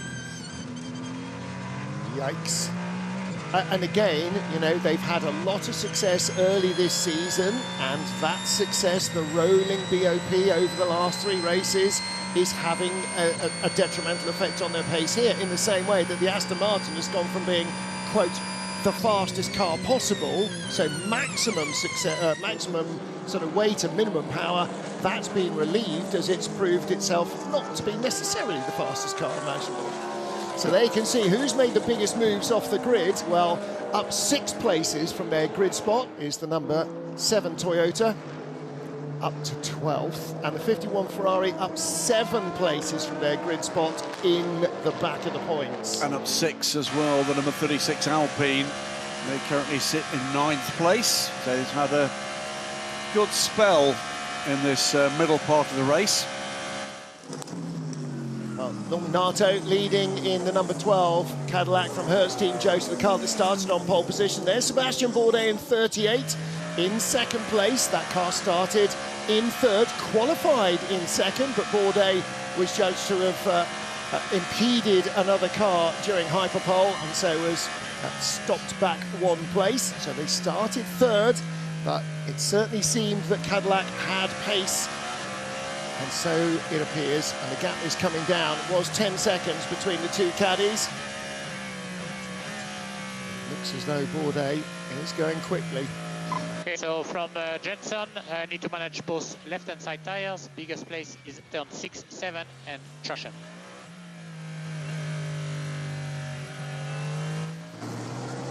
Right now, car 12 is actually on the worst combination of tyres out of all the front runners. So this is going to be a stint where it's like damage and limitation at this point for Norman. So yeah, I guess they know what they've got coming in terms of sets, but right now it's not the best combination that they've had. So at the last stop, Nato had the qualifying tyres put on the right-hand side, so he's got old lefts and used rights, and 38. Did they have a 4-tyre change? I can't quite spot what it says on that. Or did they have a... it's 4 used tyres. Used on left and on right. Now, they're not worn out, but they have done a few laps. So what it means is it hasn't got that immediate new tyre bite for maybe 4 or 5 laps. This is one of those phases of sports car racing. It can draw you in to the conclusion, oh, it's settled down now. But there's further chapters to be written here in both classes. And again, we're back into team formation, aren't we? 2 caddies, 2 Porsches, 2 Peugeots, and then BMW, Ferrari and Alpine sort of jockeying for position there. The Toyotas creeping a little further forward now. They're both ahead of the Aston Martins. One quick storyline to close off. We had that 5 second. We're going to go full course yellow. Is this for the kite, I wonder? Might Another well kite. Be. There's a pub quick question, if ever there was one. Which international motorsport event was interrupted twice for kites on track? 20 seconds for full course yellow. We will go under full course yellow in less than 15 seconds. It is. Full course yellow in 10, 9, 8, 7, 6, 5, 4, 3, 2, 1. Full course yellow, full course yellow. So, note to self. Okay, we are next collecting year debris from the start straight. We are collecting debris from the start straight. All cars to bear right. All cars to bear totally to the right. Next year in fan merch, nothing that flies. No kites, no balloons. All cars to bear right at the start straight. All cars to bear totally to the right at the start straight. We have marshals on track. That's because somebody's going to have to leap over the wall or come around the end of the pit wall, probably, to go and retrieve that. It's down at the 50-metre board. There you go. That's not Rob Bell, by the way. I think it's one of the marshals. He's fast. Yeah, it's a good sprint. Yeah. Well, he's faster that way because it's slightly downhill to the centre S's. Now he's got to run uphill. We will remove full course yellow in less than 15 seconds. 10, 9, 8, 7, 6, 5, 4, 3, 2, 1. Full course yellow removed. So does lightning strike again? Michelle Gatting wasn't quite where she needed to be, but she's got a good run on Yuichi Nakayama. He just manages to hold off the Iron Danes. Porsche now, if they'd been another few metres further, she might have had that run down the inside completed, but she certainly gave it a good go in this battle for second in LMGT3. Indeed she did. It was Rahel Fry, wasn't it, with Martin Berry the last time we came back from full course yellow, and that made that look simple. This time the more experienced racer was ready for that move. Here comes one of the caddies, makes that move quickly. It's out the way. Michelle Gatting, though, is under investigation for full course yellow procedures. Now that might have been not slowing down fast enough, and that might have been speeding up too early. So either way, that might be potential problem for their podium finish. They're currently in third. There she is in the pink and white Porsche, chasing the second place Lexus of Yuichi Nakayama. And I think just before the full course yellow came out, Charlie had made a move on the number 10 Aston Martin, sneaking past. There's only a second and a half between them at the moment, but obviously that move was just done just before the full course yellow. Yeah, so Charlie Eastwood now just 7.5 seconds back from Michelle Gatting. There's another move to and along the wall. We've seen a lot of that today. That's the battle. That's just the 14th. That's just a good job that kite was moved, wasn't it? That was Alessia Rivera down the inside of Pedro Ibrahim in that Brazilian livery BMW. That was where you just stop breathing and try and draw your elbows in. So whatever next. Train set at turn 4, who knows? Well, it's not so hot that there's any paddling pools in the paddock, so there's that advantage at least. Now, here we go, looking down the inside again. Oof. And Darren, this is the difference, isn't it, between the two cars? You've got a front-engine car like the Lexus, or maybe like the Aston Martins you've been so familiar with, or a rear-engine car, a mid-engine car. They're going to generate lap time in different ways, and so they'll have advantages. Oh, absolutely, and it looks like the Porsche is really strong in that sector too. And then just loses out a little bit on the straight line performance. But the biggest thing is when you're trying to overtake someone, actually straight line's the key. Having that run down to turn 1 or into turn 4, you just want to be right on the tail of the person. But if you've got a good exit and they pull away, there's nothing so disheartening as that at that moment in time. We get the long shot here. I think we're going to start to see Charlie Eastwood in this shot, because he is closing in on this pair as they battle away. Number 10, Aston Martin on pit lane. There he is. So that is Charlie Eastwood in the number 81 TF Sports Corvette. Lexus, Porsche, Corvette, Aston Martin on pit lane. Then the 59 McLaren and the first of the BMWs. Driver of the day, remember, you can vote now on Instagram, FIWC_official. Celia Martin voting there, possibly for herself. Am I in it? I'm in it. And you will form part of the opportunity to award that award.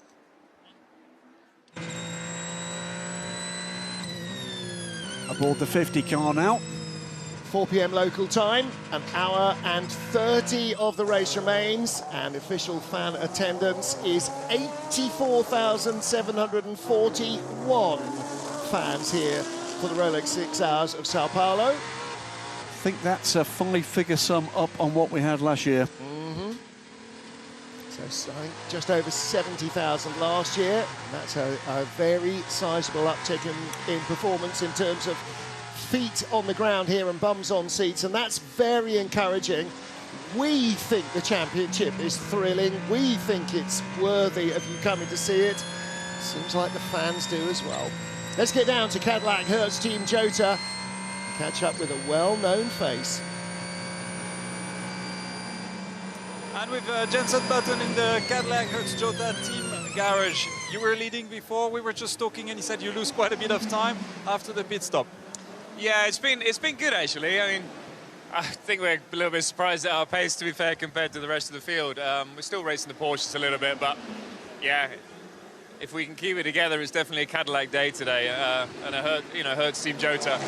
Phenomenal job. It's been a tough weekend for us in terms of finding a balance that works, especially for the 38. Great qualifying yesterday, and no, to be first and second at the moment is fantastic. I led quite a few laps. We're on a different strategy to the 12 because they're pitting, I think, about 10 laps before us.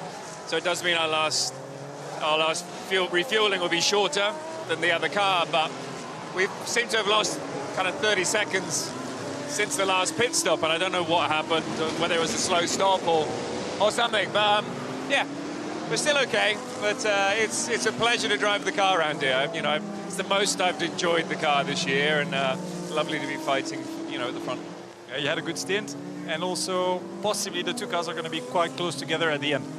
Yeah, maybe. I think they've pulled out a bit too much of an advantage right now. But a win would obviously be amazing. But after the year we've had so far, I think if we're able to be on the podium, that's an extraordinary race for us, and I'd be very, very happy.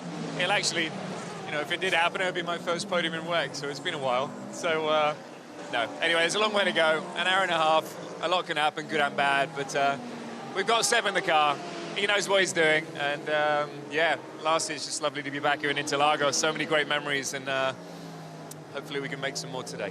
Good luck at the podium. Cheers, thank you. For Jensen and for his then Brawn teammate, Rubinho, this was a very emotional place to come racing, and yeah, it would be, I think it would be a surprise if Cadillac don't have both cars on the podium. There might end up being quite a battle in the end. Jensen's downplaying the chances, but you never know. Now then, what's going on with the Toyota and the Ferrari here? This is 8 Ria Hirakawa and 50 Antonio Fuoco, and a drive-through for car 85. That is the Iron Dames. That is the Iron Dames. Michelle Gatting in second. That is going to cost them second place because Charlie Eastwood under 6 seconds back. So that is full course yellow procedures for Michelle Gatting. And from second place as these two cars battle away for what is 14th place. So we'll listen in to what's going on with Brendan Hartley on the radio. I know you're doing what you can, mate. It's all good. Track temp is falling quite quickly now. Yeah, it's not wrong, actually. It's dropped 5 degrees in the last hour, which doesn't sound like an awful lot, but 5 Celsius is a big difference. Think if you're watching at home in the UK, if it was 30 degrees on Friday and only 25 overnight, how much cooler that felt. Well, that's what we're seeing in terms of development in the track, and that may change the balance of the cars. It may change the balance of power between some of these cars as well. And there's 2 battles for Toyota just at the front of this shot. There's number 7, Kamui Kobayashi, versus 009. Marco Sorensen is back in. And then there's this battle, the 8 of Brendan Hartley and 50 of Antonio Fuoco. Now, for the moment, none of them are actually for a point. All of them, though, Darren Turner, are for being a racing driver and not being passed. Yeah, this is when it's really going to get elbows out, isn't it? I love this. These cars, incredible performance, and they're still racing like so close to each other. Fantastic racing throughout. Like you say, it's not even for the podium position, is it? This is it just to sneak into the top 10. So yeah, it's great that they're putting on such a good show, and it's so competitive. Well, what do we know about endurance racing? What has Toyota's history over the years taught us?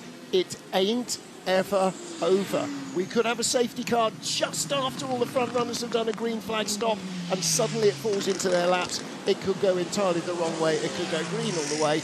You never know, and you're certainly not. It's like you in the fuel situation. If you surrender, you know you've lost. If you cling on tenaciously, something might happen, and that's what these guys are doing. They're racing drivers. They're racing. It's the hypercar standings. LMGT3, I can tell you, Michelle Gatting has taken that drive-through penalty, has emerged third place. Watch again this attempted overtake. Almost on the grass, but also all the way through the rubbish there as well. That's not going to have helped his push for the remainder of the lap. Well, Brendan left him the dirt. So, OK, if you want to go rally crossing, feel free, my friend. Also, by the way, into the pits from the lead in LMGT3, 87 Lexus in the hands of Clement Schmidt. That puts Charlie Eastwood into the lead of the race at the moment, but he will also owe us a pit stop. So from every angle there, that's quite a ride there for the number 50 car in the hands of Antonio Fuoco. Quite dramatic. Loic Duval and Alessio Rivera are under investigation for an incident at turn 11 a few minutes ago. We didn't see it on camera, I don't think, but clearly 2 into 1 didn't quite go. Alessio Rivera in the 21, second in the championship standings, Ferrari, and Loic Duval, the 94 Peugeot, currently in 5th place. Still sticking with this battle. Close indeed. Ferrari got the toe here.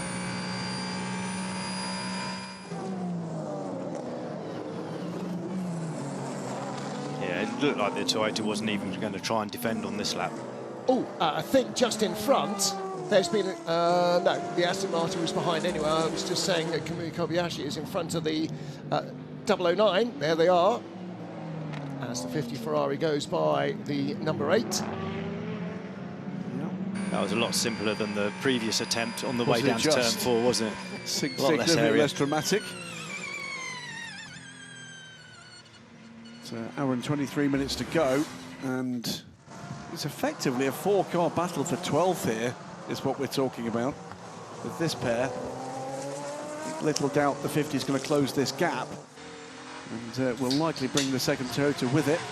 Yeah, Marco Sorensen, I should think, has probably got a smile that he can barely fit into his helmet at this stage, having so much fun attacking the Toyota. I mean, of all things, yes, in the last 2 or 3 seasons, Ferrari has sort of emerged as one of the front runners, Penske, Porsche last year, but Toyota Gazoo Racing, they're still the benchmarks, aren't they, Darren, really, in terms of performance and execution? Yeah, absolutely. Year in, year out, they're always there and produce the good performance at every racetrack near enough. So again, it's super encouraging, isn't it, that the Aston's being able to go wheel to wheel with these guys for the first time this season. So and Marco's been on his tail now for a good sort of half a dozen laps or so. But I'm guessing car 50 is closing in fairly rapidly behind them. Yeah, Sorensen will have to stop and drop out of this battle before they do. He's on 36% energy, 54 for the number 7 Toyota in front, and 54 for the 50 Ferrari behind him. Good view of the multi-function steering wheel there, going through the gears. Marco Sorensen. You've known Marco for a long time, Darren. It seems to me he's a driver that's adapted to this Valkyrie. It's just like coming home. He seems to absolutely love it. Yeah, when you look at his single-seater pedigree before he came into sports car racing with GT, I mean, he was definitely one of the sort of up-and-coming superstars in single-seaters, and then had his accident that sort of lost that momentum, and then he got into the GT cars, and he's just one of the all-round good guys, super talented behind the wheel, but just a real easy guy to be as a teammate. So it's lovely that he's got the opportunity with Hart Racing and in the Valkyrie this year. I know there's a lot of drivers in the mixing pot to get a seat there, and he's producing the goods for the team as well. And the good thing about Marco is just his sort of team spirit, and his just general vibe in a garage. He's just such a lovely guy to hang with. Now, when we're talking about what's going on for the future, looking at cars like the TF Sport Corvette we just were, Charlie Eastwood, where are these new brands coming in going to find their drivers from? They're not going to be recruiting a bunch of guys out of Formula One, but you're looking maybe at the support series, or maybe you're doing what some of the big manufacturers did, is looking at the top, the cream of the crop in GT, and hiring them to go and race your hypercars. It's a great driver market right now. If you're producing the good on the goods on the racetrack, then hopefully you've got a manufacturer coming knocking on your door, and there's some great contracts out there, and that's what's so good about this sports cars racing at the moment is just how many cars, how many championships are there out there, and how many drivers are required. So it's just win-win for everyone. And it's not one a car, it's 3 per car for a 2-car team. So each new manufacturer is going to need 12 drivers. WRT going to work for Valentino Rossi, and as he leaves, in comes Charlie Eastwood from the lead of LMGT3 with a 19-second advantage over Michel Gatting now. Yeah, so this is still very much in a state of flux, isn't it, this LMGT3 deal? No further investigation from Greg Rossosi in the 59 McLaren for not respecting blue flags, so that's good news for them. No, it's under investigation, sorry. So that he is potentially in trouble a little further down the line. Iron Dames are in as well, That cycles Ben Barker through to the lead again in the Mustang, and following through is the other United Autosports McLaren, in the hands of Marino Sato. Jose Maria Lopez, by the way, is back aboard the 87 car, which will cycle back through to the lead as the 2 cars ahead of him now pit. But this is shaping up to be a really very close battle for the podium in LMGT3. And actually in hypercar as well. But look at this. This is that move. Different move. Yeah. Oh, so that's the other Toyota. Yes. So that's 50 going by number 7, Kamui Kobayashi. 50 pushing towards the points. Next target for the 50 car is the 009, which had gone by the number 7 car. So this is an Imola 2024 style charge from the back from Antonio Fuoco. It was Nick Nielsen that made up so much of the ground in that race after they got badly delayed by the rain. Well, you said just a little while ago, Martin, that the temperature, the air temperature is plummeting. And is this falling a little more comfortably for 1 or 2 of these cars in this phase of the race? I certainly think that Kamui Kobayashi got badly held up coming onto the straight there by the GT3 cars in front, and so that was probably taking candy off the baby for Fuoco. He had a clean run up the hill, and Darren, I can't imagine what the speed differential is if you're wide open compared to if you're having to lift. That, by the way, is the lead battle at the moment.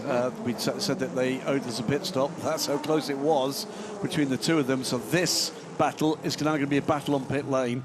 Through went Marco Sorensen in the 009 with Antonio Fuoco closing rapidly on the Aston Martin Valkyrie for 12th place. Yeah, he was just a second behind him at the line, so I reckon by turn 4 it's going to be very close. Here's Jose Maria Lopez, 4-time World Touring Car champion, now leading the race for Lexus. But only by 6 seconds now from Charlie Eastwood. This has been a very good stint indeed from Charlie aboard the TF Sport Corvette. Well, the 81 car you saw in the back of the shot, here it is coming down to turn 4. This is great stuff. We've got over an hour and a quarter of racing, Darren, and we've still got no clue who's going to win either class. I haven't got a clue. I'm trying to catch up with it. Well, I was just thinking when that shot we just had with Charlie. Then it's now this is the point of the day when the sun's coming down, and you need to get those windscreens cleaned or the rip-offs coming off, just to give the drivers the best opportunity of not making a mistake. From having something affecting them with the visibility. Change on pit lane. The McLaren can't blend back in. Now, that is the order in which they came in. It was indeed. So the McLaren will have to just tuck in behind. Meantime, as they cycle through behind, it is Lexus 87 from the 81 Corvette. Then the 78 Lexus, the hands of Finn Gersitz. Valentina Hazard-Chloe, though, is with that car in a battle for 3rd and the final podium position. Then United Autosports 59 car. Michelle Gatting is right behind that in the 85 Iron Dames Porsche. Ricard Leitz 8 seconds back and pushing on with Valentina Rossi a further 7 seconds back. See, I think from those top 7, you're going to get a winner. And I have no clue which of those top 7 it's going to be. But again, we'll watch it. Could be any of them. There's the release for the Mustang. There goes the... That was super close. The drone following them down the... I love that drone shot. It's the best thing ever. But, the one thing I'd say here is, I don't want to jinx it, but I'm gonna. We've got an hour and 15 minutes to go. With the way these strategies are panning out, all it will take is one major intervention. This thing's on its head. 1 minute 22 seconds on the pit lane for both of those cars, for the 77 Ford and for the 95 McLaren. So they came in literally bumper to bumper, and that's how they left. So Jose Maria Lopez, the leader from Charlie Eastwood in the 81 Corvette. Let's catch up with the team.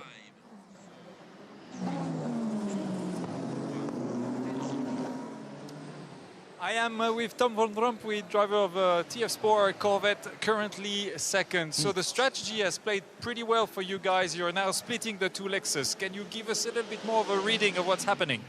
Yeah, for the moment it's looking good. I think, as you said, we are P2, 6 or 7 seconds behind the leader. We should have a slightly fuel advantage in the end. So we will see, because Lexus is very strong in the first stint with no tires. So let's see, we are quite strong in second stint. So if everything goes well, a podium should be able, and maybe a win, let's see. Okay, let's be positive. Thank you very much. Thank you. Very disappointing in the inset there is, I just saw Ben Tuck looking very, very concerned in the back of the garage, and Ben Barker walks away from the 77 Mustang. 88 is our only other retirement of the race.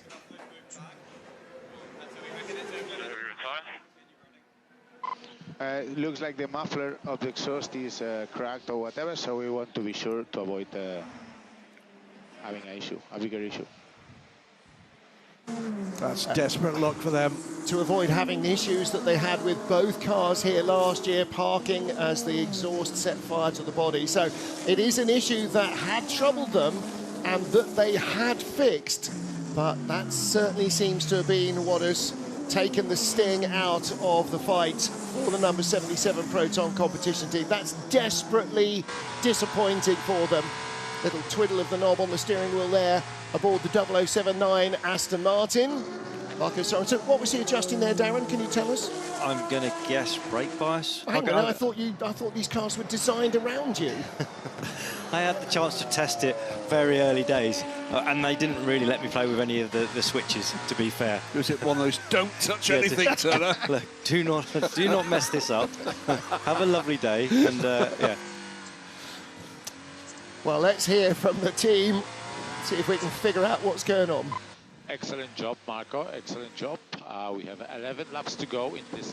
11 laps to go, and we are going to fight with Ferrari, 50, and both Toyotas towards the end of the race. Good job so far. Good job. Keep pushing. So there is the 50 Ferrari right in front, going by the McLaren Porsche battle that is for fourth rather. Gregor Sosi, fifth place actually. Gregor Sosi, Michel Gatting, but I mean, he looks like a fighter pilot. He's certainly driving this thing like a fighter pilot, isn't he? Well, the 50 car's gone by the 009, but they're right. This is the fight, and it's a fight for a manufacturer's world championship point, because the two of the cars ahead of these two are the two privateer cars. And that would be key, because Aston Martin has not yet finished in the top 10 with either car this season. So Not that the would be 10, their first point. No, they score points at Le Mans. Ah. In that case, I withdraw. Yep. I think the issues in the race for the number 50 car meant that they scored their first World Championship points. Ah, of course, yes, I forgot the DQ.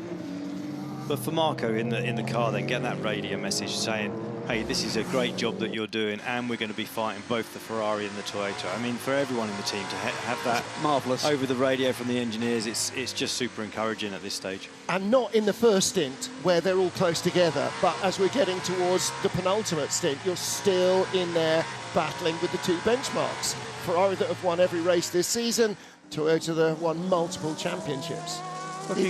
Looking at where the battles remain, at the moment, biggest battle is for second overall. Julian Andlauer, 7.5 seconds back from Sebastian Bourdais, and just a little quicker on the last couple of laps. He's edging closer to the second place car overall.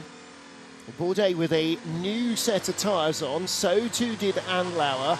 Right side used tyres last time for Norman Nato, the race leader. So Andlauer and Bourdais both with the tyre advantage, but the quickest of the three is the race leader, the number 12 Caddy. At least it was on the last lap. Slight correction. You're right, they got tyres, but it was used tyres going on for Sebastian Bourdais' 38 car.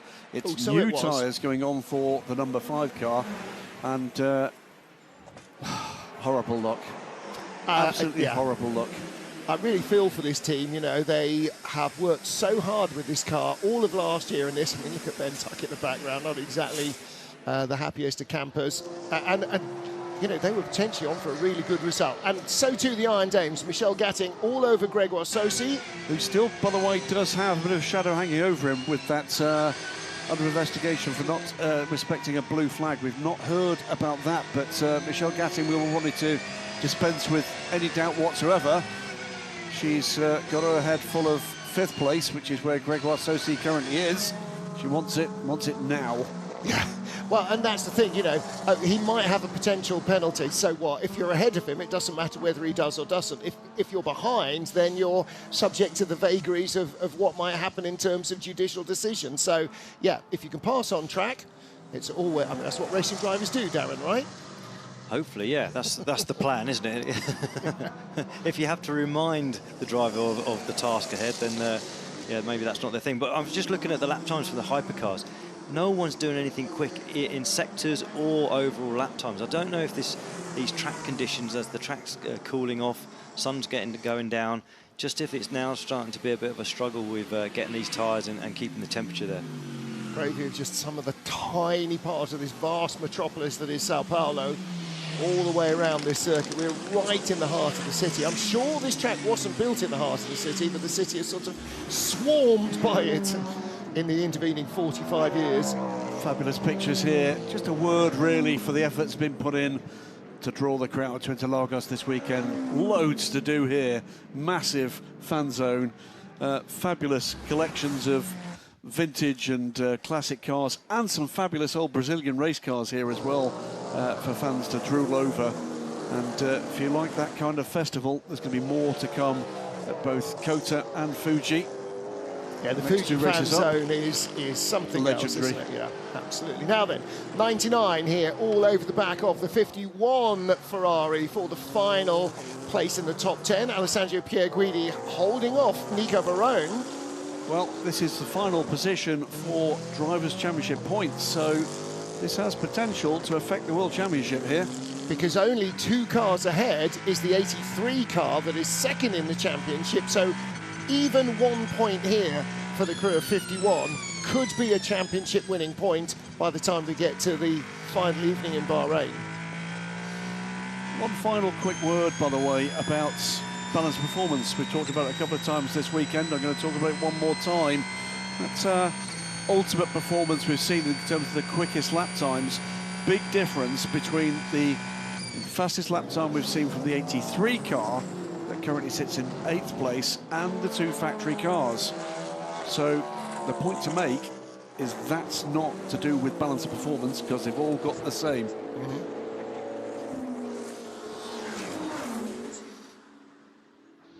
Okay, so we need to carry more speed T8 and T12 and 3 and be less aggressive on throttle, turn 6. For the avoidance of doubt, by the way, this is Nico Varone catching that Ferrari. Yeah, and Darren, it's useful for the engineers to be able to study the data the driver doesn't see and try and find ways of maximising the grip as Varone comes around the outside. That nearly worked, nearly got himself in a position to box in the Ferrari, but unfortunately as the circuit went to the different direction, it's... Got him? Not quite. It's coming though, isn't it? It's not far away before he finds a way through. He's hungry. That's a good thing to see. Already a WC champion in LMGT AM, the final year of that formula with Ben Keating in the Corvette.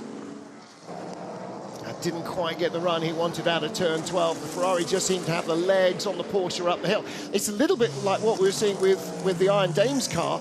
Making that speed in the middle part of the track means you're always running up into the back of the car in front, who then stretch their legs down the straight. I mean, ultimately, if you can use the GT cars to box someone in, then you've got half a chance of making a move in the infield. But if you can't use those GT cars, then it's very unlikely you're going to be able to make a move unless there's a mistake, you know, and you can force someone into a mistake, but you're definitely less likely in that, especially sector 2. 65 minutes to go, and the number 12 car here leads the race by 54 seconds from its sister car.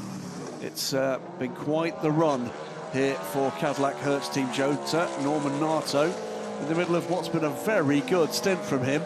Seb Bourdais settling in second place, still 7.5 seconds ahead of Julien Anlar, who is not making meaningful impression on that gap. And then a big gap behind to the second factory Porsche in the hands of Laurens Vanteur.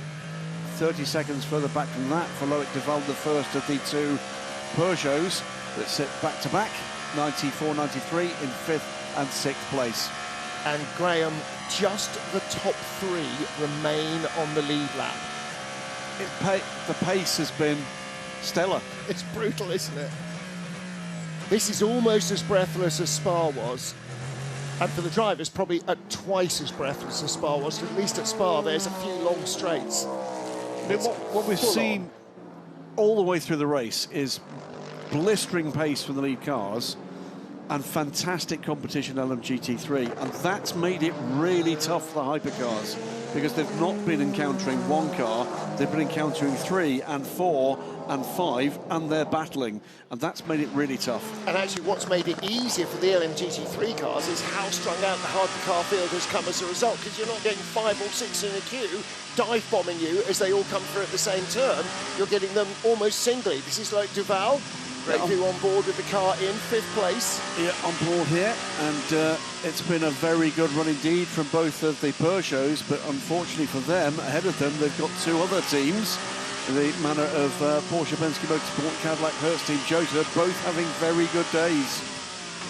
And you wonder where the 15 of BMW might have been. It's currently in the pit lane having fuel, but if it hadn't had a brake problem, whether they'd be right where the number 20 car is. Meanwhile, back in LMGT3, here you can see Corvette versus McLaren with BMW hovering in the background. So this is the 33 car, Johnny Edgar, the yellow Corvette in 8th, the 95 McLaren right behind. That's Marino Sato, and then Valentino Rossi in the blue BMW. There he is at the top of the shot, as that number 20 BMW closes in on the 93 Peugeot. Mikkel Jensen in traffic. Side by side here between the two. This is Johnny Edgar, the silver rank driver. Through goes the lead car overall. And there's a bit of a kiss there. I think that was Johnny trying to stay out of trouble in the braking zone.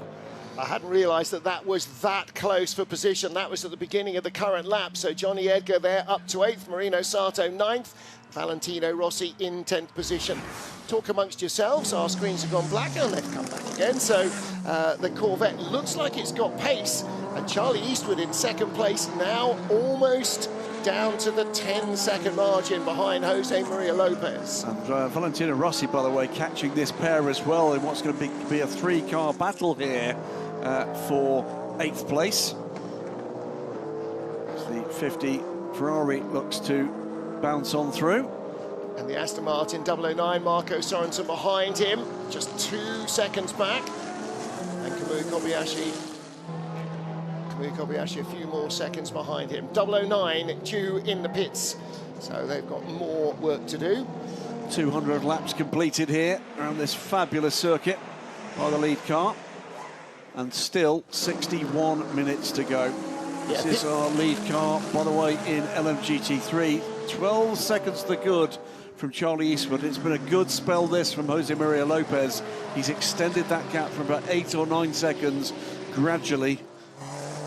One more reminder, by the way, visit the FIWC Instagram page at FIWC_official, where you'll find a shortlist for the drive of the day for the Goodyear Wingfoot Award in the LMGT3. It's been an impressive drive from 87 because they've had a drive-through as well, haven't they? So they lost 23 seconds earlier on in the race, and now to be sat 11 seconds up the road from Charlie in the Corvette.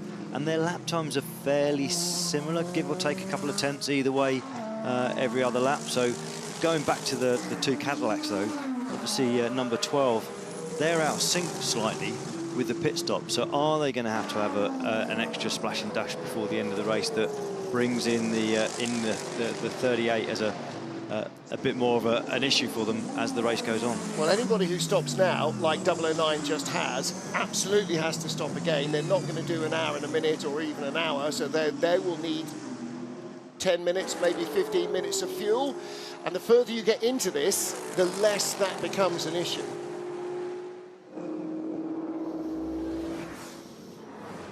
Final of 6 hours of this Rolex race in Sao Paulo, and here is our leader in LMGT3, Jose Maria Lopez. And overall, it is still Cadillac Hertz Team Jota 1-2. This is Norman Nato aboard the number 12 car. 38 car in 2nd place, Sebastian Bourdais, closing a little. And all of these cars are going to have to stop again at some stage now. Darren Turner, the longer you go into the final hour, the less fuel you will need. You might still need more than a full stint or a full tank of fuel, but the further we go, the less time you're going to spend stationary in the pits. We'll get back to that in a moment. Let's hear from our lead team. 3 laps before 4 tires, 3 laps before 4 tire change. That's what you want to hear. That is what you want to hear. The key dynamic I'm trying to work in my own mind with here is this. We know that we've got the 12 car leading the race out of sequence, about 3 to 4 laps, depending on the fuel save, against its sister 38 car. The key is if it stays green throughout, there's too big a gap. If you get a late race intervention here, and the 38 car can save enough fuel to get back without that splash, then it's a wholly different story. Exactly, absolutely, exactly like that. And it'd be interesting to see, you know, how many more laps 12 has got. Was he just said about four to 3 go? laps, I think. 3 laps. Okay, so is that then enough time to basically have one stop to the end of the race at that point, or is it going to be fuel save? Or is that enough time for somebody from Porsche Penske Motorsport to run round to the grandstand and release another kite? Lloyd Duval in the pit lane, they will need to stop again. 36 Alpine, Mick Schumacher stopped. He will need to stop again. 009 Aston has just stopped. They will need to stop again. But when and for how long? And it's not just about the podium, it's about all the other points playing positions as well. And in theory, having all started at the same time with the same amount of fuel, they should all roughly be in a similar position, but that's not how racing works, is it? Everything gets spread out a little. So 57.5 minutes remain. It is a Cadillac 1-2 as it's been for most of this race. It's been a very good display from the Jota cars. This, though, is the 5th place car from the Peugeot Total Energy squad in the hands of Mikkel Jensen. And they too have had a good day today. Both their cars very competitive. The most competitive of the Ferraris so far, this car. Our Le Mans winner, 2nd place in the Drivers' World Championship standings for the 83 car. Ife Ye, or Ye, at the wheel of the car, and they came in for that pit stop. They'll cycle back down the order behind one of the factory cars, but it won't stay that way if we stay green. We are getting closer to potential for a 1 stop remaining. If we can get down, if you can stay on track until about 45 minutes to go, you should be good on fuel. But there's a lot of cars who can't. Number 6 Porsche can't. 94 Peugeot is going to, well, has pitted. 93 Peugeot is going to have to pit. So too, the 83 Ferrari's already pitted. The 12 most certainly can't. Yeah. No, yeah, so that's the critical one here. We might end up with cars desperately soft shoe shuffling and lifting and coasting and trying to breathe it around on fumes. Of course, we might not. But Darren Toner knows what it's like to win a race where the engineer's going, no, we can't make it, and the driver's going, I don't care. I'm going to stay out just in case. It was a fun conversation in the garage. Well, here is our race leader, the number 12 Cadillac, Hertz Team Jota, with a stranglehold on this. They qualified 1st and 2nd. They didn't start 1st and 2nd, but they might yet finish 1st and 2nd. Understood. What a great weekend it has been for the Caddy duo. 50 Ferrari on pit lane. We'll cycle Antonio Fuoco back down the order for a while. In comes the 12 Caddy. Let's see just exactly what this is going to cost this car in terms of pure time for what we know is going to be a full service stop. 4 tyres, remember, Norman Nato was told. 55 minutes to go. Now, 1 minute 32 at the last stop for Lawrence Vanthoor, so that was a full 4 tyre change on that number 5 Porsche, number 6 Porsche. Look at the state at the front of the car. It looks like it's just finished Le Mans. The tyre debris marks are ridiculous. A filthy race car is a wonderful thing. So Nominato all goes quiet for the moment for the number 12 crew. The Cadillac Hertz Team Jota boys and girls, and it is boys and girls on their pit crew. So go to work. Brand new tyres on the right, 30 laps on the tyres on the left. So they've done a double stint, or an awful lot of qualifying and one stint. There we go. Fuel done. Tyres go on. Well drilled crew. Takes the lead. Sebastian Bourdais in front. Needs to stop at least once. Neat and tidy stuff. Through goes Sebastian Bourdais to take the lead for the moment. Also on pit lane is Julian Andlauer from third place. Vantor will be in very shortly as well, maybe another couple of laps. There's the number 5, Porsche. So how far can you go? How much lift and coast do you want to do an hour from the end and then find out that you've breathed away most of your time advantage and you still have to stop? Any major intervention, they're in a very good place at this point. Unless it's a safety car. That's a major intervention, because then that closes everybody up. And all these teams that are stopping under green, chances are they're going to be very, very close. What's the technical term for squeaky bum time? It's that, isn't it? I think that is it, yeah. It is. That's the politest way of putting it. You get this so much. I mean, you can remember in the ALMS days, so much. Oh, Caddy is in, 38 from the lead. Well, that's so just many one lap fuel difference. races. Yeah. Well, don't forget, 14% energy is not 14% more fuel in the tanks. Some of that is their state of charge of the hybrid. You just missed a shot there. That looked mightily close between the GT Ferrari coming out and the Caddy turning in. I think the 21 car will get away with that because the Cadillac didn't slow or have to take avoiding action. It was close, but... Comes down to this, doesn't it? They're pitting, knowing full well that this will take them home. Right, so what have they got in the locker in terms of tyres? Do they get maybe a rubber advantage? Now, if they only do a 2-tyre change... Just seems odd to have with 14% to be coming in. You would try and stretch it as far as you possibly could, surely, at that point. It's not all fuel, though. We've seen BMW have to pit with 15% at usable energy, and that was pretty much all state of charge. But the difference is we know that the 12 car pitted 3 laps earlier, so we know that at least the majority of the difference here should be fuel. Should be internal combustion engine fuel. All right, it's getting very... Ooh, who's that off track? Well, we're going to hear from Porsche Penske Motorsport as the 61 Mercedes comes back on. I am with Michael Christensen, driver of the Porsche number 5. It's going pretty well. Super strong stints from yourself and from Julian since the beginning. How does it look like for the end? Yeah, Julian did a great start of the race and pulled away. Okay, the caddies are very fast, so in the end had to give up the first position. But yeah, we're doing our best out there, and I think we have a clean race, smooth race with a good pace. The caddy is strong, so we just have to keep fighting and hope for the best and maybe a little bit of luck. Okay, good luck for you for the end of the race. Thank you. Well, this might be a real fly in the ointment, a puncture for the 61 Mercedes.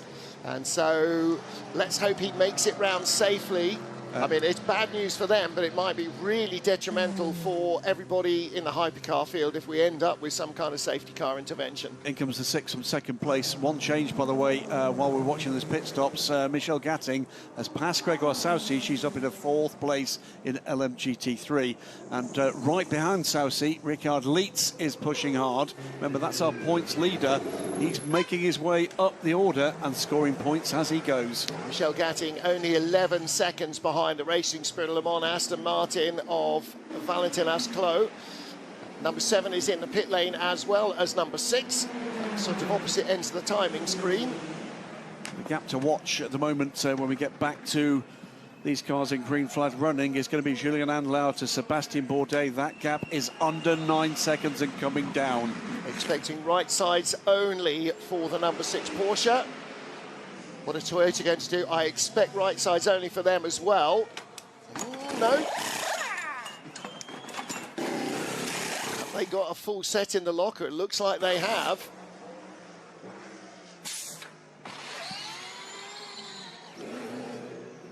Now, for the number 7 Toyota, it's a little bit rhetorical, to be honest. They're probably not going to finish in the points, but for the number 6 Porsche, it's a little bit less theory and a lot more practical. 49 minutes to go. The lead gap 44, almost 45 seconds.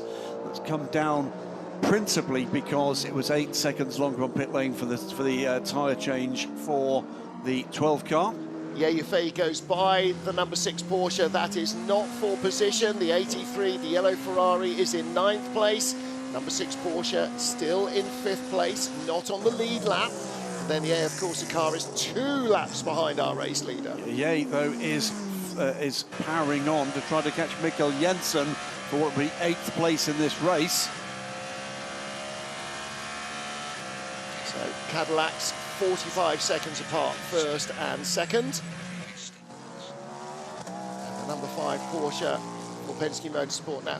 What about number 20? Sheldon van der Linde in 4th place. Could we see BMW challenge for the podium here as well?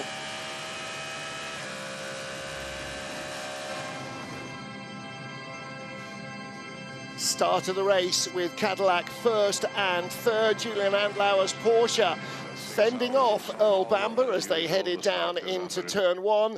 First time through the Senna S's, side by side for second, but it was the Porsche that came out with its nose briefly in front. Our race-winning Ferraris struggling for pace in qualifying and not much better in the race. Pole sitter in LMGT3, number 10 Racing Spirit Le Mans taking the early lead from the 2 Lexus that were right behind. They got jumped early on by the better of the McLarens, 2 or 3 cars off-road. Before the end of the lap, Julien Andlauer had found a way through past the lead Cadillac of Will Stevens, number 12 tucking in behind, then briefly to come under pressure from 38. Not the start Cadillac had hoped for. Change in lead in LMGT3, Petru Umbrarescu diving down the inside and taking the lead for Lexus. Working their way through traffic, Alpines battling with the Toyota, and having to take avoiding action in the field of GT3 cars. No penalty there for Fred Makovici.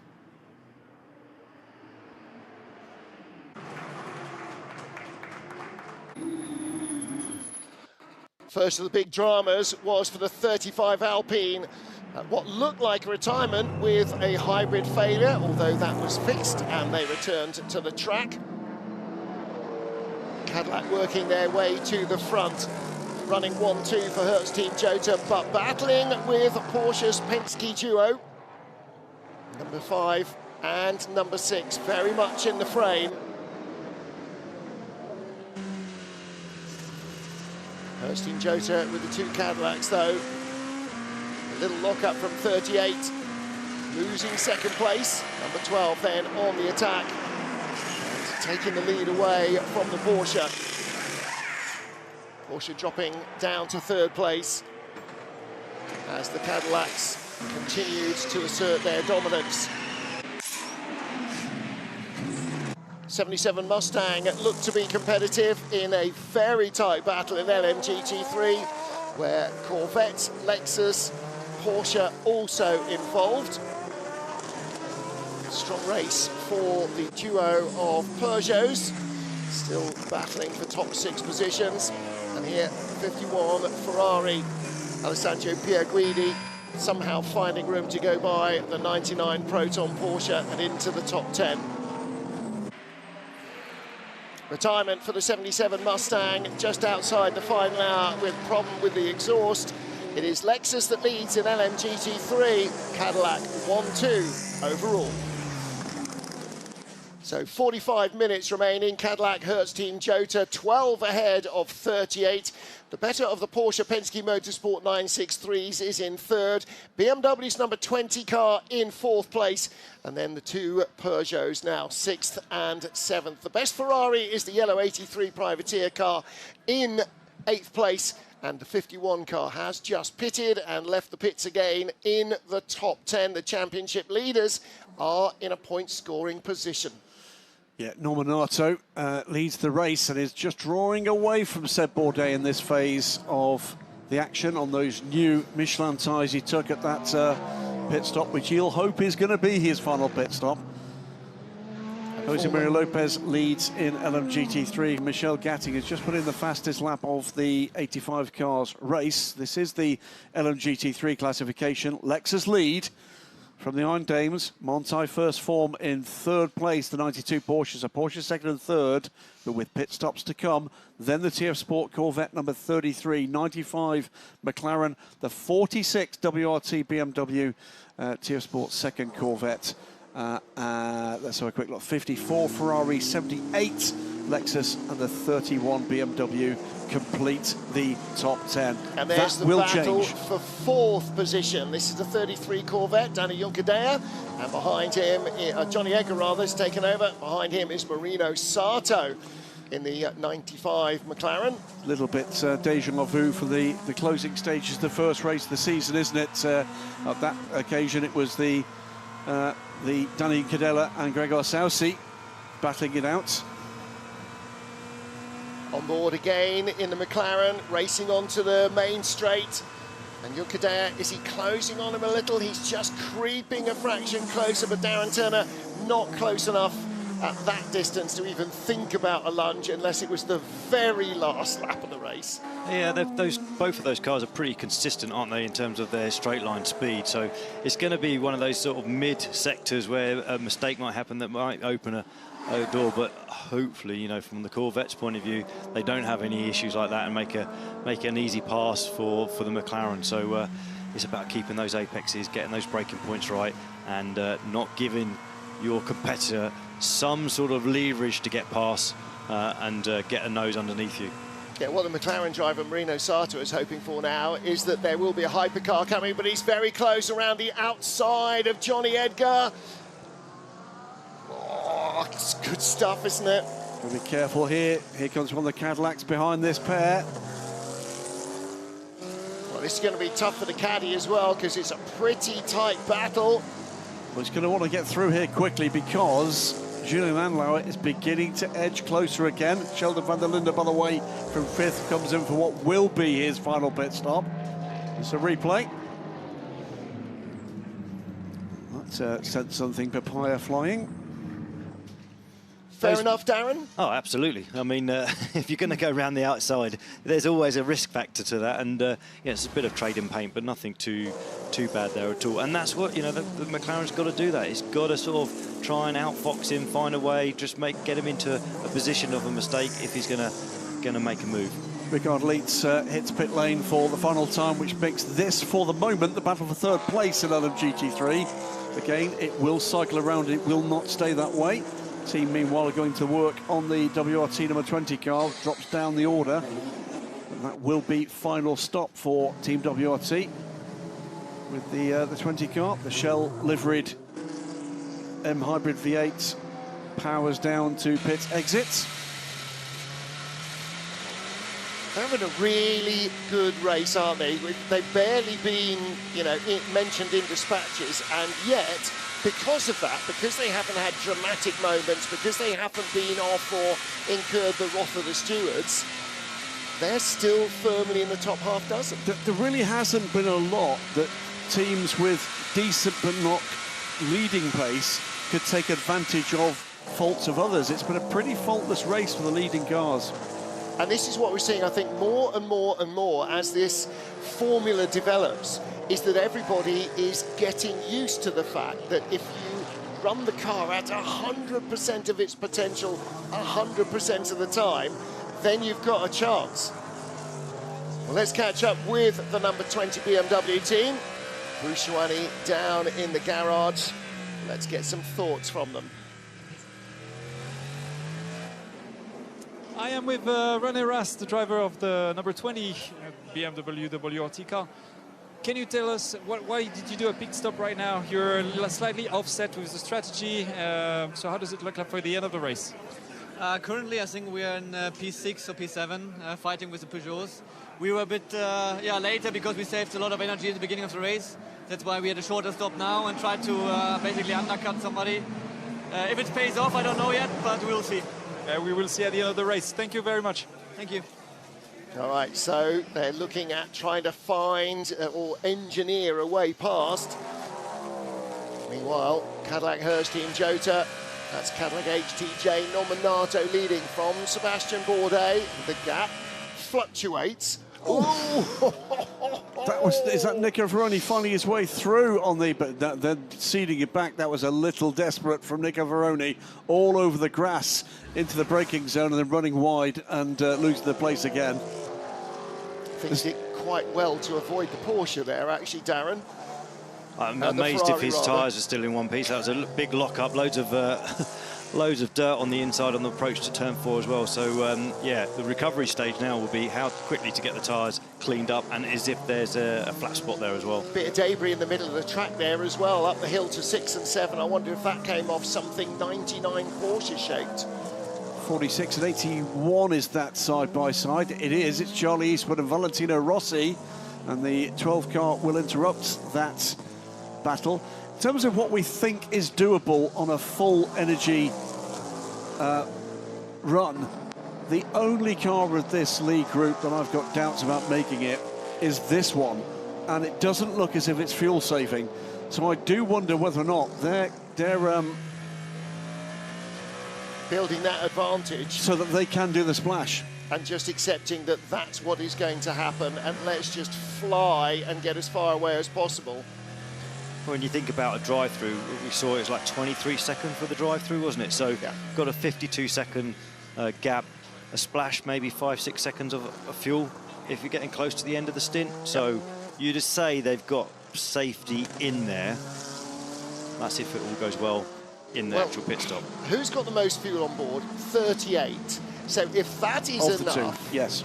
Yeah, but of anybody, actually. So if that is enough, then 69... is probably enough, but what about Andlauer in the number 5 Porsche? They're going to have to properly pussyfoot because they're 6%. That's maybe 2 laps down on fuel to 38. Well, the game for Julian Andlauer surely now is to put the 38 car under pressure, force them in a position where they can't fuel save, and he's pulling closer. Needs to do that, needs to do it rapidly. He has pulled back 2 or 3 seconds on the second place car. But the 38 is the car with most fuel on board. You're assuming they fully fueled it. Or most energy remaining, yeah.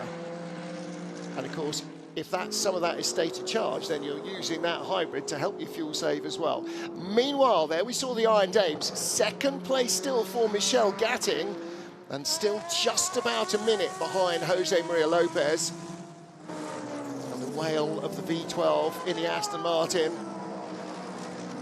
Road car to projected race car, which then became a track-only car, to then hypercar, to then another track-only car developed from the hypercar. It's gone through so many evolutions, this programme. Well, Valkyrie was initially designed to be part of the first phase of hypercar. That programme was cancelled, and then with the help of Heart of Racing and Gabe Newell and Ian James's organisation that he runs for Newell family, this glorious thing is now part of international motorsport. And you know what? I don't care if it wins a race, it's going to be a legendary car, whatever happens. Yep. It's an astonishing looking thing. It's an outstandingly sounding thing. And it's a surefire fan favourite forever. OK, who's good to go here in LMGT3? Well, 81, Charlie Eastwood is, surely. Everybody else around him, though, apart from maybe Finn Gersitz, they're all going to need fuel, and relatively soon, 35 minutes to go. On the basis of what we're looking at there, that looks to me like this is a battle between Lopez and Eastwood to the end of this race. And I think the Lexus has got an advantage. We may have debris on track at T10-11. We know it has. Finn Gersitz is only 10 seconds behind Charlie Eastwood. Yeah. So he's not out of it in that second Lexus either. Okay, in comes Jose Maria Lopez, the race leader in LMGT3. Final stop. Don't care what happens from here on in. Brilliant race in this team. They've played an absolute blinder. The 87 car, they've had one drive-through penalty, which ceded, what, 10 seconds to the teams around them. But they've had pace all weekend. Jose Maria Lopez has had the drive of this phase of his career here this afternoon. I'd like to know what went wrong with the car. Information to pit lane. Car 59 has a drive-through penalty for disrespect of blue flags. Car 59 has a drive-through for disrespect of blue flags. Prepare full course yellow in 30 seconds. 16, 57, 15. That's Gregor Sosi who earned the penalty. And he will have to serve it. And a full course yellow for debris on track. Will go under full course yellow in less than 15 seconds. Full course yellow in 10, 9, 8, 7, 6, 5, 4, 3, 2, 1. Full course yellow, full course yellow. Now the key part here, we are collecting gentlemen. Debris between turns 10 and 11. All cars to bear to the right. All cars to bear completely to the right between turns 10 and 11. No advantage is going to be drawn here by pretty much anybody, depending on when the phasing of this full course yellow is. The critical point here is no one make an error. No itchy trigger fingers or feet. There is the errant piece of carbon fibre. I wouldn't mind betting that there's a hole in the 99 Porsche after that grassy ride. I wouldn't mind betting there's more than one hole in it. Yeah. But does look a bit more like a dive plane, but it's yellow. Yeah. Okay, looks like that bit of debris, we spotted that a couple of laps ago, has gone. Alexis, we are removing full course yellow in 30 seconds. I didn't realise they were doing 25 it with, seconds to remove full course yellow. With smart speakers. 20 seconds to remove full course yellow. We will remove full course yellow in less than 15 seconds. 10, 9, 8, 7, 6, 5, 4, 3, 2, 1. Full course yellow removed. Now, Darren, if you're coming down the hill at the end of the straight, compared to if you're coming out of turn 12, where the full course yellow is released makes a big difference to your speed coming into the next lap, right? Absolutely, yeah. I mean, it's sometimes it's in your advantage, other times it's not, where you get the full course yellow going into it, and also when you come out of the full course yellow, it can make a real big difference, especially getting on the power. We saw earlier when the Iron Dames, when it was on the little stretch between 3 and 4, made a gain on that, was able to get on it, but when it was in the midfield sector 2, when there's corners around, you just can't sort of capitalise on that moment. As we went back to green, by the way, the two leaders overall and the leaders here in LMGT3 at the moment were together, but thankfully that exchange of positions was made with no further dramas. 85 will, though, owe us a pit stop before the end of this race. Jose Maria Lopez, we think, is good to go to the end. Should be. They've just fueled him, so he better be. Johnny Edgar into the pit lane as well, in the 33 Corvette from 3rd place. Corvette having a good run here. Both those cars at the moment in the top 4. There'll be ebb and flow here with these final pit stops. There is the 33 Corvette. Off comes the tear-off. It also looked like 87 had a full set of new tyres when it went out, which is a shame when you think, oh, we've got 40 minutes left of the race or 35 minutes left of the race at the time. You haven't really exploited that tyre. Maybe it could have gone on a bit earlier, sort of thing, so you've not really made the most of it. That said, 87 now is sitting very pretty. With Charlie, he's going to be a spot behind, isn't he? And I don't know how many seconds behind. I need to see the timing screen, but it's not really a case of Charlie's on his tail at this point. is 30 seconds back. Car 51, team manager to race control immediately. That is, of course, the factory Ferrari. So we're listening to what's going on at the moment with car 38, second place caddy. Okay, Seb, we see you're staying on throttle and braking in turn 4, so make sure you go fully off throttle, T4, braking. They're saving fuel. Indoor karting rookie error there. They're saving fuel. That's, Yeah, he's doing the opposite of saving fuel. I think that's what the message was about left foot That's braking. yes, indeed. Effectively, it's one of the only sort of negatives of left foot braking is that overlap and using a bit more fuel, or even brake pedals, Now, brake pads. The 51 Ferrari was the Ferrari that the 99 Proton Porsche was trying to pass when it went rally crossing.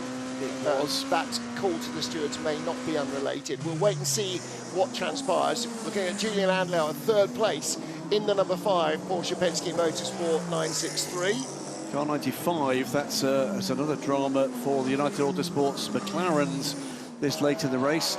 8th place for Marino Sato at the moment. It's going to be a 5-second stop and go penalty for that car. A technical infringement. Now, where are they going to be? That is going to drop that car out of the top 10. Yeah, that might be the end of any points for them. Meanwhile, here's car number 5. Julian Andlau had such a good start to the race. Is he going to have a good end to it as well?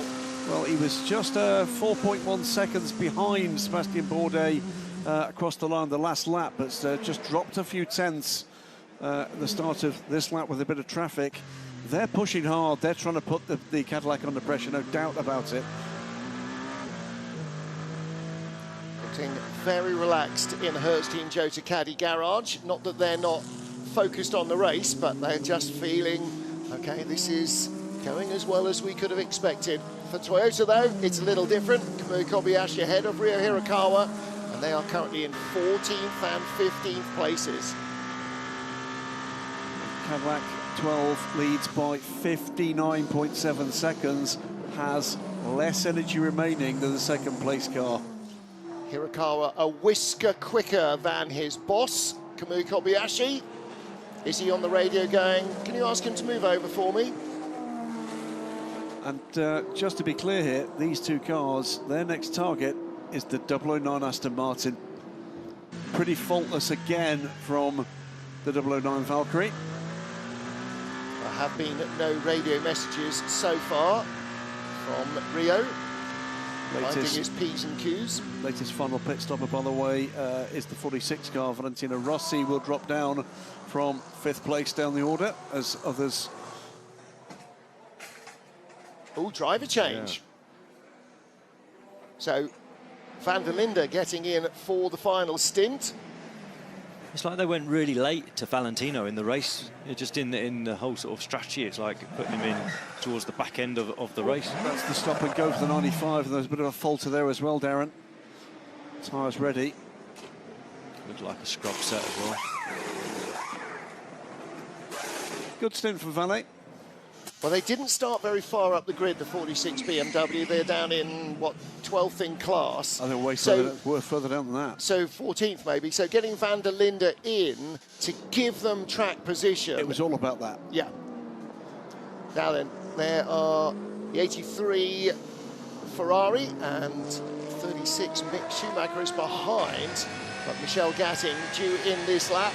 2% usable energy. Of course, none of our LMGT3 cars have hybrid, so that is all running on fumes. Lorcan Hannafin due in probably as well in the number 60 Mercedes at the other end of the timing pylon. Maxime Martin has just stopped in the 61 Iron Lynx car and has taken 100% fuel. Seems possibly a little much for just 25 minutes of running, however.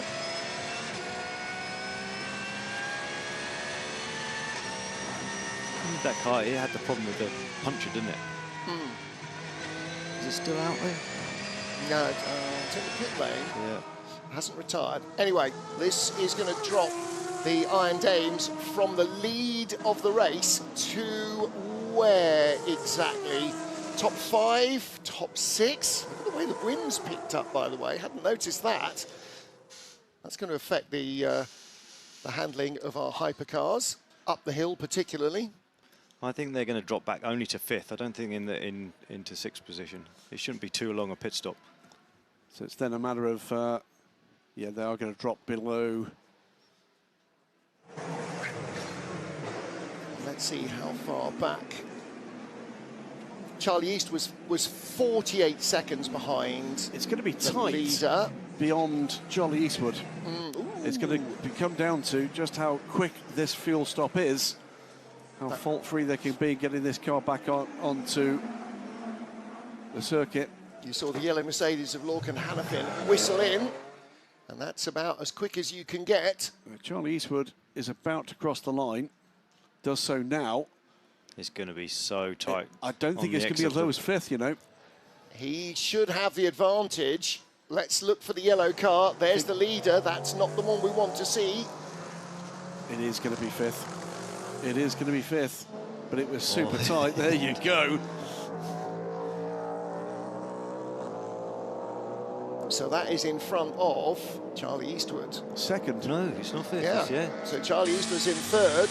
Michelle Gatting is in 2nd place. It's such a short pit lane here. It's the oddity on our timing screens of the line of the pit lane. We've seen it before now. That's a cracking stop from the Iron Dames.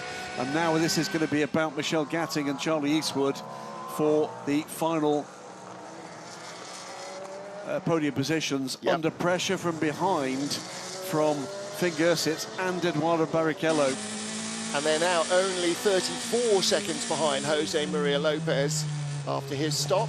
Although actually once it readjusts itself, that might grow again to closer to a minute. But the battle is between Michelle Gatti in 2nd, Charlie Eastwood in 3rd. And how much quicker can Finn Gersitz go? Well, he's barely any quicker than these cars. And Eduardo Barrichello right behind him is very close to Sebastian Bourdais. Does he owe us a pit stop still? Or are they going to be able to make it through? 3.4 seconds ahead of Julian Andlauer in the hypercar field. That is the gap. There is Andlauer, 3rd place. So he can see Bourdais. Can't quite get to him at the moment because he's got one of the McLarens in the way. I think that fight between Michelle and Charlie is all going to be down to who has the fresher tyres. And there's no tyres taken on in the last pit stop for 85, but yeah, it depends on who's realistically got the rubber underneath them to sort of push on and keep those lap times up. But so far, that outlap from Michelle looked pretty strong, to say. We've not seen much of more track limits. It's a warning flag for Mattia Drudi. Well out of this, I'm afraid. 14th place. 5th consecutive week of racing for Mattia after the 3 consecutive 24-hour races, Le Mans, Nürburgring, Spa. Then he thought he'd take a weekend off and have a 25-hour race in the Fun Cup before coming here. But he's on a final warning for track limits now and out of the points. 21 minutes to go. Andlauer trying to get onto the back end of the 38 car, trying to force mistake, pressure, taking them away from the strategy they'd like to be if untroubled. There is Andlauer. You just saw a little whistle of the Cadillac coming through at the front of the shot. Under 4 seconds, 21 minutes to go. It's a small margin, but there's very little in terms of pace between them. Last time round, Sebastian Bourdais, 125.89, 126.3 for Andlauer. So he's losing a little bit on the last lap, or did lose a little bit. Bourdais possibly got a slightly better break in traffic, but that's not always the case. He's now right up behind one of the Corvettes. And that is going to slow him coming up the hill. And Darren, this is when you're not in touching distance, it's about just keeping the pace up because hopefully something will come towards you. And also the team are telling you the gap, so even if you can't see the car, but you're being told the gap ahead or behind, if it's behind and it's closing, things start to become a bit of an issue. You start to make those little mistakes, or you try not to, but you can get into that point of, oh my God, they're coming, I need to like keep pushing.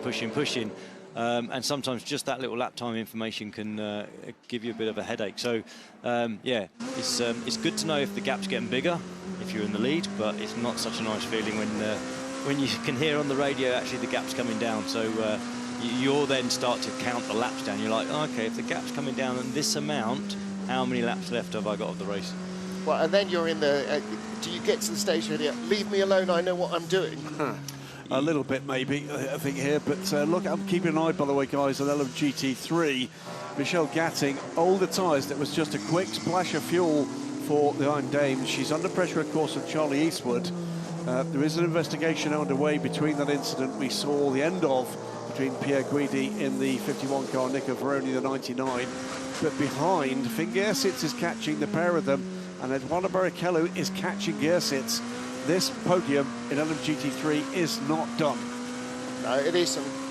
And the gaps are small enough. 35 seconds first to second, so unless Jose Maria Lopez has a drama, then he'll be okay. But there's the battle for second place. The pink Porsche, Michelle Gatting, ahead of the yellow Corvette of Charlie Eastwood. We ride on board with 81. Finn Gersitz is 7 seconds behind him. Hold the shot, hold the shot, hold the shot. We're not going to get it in that shot. That's quite a long way visually. Those two pairs of headlights are Finn Gersitz and Eduardo Barrichello. They're less than a second together, so that's 2 car lengths basically in this track. There they are. It's coming, isn't it, this? It's Charlie Eastwood is going to be in a hurry if he can to get by Michelle Gatting, but Michelle's not in any mood to make that easy. Eastwood is quicker than Gatting and Gersitz, and Barrichello was quicker than Gersitz on that lap. So the number 10 Aston is closing on the Lexus, and the 81 Corvette is closing on the Porsche, but the Lexus is not closing on the Corvette. TS Sports Corvette, the 81, the hands of Charlie Eastwood, trying to get closer and closer here. Meantime, fastest lap of his race, Kelvin van der Linde into the points, 10th place in the 4016 WRT BMW. They're fuel to the finish. Through goes the Aston Martin Valkyrie. Through goes the 36 Alpine. Car 5151, drive-through penalty for unsafe maneuver. Car 5151, drive-through penalty for unsafe maneuver. And that is our championship leading trio.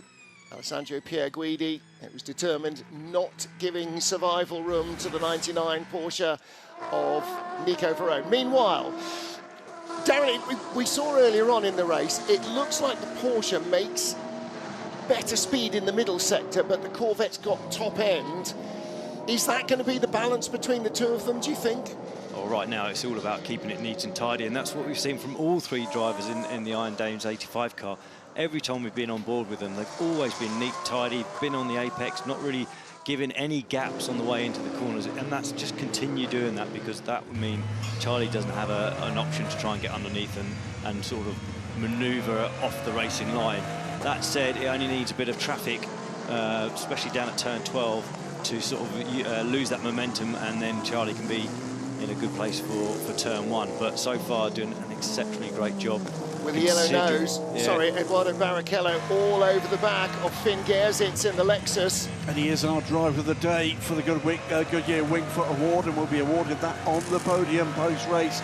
Whatever happens here, he will be celebrated by his local fans here at Interlagos. There's a gaggle of hypercars making it difficult for these two to get on with their own battle. But that's the result of the fan votes for the Goodyear Wingfoot Award for Driver of the Day LMGT3. Where have all these hypercars suddenly arrived from? It's like half the field. It's gone boom, boom, boom, boom, boom in 3 corners. One really quick addition here. We keep an eye on this. Look at this. This gap is coming down. It's 2.5 seconds now between the Cadillac number 38 and the number 5. And this gap right there as well. 15 minutes to go. There's a Toyota between the Cadillac and the Porsche, but that will get the blue flags. Get out of the way. See him brakes very early there to allow the Porsche to go through. He did say earlier on, this is all going to come together in the last half an hour of the race. By the way, 38 tied up behind these battling GTs, and that is going to allow Julian Andlauer to get closer still. Still hasn't made it through. Here comes the Porsche. And this is critical because that is the battle for second place, and Michelle Gatting did not want to allow Charlie Eastwood a run. I think he might have got a run on her. He has got a run on her. She's having to defend very hard, Darren. And that's what I was saying about turn 12, losing the momentum. Charlie's underneath now. Yeah. Probably be able to hold that tighter line all the way down to turn 1. Number 5 had to go the long way round the outside. We are pushing for blue flags there, Julien. Oh, and here comes Gatting. So Charlie Eastwood lost momentum there as the BMW went by the Toyota, and the Toyota went by him. She's on the outside, becomes the inside. Can she hang on?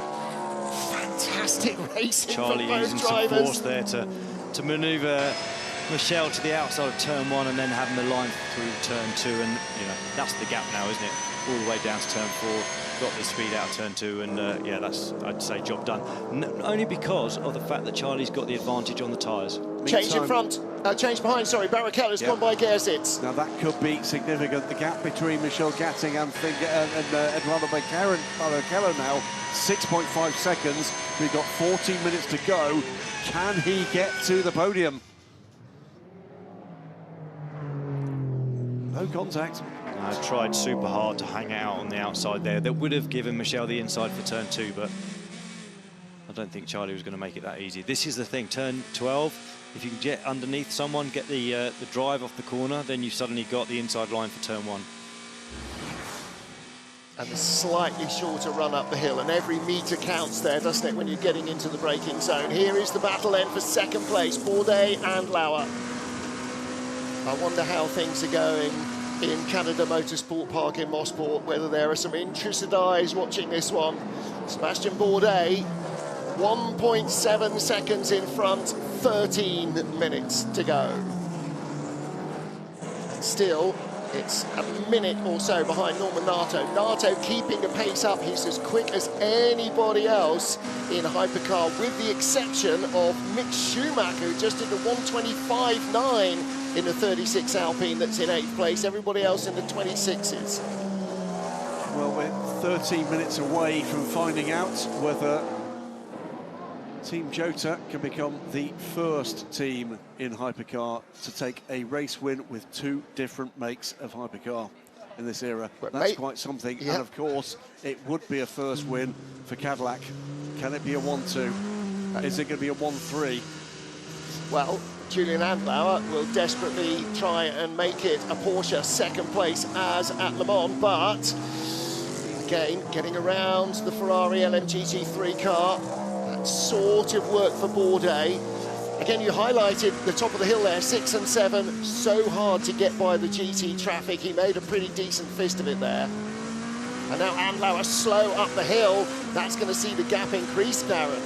That's right. I mean, that's this whole concertina effect with the GT cars. It will go in your favour. Sometimes it will, and other times it won't be in your favour. But that gap is pretty consistent now at 1.6, isn't it? Even with all the traffic that's going around. What is changing is Eduardo in car 10. He's closing in pretty rapidly on 85 with Michelle at the wheel. And what was that gap? 2 laps ago was 6 seconds. It's now 4. Yeah. Meantime, we need to be keeping an eye on Julian Andlauer because that gap is coming down quickly. It's 1.48 seconds now. And that's come down by a second and then half a second the last 2 laps. This is all about second place. It's all about putting the team ahead of them. Not just one, but both cars under pressure. They want this win. It would be, I think, 3rd place has been Cadillac's best result so far in the FI World Endurance Championship. The leading crew, by the way, Norman Nato, of course, wasn't part of that winning crew at Spa last year. He was on Formula E duty that weekend. But it would be a 2nd overall win for the other parts of this crew. Cracking stuff, this race. 20 BMW, they've been pretty much faultless throughout. They're closing in on Luc Duval in the Peugeot. Yeah. That's just 1.2 seconds. There's significant places, significant points still up for grabs. 10 minutes to go. This is where I don't envy Olivier Denis, our director, because he's trying to follow multiple battles in one class and multiple battles in the other class as well and not miss anything. Michelle Gatting, a warning flag, final public warning for track limits. I wonder just what tyres she's got left under her here. Well, they weren't that much older, I don't think, than the TF Sport Corvette. Eduardo Barrichello, 2.2 seconds back from third place. And there is the Peugeot, Loic Duval, ahead of the number 20 BMW, Sheldon van der Linde. Van der Linde with a bit between his teeth, and the Peugeot badly delayed there by the 31 BMW, and still badly delayed, Anthony, Darren. Taller, better looking, Only slightly, but not on the better looking. It's done. Taller. There goes the BMW, and that was all about the traffic. It's been like that all day, Darren. Great battles in LMGT3. Peugeot coming back, though. I mean, that all happened with it being sort of boxed in through turn 2 and 3 with the GT car and losing the momentum on the way down to turn 4. He must have known it was coming down the straight. He's catching him. I'm not going to get past him. He knew he was going to get held up, and there wasn't much he could do. But like Duval, we know that he's a fighter. He will try and take this back if he can. Well, watching this, Anla is right with Sebastian Bourdais. It's 7/10 of a second now. 9 minutes to go. What have you got in terms of performance? What have you got in terms of fuel and energy? 9 minutes, that's going to be the better part of 6 laps. It's only less than 90 seconds, 76 seconds around here. This is going to be a long time for Sebastian Bourdais to try and hang on to second. This could be about when we get the leader crossing the line. And who hits traffic? I mean, we just saw how it absolutely undid Loic Duval, crippled him, and it could be the same thing for Bourdais or Andlauer. Traffic coming by way of one of the United Autosports McLarens. Oh, and he catches him just into turn 7. That's going to slow him right down. Andlauer has a clean run through the double right-hander, drops down the hill, and Bourdais still behind the McLaren. This is it, and still behind the McLaren. It's exactly what you said in your intro to the track 6 hours ago, Darren Turner. That middle sector is a nightmare for getting by slower traffic. And it's obviously worked in favour for the Porsche through that sector. Is he going to get close enough here, Darren, to get the run on this run to the line? I'm not sure on this lap. And the gap in GT3 is now less than 8/10 between Eduardo in the Aston Martin and the Iron Dames Porsche, so that's really close down with 7 minutes to go. And I say, second place is in range here for Eduardo Barrichello if he's got the performance left of the car.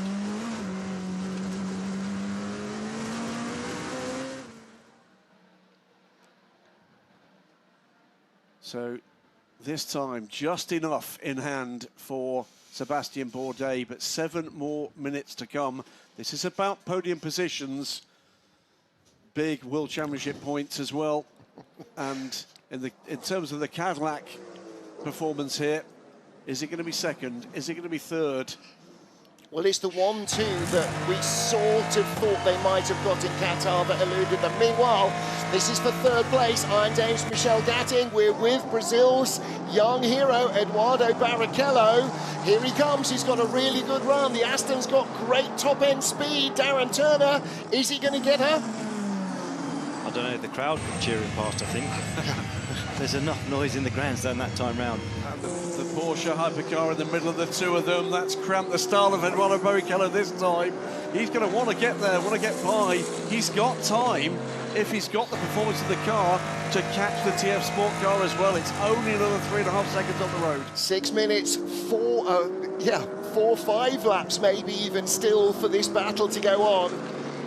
Charlie Eastwood is just 3.8 seconds ahead of Michelle Gatting. Michelle Gatting half a second ahead of Eduardo Barrichello. That hypercar then in turn 1-2 really helped Michelle. Just sort of break that sort of attack that was coming from Eduardo at that point. But he's back on the tail right away. So, yeah, you can imagine by the end of we get to turn 12, that's when he's going to start to put the attack back on. The big open mouth of the Aston Martin, highlighted by that day-glow yellow, must look very, very close in the rear-view mirrors of the Porsche.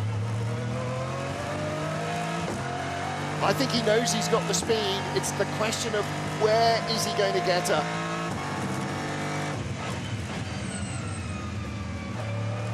see the TC lights kicking in on the top of the dashboard there.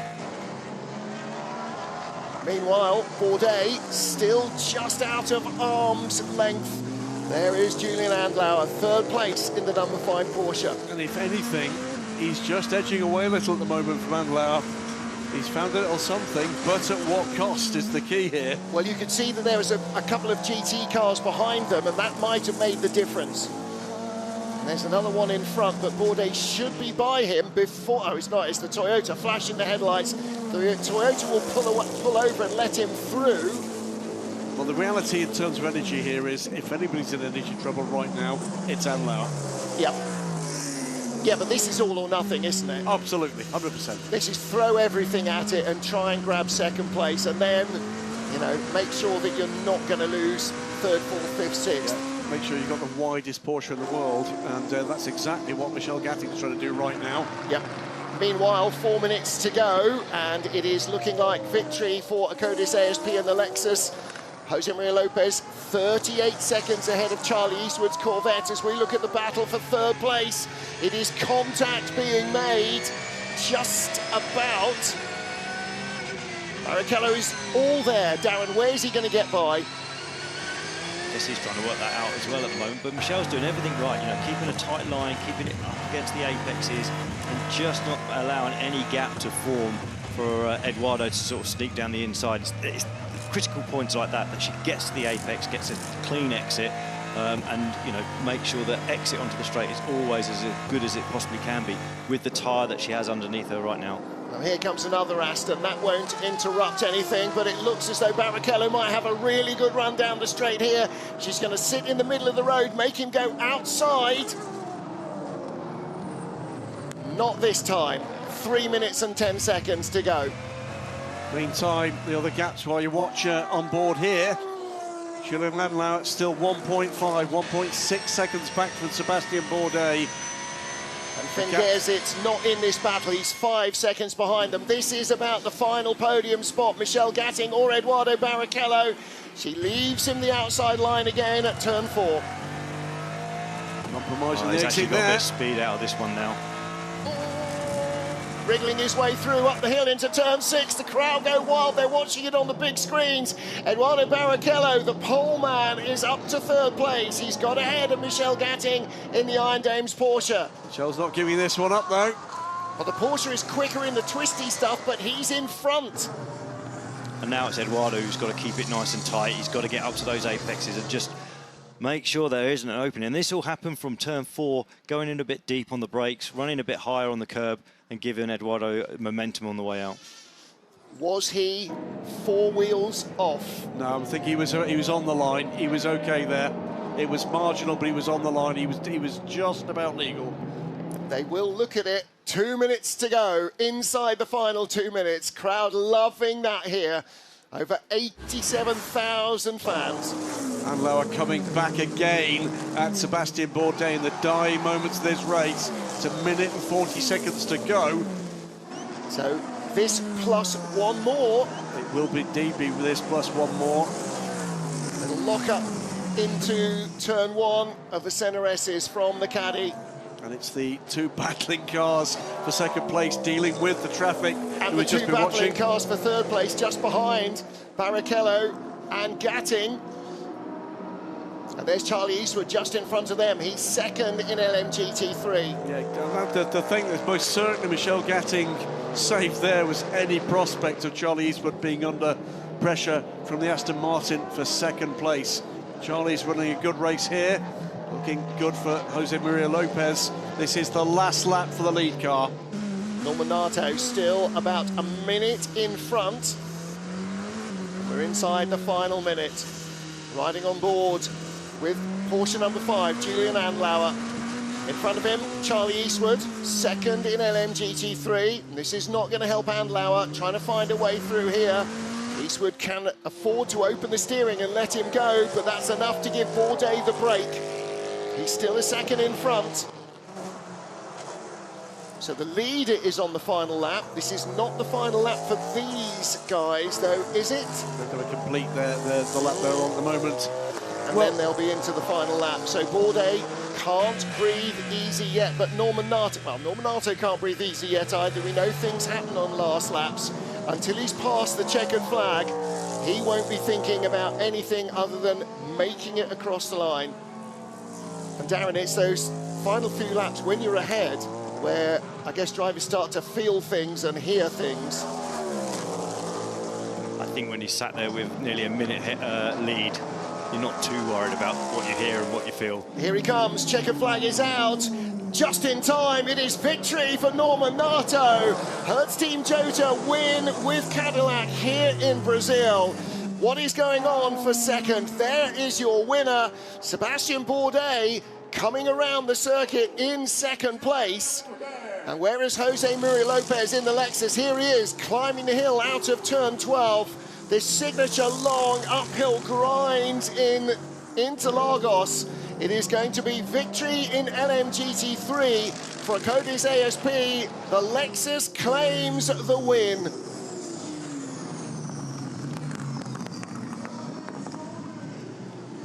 So Lawrence Vantor has finished the race. It is all about the battle for second. Victory for Lexus in LMGT3.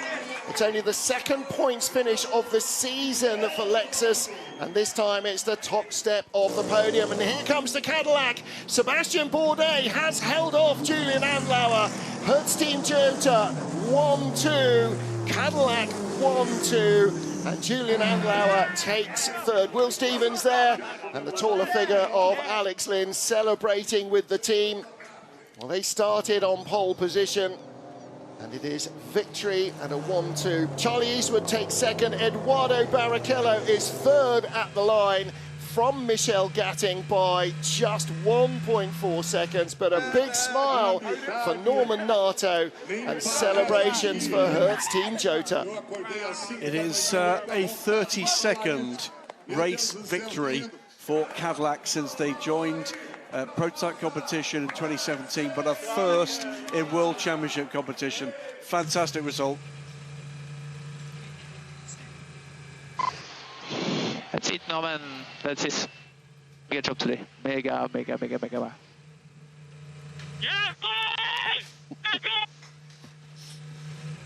Cadillac is back, baby. Cadillac is back. Ouais, tu vas passer dans le bûcher au moins. Well done, guys. Big job, really good recovery. We keep pushing people bloody for. You deserve all the work that you guys did for well. To Alex, Earl, and everyone involved. So yeah, thank you guys. Congrats to Jota as well. Working progress, so pushing. Thank you. Mike 12, and a lot of pickup, travel. Yeah, plenty of pickup going on there, wasn't there? And Norman Nato, as you pointed out, Graham, missing the win for Hertz Team Jota at Spa last year because he was away on other duties. Didn't miss out on this one, and fittingly, he's the man who brings them across the line. It's a third WEC overall race win for Norman Nato after two with Rebellion in 2019-2020. It's a second for Will Stevens, both with Jota, but with different cars. It's a first for Alex Lynn. And he's the man that's had pole position for the last two races. It's quite the run right now for these guys. Now, dramas galore we've seen, Martin, and there's going to be plenty of background drama to be seen for full access as well. If you've enjoyed the on-track action, well, wait to see what the emotion's like behind the scenes. Yeah, absolutely. That'll be out later in August as we start to run out of the summer break towards the next pair of races in Kota and in Fuji. So plenty of opportunity to catch up with everything that's happened so far this season in the interim. The previous full access programs from Qatar, from Spa, from Imola and from Le Mans, all online, as are all of the races, all the highlights and all the content you could possibly want to binge during your summer holidays. We've celebrated Cadillac's first win. It's a first win too in World Championship competition for Lexus, the LMGT3 squad here, and for Codis ASP. Jose Maria Lopez becomes the first driver to be a winner in two classes, in the two current classes Yeah. He's not won in hypercar. Oh, he has won in hypercar, of course he has. And now in LMGT3 as well. So, joyous stuff from both the winning squads. Immaculately done by the Cadillac Hurst Team Jota squad today. Yeah, really big result, and that puts the dramas of Qatar firmly behind them. It's a mistake that they will never make again. It's a mistake that everybody else learned from as well. And if you didn't see the Qatar race, you can go and catch up what happened as they were released from, or just about to be released from behind the safety car. And Cadillac were in what looked like a dominant position. Well, there is Pachito Lopez, multiple World Touring Car champion, winner overall, and world champion with Toyota, and now a winner in LMGT3 with Lexus. Your winning cars in hypercar, Hurst Team Jota car number 12 with that man on the right there, Norman Nato, bringing it across the line. And Jose Maria Lopez. Some might have questioned why the Toyota management team wanted him to be out of hypercar and into LMGT3. Well, it's because of his knowledge, his ability and his speed. He knows what a good car feels like. As a multiple World Touring Car champion, that had a big bearing on it as well, I imagine. And a very successful day today for the team. For a long while, it looked as though they might have had a 1-2 result, but it is the 87 car, Petru Umbrarescu, Clement Schmidt, and Jose Maria Lopez, who claim the first win in World Championship. No man! Two of the Bs going to congratulate Norman Nato. Alex Lynn gives him a big hug as well, and Will Stevens. And I'm sure Sebastian Bourdais, once he's parked the car and walked back up the hill, will be able to offer congratulations as well. It's a big day for Hurst Team Jota, Darren Turner. For any team to get a 1-2 in a World Championship competition is always a big day. It doesn't get any better than that, does it? As a team and a manufacturer, it's a fantastic result. And like you say, back at the beginning of the year, they should have had it earlier in the year, but to finally get it there is superb. Great for the team, great team result there. Let's catch up with Bruce Joanni with our winners. So who should I start with? Norman, you finished the race here in Brazil, in Interlagos. It must be quite emotional for a first victory for Cadillac as well. Well, yeah, and first victory for me as well in hypercar. I missed the race last year in Spa when the guy won, so congrats, guy. So now I'm really pleased for everyone, for Alex, for all Cadillac, and for Jota. You know, it's a new team.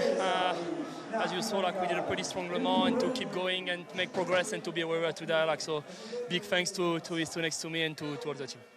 Exactly, congratulations. You did a great, well, the Le Mans, the performance was there. Pole position in Le Mans, pole position here, and finally the victory. You're on a good run. Yeah, personally, this is year number 3 of racing this car. Many hours of racing the Cadillac V-Series R. To finally win a race of the World Endurance Championship, you can't imagine what it feels like. Honestly, I'm hugely proud of everyone and to be with my teammates. It's been an amazing year so far, and this is only the beginning. Cool. It's the beginning, Will. Good start. At the beginning was a bit tough at the beginning of the race, but then you just went through and it's all coming together at the end. Yeah, as we said when we spoke earlier in the race, we knew we had the pace in the car. Obviously, the penalty at the start made it a little bit more difficult, but the team have done a super job, and as my teammates have touched on, I think it's super special to be early in this program with Cadillac, to carry on the tradition as Jota, to keep winning races. Is really cool and proud to be a part of it. Congratulations to all the 3 of you guys. You can please go through this way. Enjoy the podium. Took them a year to win a race with the Porsche. It's taken them 5 races to win a race with the Cadillac. And that's impressive. Yes, the Cadillac was a slightly better known car. It had raced before, but in their hands, it looks like a different machine. So Cadillac 1-2. Porsche Penske Motorsport number 5 finishing in 3rd as Lexus, Corvette and Aston fill the LMGT3 podium. So much earlier today, as the field was headed away by the Cadillac, Julian Andlauer's Porsche got in amongst them. It was The lead of the race for Will Stevens down through the CNRSs for the first time, but Andlauer's Cadillac, the Porsche, always looked like a threat to the caddies. Where were Ferrari? Well, they were struggling. In LMGT3, again, it was the pole sitter that led them down into the first corner. The number 10 Racing Spirit of Le Mans, Aston Martin, that Eduardo Barrichello had put on pole in Hyperpole. At that stage, Lexus, McLaren and BMW all looked strong. And Porsche's Julian Andlauer took the lead of the race away from Will Stevens before the end of lap 1, bringing in the tyres much more efficiently, it seems, the Porsche. And at that stage, Cadillac wondered if there might be problems. Lexus making their way to the front as well in LMGT3. Petru Umbrarescu's great double opening stint, putting them at the front of the field. In amongst the GT3 traffic, Toyota trying to fend off an Alpine in either mirror, in both cases unsuccessfully. But the speed of the Alpines was blunted. Initially, they had a problem with the hybrid of car number 35. It was our first and unexpected pit caller, and it looked as though the race was over for Ferdy Habsburg and the crew, but they fixed that problem. The car actually continued through the race. Cadillac came back at Porsche. There was a three-way battle for the lead with the number 12 and 38 caddies and the number 5 Porsche Penske 963. Busy racing action. 38 outbraking itself, losing second place to the sister car. And then challenge for the lead. Around the outside of the Porsche and through, Cadillac back in front. Still lots of racing to go. And the Iron Dames played a very large part in the LMGT3 battle, leading on several occasions.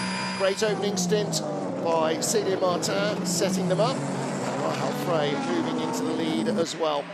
The championship leading Porsche struggled. 77 Mustang looked like it might have been in a podium battle to the end, but it retired with exhaust problems. And racing TF Sports Corvette and the Racing Spirit of Le Mans Aston Martin both got by the Iron Dames in the end to complete the podium behind the winning Lexus. Jose Maria Lopez bringing it to the line as Norman Nato claimed victory for Cadillac in the FIA World Endurance Championship, leading home Sebastian Bourdais in a 1-2 for the brand and for Hertz Team Jota. A red letter day for Hertz Team Jota Cadillac Racing. And the crowd invading the track. This is an official opportunity to allow all the fans to get in alongside the pits and under the podium, adding just a little bit more Latin colour to what has been a highly entertaining and dramatic race and long weekend. Caddy 1-2, Porsche 3-4, the BMW number 20 car making it up and hanging on to 5th, but still a strong weekend for both the Peugeots. 6th and 7th ahead of the best of the Ferraris are Le Mans winners. And points will go in the end to the 50 and 51 Ferraris in the manufacturer standings, but not in the drivers. But first drivers' points for the 99 crew here today. They had scored 0 before today. They're going to be on the scoreboard after Interlagos. I suspect Eduardo Barrichello might be on the local news tonight. Might be, just a bit. He's certainly making a big splash. And again, we sort of heard from his dad Rubens during the race, the smiliest non-karting dad, racing father you have ever seen in your life, I think. Great to see such enthusiasm from local fans. It's a long day. So some commitment for a World Endurance Championship race at 6 hours. Yep, and, especially with an early start like 11 a.m. So it means that there is probably a lot of bleary eyes in our fans who are having to commute across the city and from further afield. Great stuff too in LMGT3. The Akonis ASP team will be correctly delighted with that fabulous opening stint, by the way, from Petru Umbrarescu. Really good stuff from him. Clement Schmidt, too. Good stuff from the silver rank driver, but Jose Maria Lopez did what he's paid to do, anchored that to a first win for the team. First win in a while for Lopez as well in the FIA World Endurance Championship. And yeah, what a way that team has come. You think back to Qatar, the first race of LMGT3 last year, where they were just in so much strife, and they have just ground out and worked with this car. It's now a competitive proposition where they could even maybe contemplate a 1-2 result. But this might well be the last season for that car. There could well be a new GT3 Lexus on its way. It's certainly on its way. When is very much open to question, but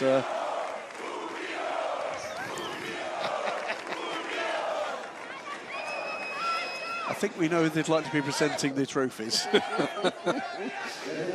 Look, there's lots of centre hats in the crowd. There's lots of Brazilian flags. As ever, a sea of red everywhere as well. Having the F word in the championship, Darren Turner.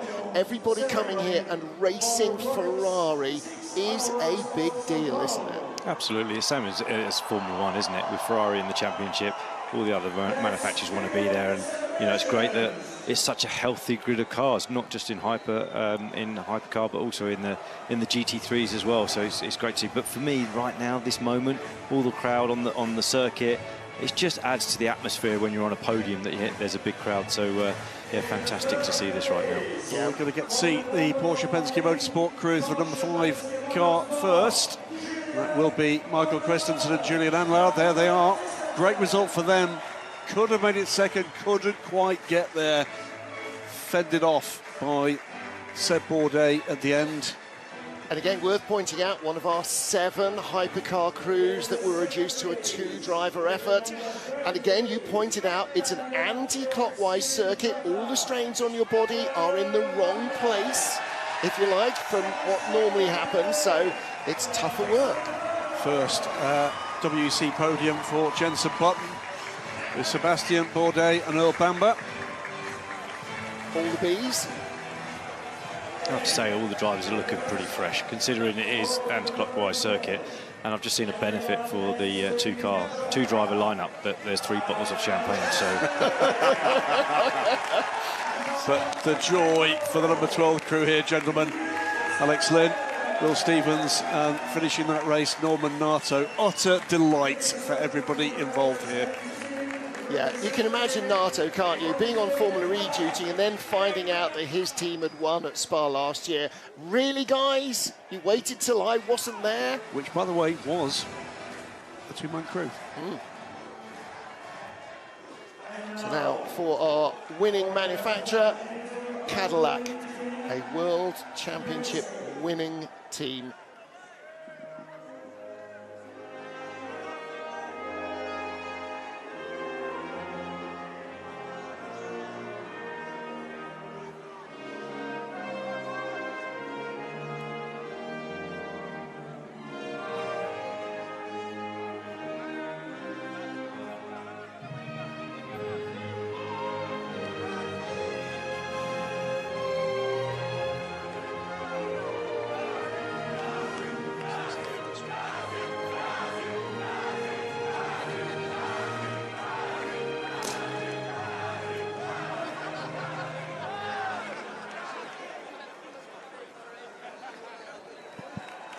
So the American anthem, I said they're a championship winning team. They're not, they're a championship race, World Championship race winning team. Cadillac first came to international endurance racing at Le Mans in 1950. Le Monstre. With Briggs Cunningham. And 75 years later, they are still at it, and a 1-2 result, and that is a huge result. Not the first GM brand to have won a World Championship race outright. Corvette have not won outright, they've had class wins. Chevrolet, multiple World Championship winning team in the hands of RML in World Touring Cars. This is only one step removed from winning in F1, isn't it, for an American brand? This is an enormous tick for Hertz Team Jota, the faith that Cadillac put in this British team. A small team that's just celebrated its 25th anniversary, based in Kent in the south of England, that has grown and grown in stature. Yep, Sam Hignett and David Clark, the custodians there, they'll be utterly delighted with this. Might even be celebrating with a nice cup of tea. Almost certainly, and a digestive biscuit. There is Sao Paulo, Ricardo Nunes, with trophies to hand out too. I have to say, so thrilled to be here in Sao Paulo. You know, last year was my very first visit to the track. Delighted to be back again. And I think that's, you know, reflected in the whole paddock. This is a track like Monza, like Silverstone, with so much history, that to get the chance to come and race here in a very different country, in a very different culture, on this historic track, I don't think that's passed any driver by. And delighted to the community here in Sao Paulo for the warm welcome and for reaching out to the World Championship and bringing these cars back to Interlagos. Darren, your first time with us outside of Le Mans in this booth. A few impressions from you of the entertainment we've seen on track, the standard of this event now. Oh, it's just been incredible to watch. I mean, you guys did warn me that it's a bit of a humdinger of a race here in Sao Paulo going on last year. And, you know, that first hour, when the cars started, the hypercars started to come around and lapping the GT cars, it just started, and it just got so exciting from that moment on. In fact, even before that. But it's been a great battle, and everything started to come together in the last sort of 20 minutes, and nothing was decided until the very end. And, you know, there's been some great action. Absolutely incredible driving out there as well. Cracking venue for this form of World Endurance Championship with these hypercars, certainly the depth we've got, and the LMGT3s, the depth we've got there as well. It's doled out the thrills. A few spills, but not too many. 6 hours, 36 cars. I think we saw 2 cars turned around by the tiniest of contact. Amazingly close racing. Another winners in LMGT3, Pechito. You won in both categories now. You went from winning with Toyota, now winning with Lexus. You must be super happy. Yeah, of course. I mean, I just have to say thank you to Petru and Clemens and the whole Acodis ASP team. I mean, they did an amazing job. You know, we come from really far. We had to fight really hard last year. We kept believing, we kept working, progressing, and this year finally we had the pace. We had the pace many races, but somehow 87 always had something. But yeah, finally here, I think in the best place for me, because it's close from home. But I'm really happy. You know, when you come from fighting a lot, from down, you know, this is a very special victory for the team, for me, I think for everyone. So thank you. I think that's why they brought you in. That's why they said, Pechito, you need to go to Lexus, need to help them. So it must be very pleasing. Yeah, for sure. It's a team effort. I wouldn't do it without them. But of course, it's been satisfying to be from the beginning from this project, and yeah, I'm finally to win with the Lexus. The old boy, the old lady here, I still capable of winning. So yeah, really happy. Congratulations. Clemens, a little word with you. Since you came in, you showed some great pace, and today it's finally paying off. Yeah, I mean, it was amazing. This year we were sometimes really close already, and we had some issues or driver mistakes where we are not so proud of, but today we did, I think, an incredible job already the whole weekend. Jose was pushing that we are working only on tire management, and yeah, it was paying off. Congratulations. And finally, Petru Umbrarescu, the team boss said earlier today that you were flying, you really clicked with the car, you did an amazing job also in qualifying, so this you have to enjoy now. Yeah, it's surreal, honestly. I cannot believe it. Like, winning a race in FIA World Endurance Championship is a real dream come true, and I can like barely hold the emotions. It's unbelievable. It's gonna sink in the few next days. Congratulations, and it's time to enjoy. Now, is Petru Umbrarescu the first Romanian driver to win a World Championship race in the FIA category? Might well be. There's not many Romanian racing drivers that I can think of off the top of my head. Petru would be one. I think I'm stopping there. Ferrari leading the manufacturer standings from Toyota, with Porsche coming up hard on the rails, and Cadillac as well now jumping up to 4th place ahead of BMW and Alpine. So an impressive points haul there for the Caddy team, but Ferrari still with their noses in front.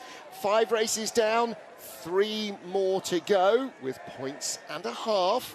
Oh, hello. Are we getting the backflip from Eduardo Barrichello? Or is this just a little bit of mutual admiration with the fans? If he backflips off that wall, I should be very impressed. In our driver's standings, it's still the 51 crew in front. They did finish outside the top 10, so their score is unchanged, but number 83 crew, they finished in 8th position, so they have crept a couple of points closer. 50 in 3rd place, also out of the points. In 4th place, the number 7 Toyota crew out of the points, and so the gain there is for the number 5 crew as they move up a spot or two. But here we go. 3rd place, but you would think that they have won the race and hosted Live Aid. It is the crew of the number 10 Racing Spirit of Le Mans Aston Martin. And there's the cheers for Tony McIntosh, for Valentin Asseclo, and some kid called Eduardo Barrichello. 2nd place then is the 81 Corvette, Tom Van Rompuy, Rui Andrade, and Charlie Eastwood. And our LM GT3 winners, Pedro Umbarescu, Clement Schmidt, and there, Jose Maria Lopez. To your question, the best I can come up with is the 2nd place driver of the 1929 Monaco Grand Prix. Oh, completely slipped my Jules memory. Briano passed away in 1996. I was there and everything. I know, you were, yeah. Cracking stuff from this trio, absolutely faultless.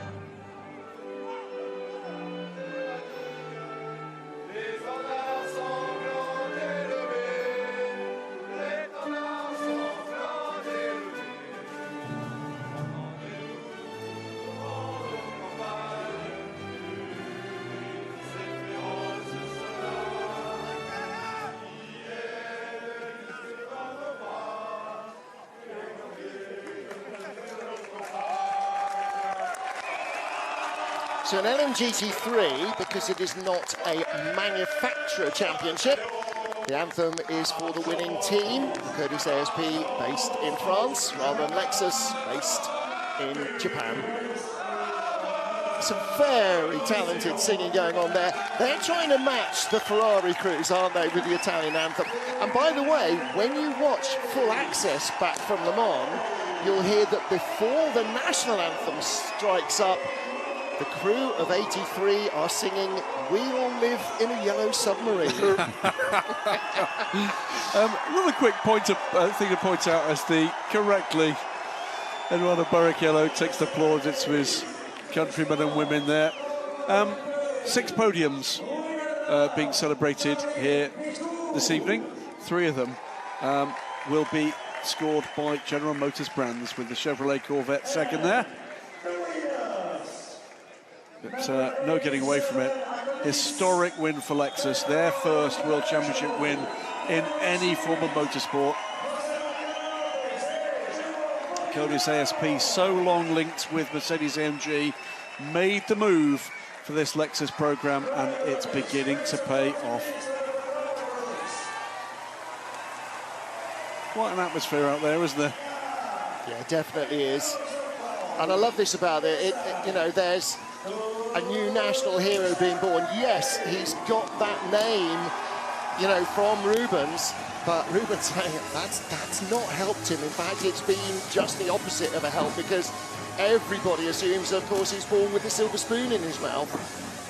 So Eduardo's had to plough his own furrow, and great to see that the crowd get a Brazilian on the podium. That's a good look at that. That is a good crowd shot. Party night tonight. Big result for that young man, Darren Turner. And big results tend to breed something in race drivers. the confidence that just powers them forward. Yeah, that first result of being on the podium here as well, home crowd, that's going to be one of the best feelings he's ever experienced so far in his career. But he's just, from the word go, he's just delivered. You know, there's not been any mistakes. His pace has been amazing. And, you know, this weekend is just another step. That pole position will really give him the confidence going forward. And it looks like he knows how to spray a bottle of champagne. It's obviously got somebody to train him at home. Martin, great to see Pachito Lopez as joyful as he was. It's always tough when there's that transition. There's the overall race classification with the 87 Akodis ASP Lexus to the top. Then the TF Sport Corvette 81 completing the podium. Racing Spirit Le Mans, the Aston Martin. Iron Dames shuffled out of it at the end before we get to the second Lexus. Could have been a 1-2 at various points here. Then the second Porsche, how well they've done to drag the points out of this one. Then the second Corvette. United Autosports get both of the McLarens into the top 10. And where did Team WRT come from to get that BMW into the top 10 as well? Well, that was final stints from Kelvin van der Linde to finish 10th. So Ricky Perra, Richard Leeds and Ryan Hardwick still lead ahead of the 21 Ferrari. Ferrari didn't score, so the 92 car moves a little further ahead, having finished in 6th position here. And that helps them in the championship as they start to increase what is a slender advantage in the GT3 point standings.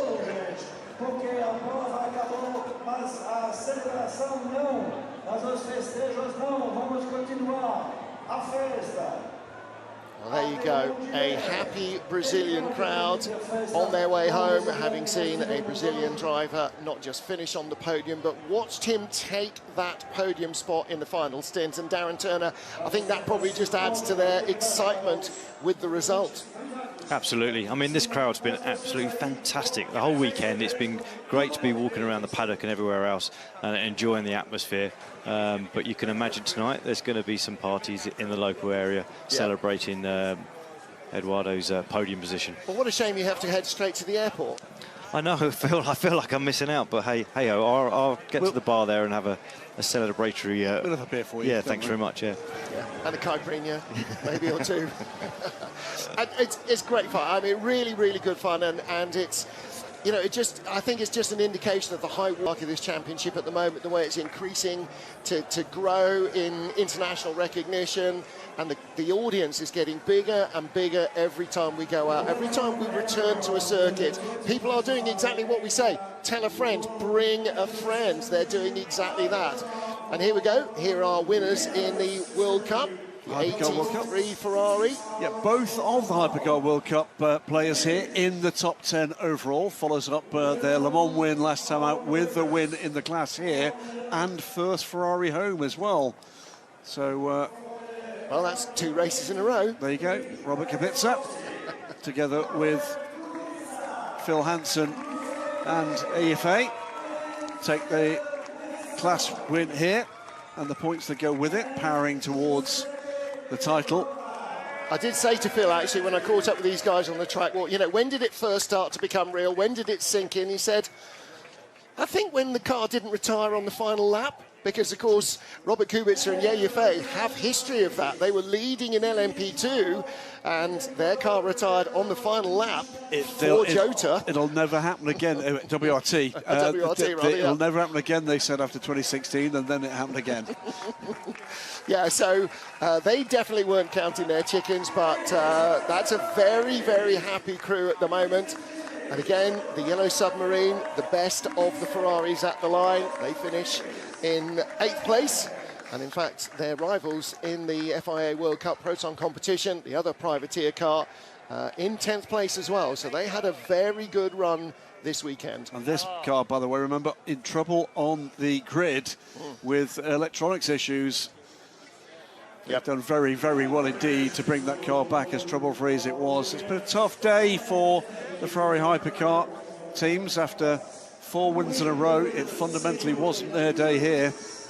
Well, let's just bear in mind as well, although these guys as a team are battling for the FIA World Cup for the independents for the privately run cars, As a driver duo, they are second in the overall driver standings behind the 51 crew, and they just crept a little closer. There's still a big margin, so they do need a big result compared to the 51 crew, but we still have a full set of points to go in Texas, a full set of points in Japan, and points and a half in Bahrain. And there is your Wingfoot Award winner, Eduardo Barrichello. I'd have been a little bit surprised if it had gone to somebody else, not to say there weren't some great performances in LMGT3. But this is an award voted for by the fans. Let's make that absolutely clear. I imagine the track announcer might have pushed that quite a lot to the locals. And Almost certainly. If there's 84,000 people here on their phone voting just once each for Eduardo, then he's probably got a pretty decent chance of winning.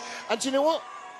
Dominant run in pole position, grabbed that final podium spot in the last stint. Yeah, I think that's well deserved.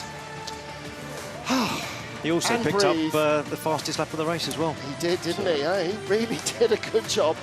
And breathe, and that is it as we head into our summer break. 5 races down, 3 to go. We return at the end of August with the Circuit of the Americas, the Lone Star Le Mans, then in quick succession on to Fuji in Japan, and we round out the championship in Bahrain. Thank you, wherever you are, for joining us. For the entire FIA World Endurance crew here, for the TV production crew, for all on site, goodbye from us. We will see you in Texas. Yeehaw!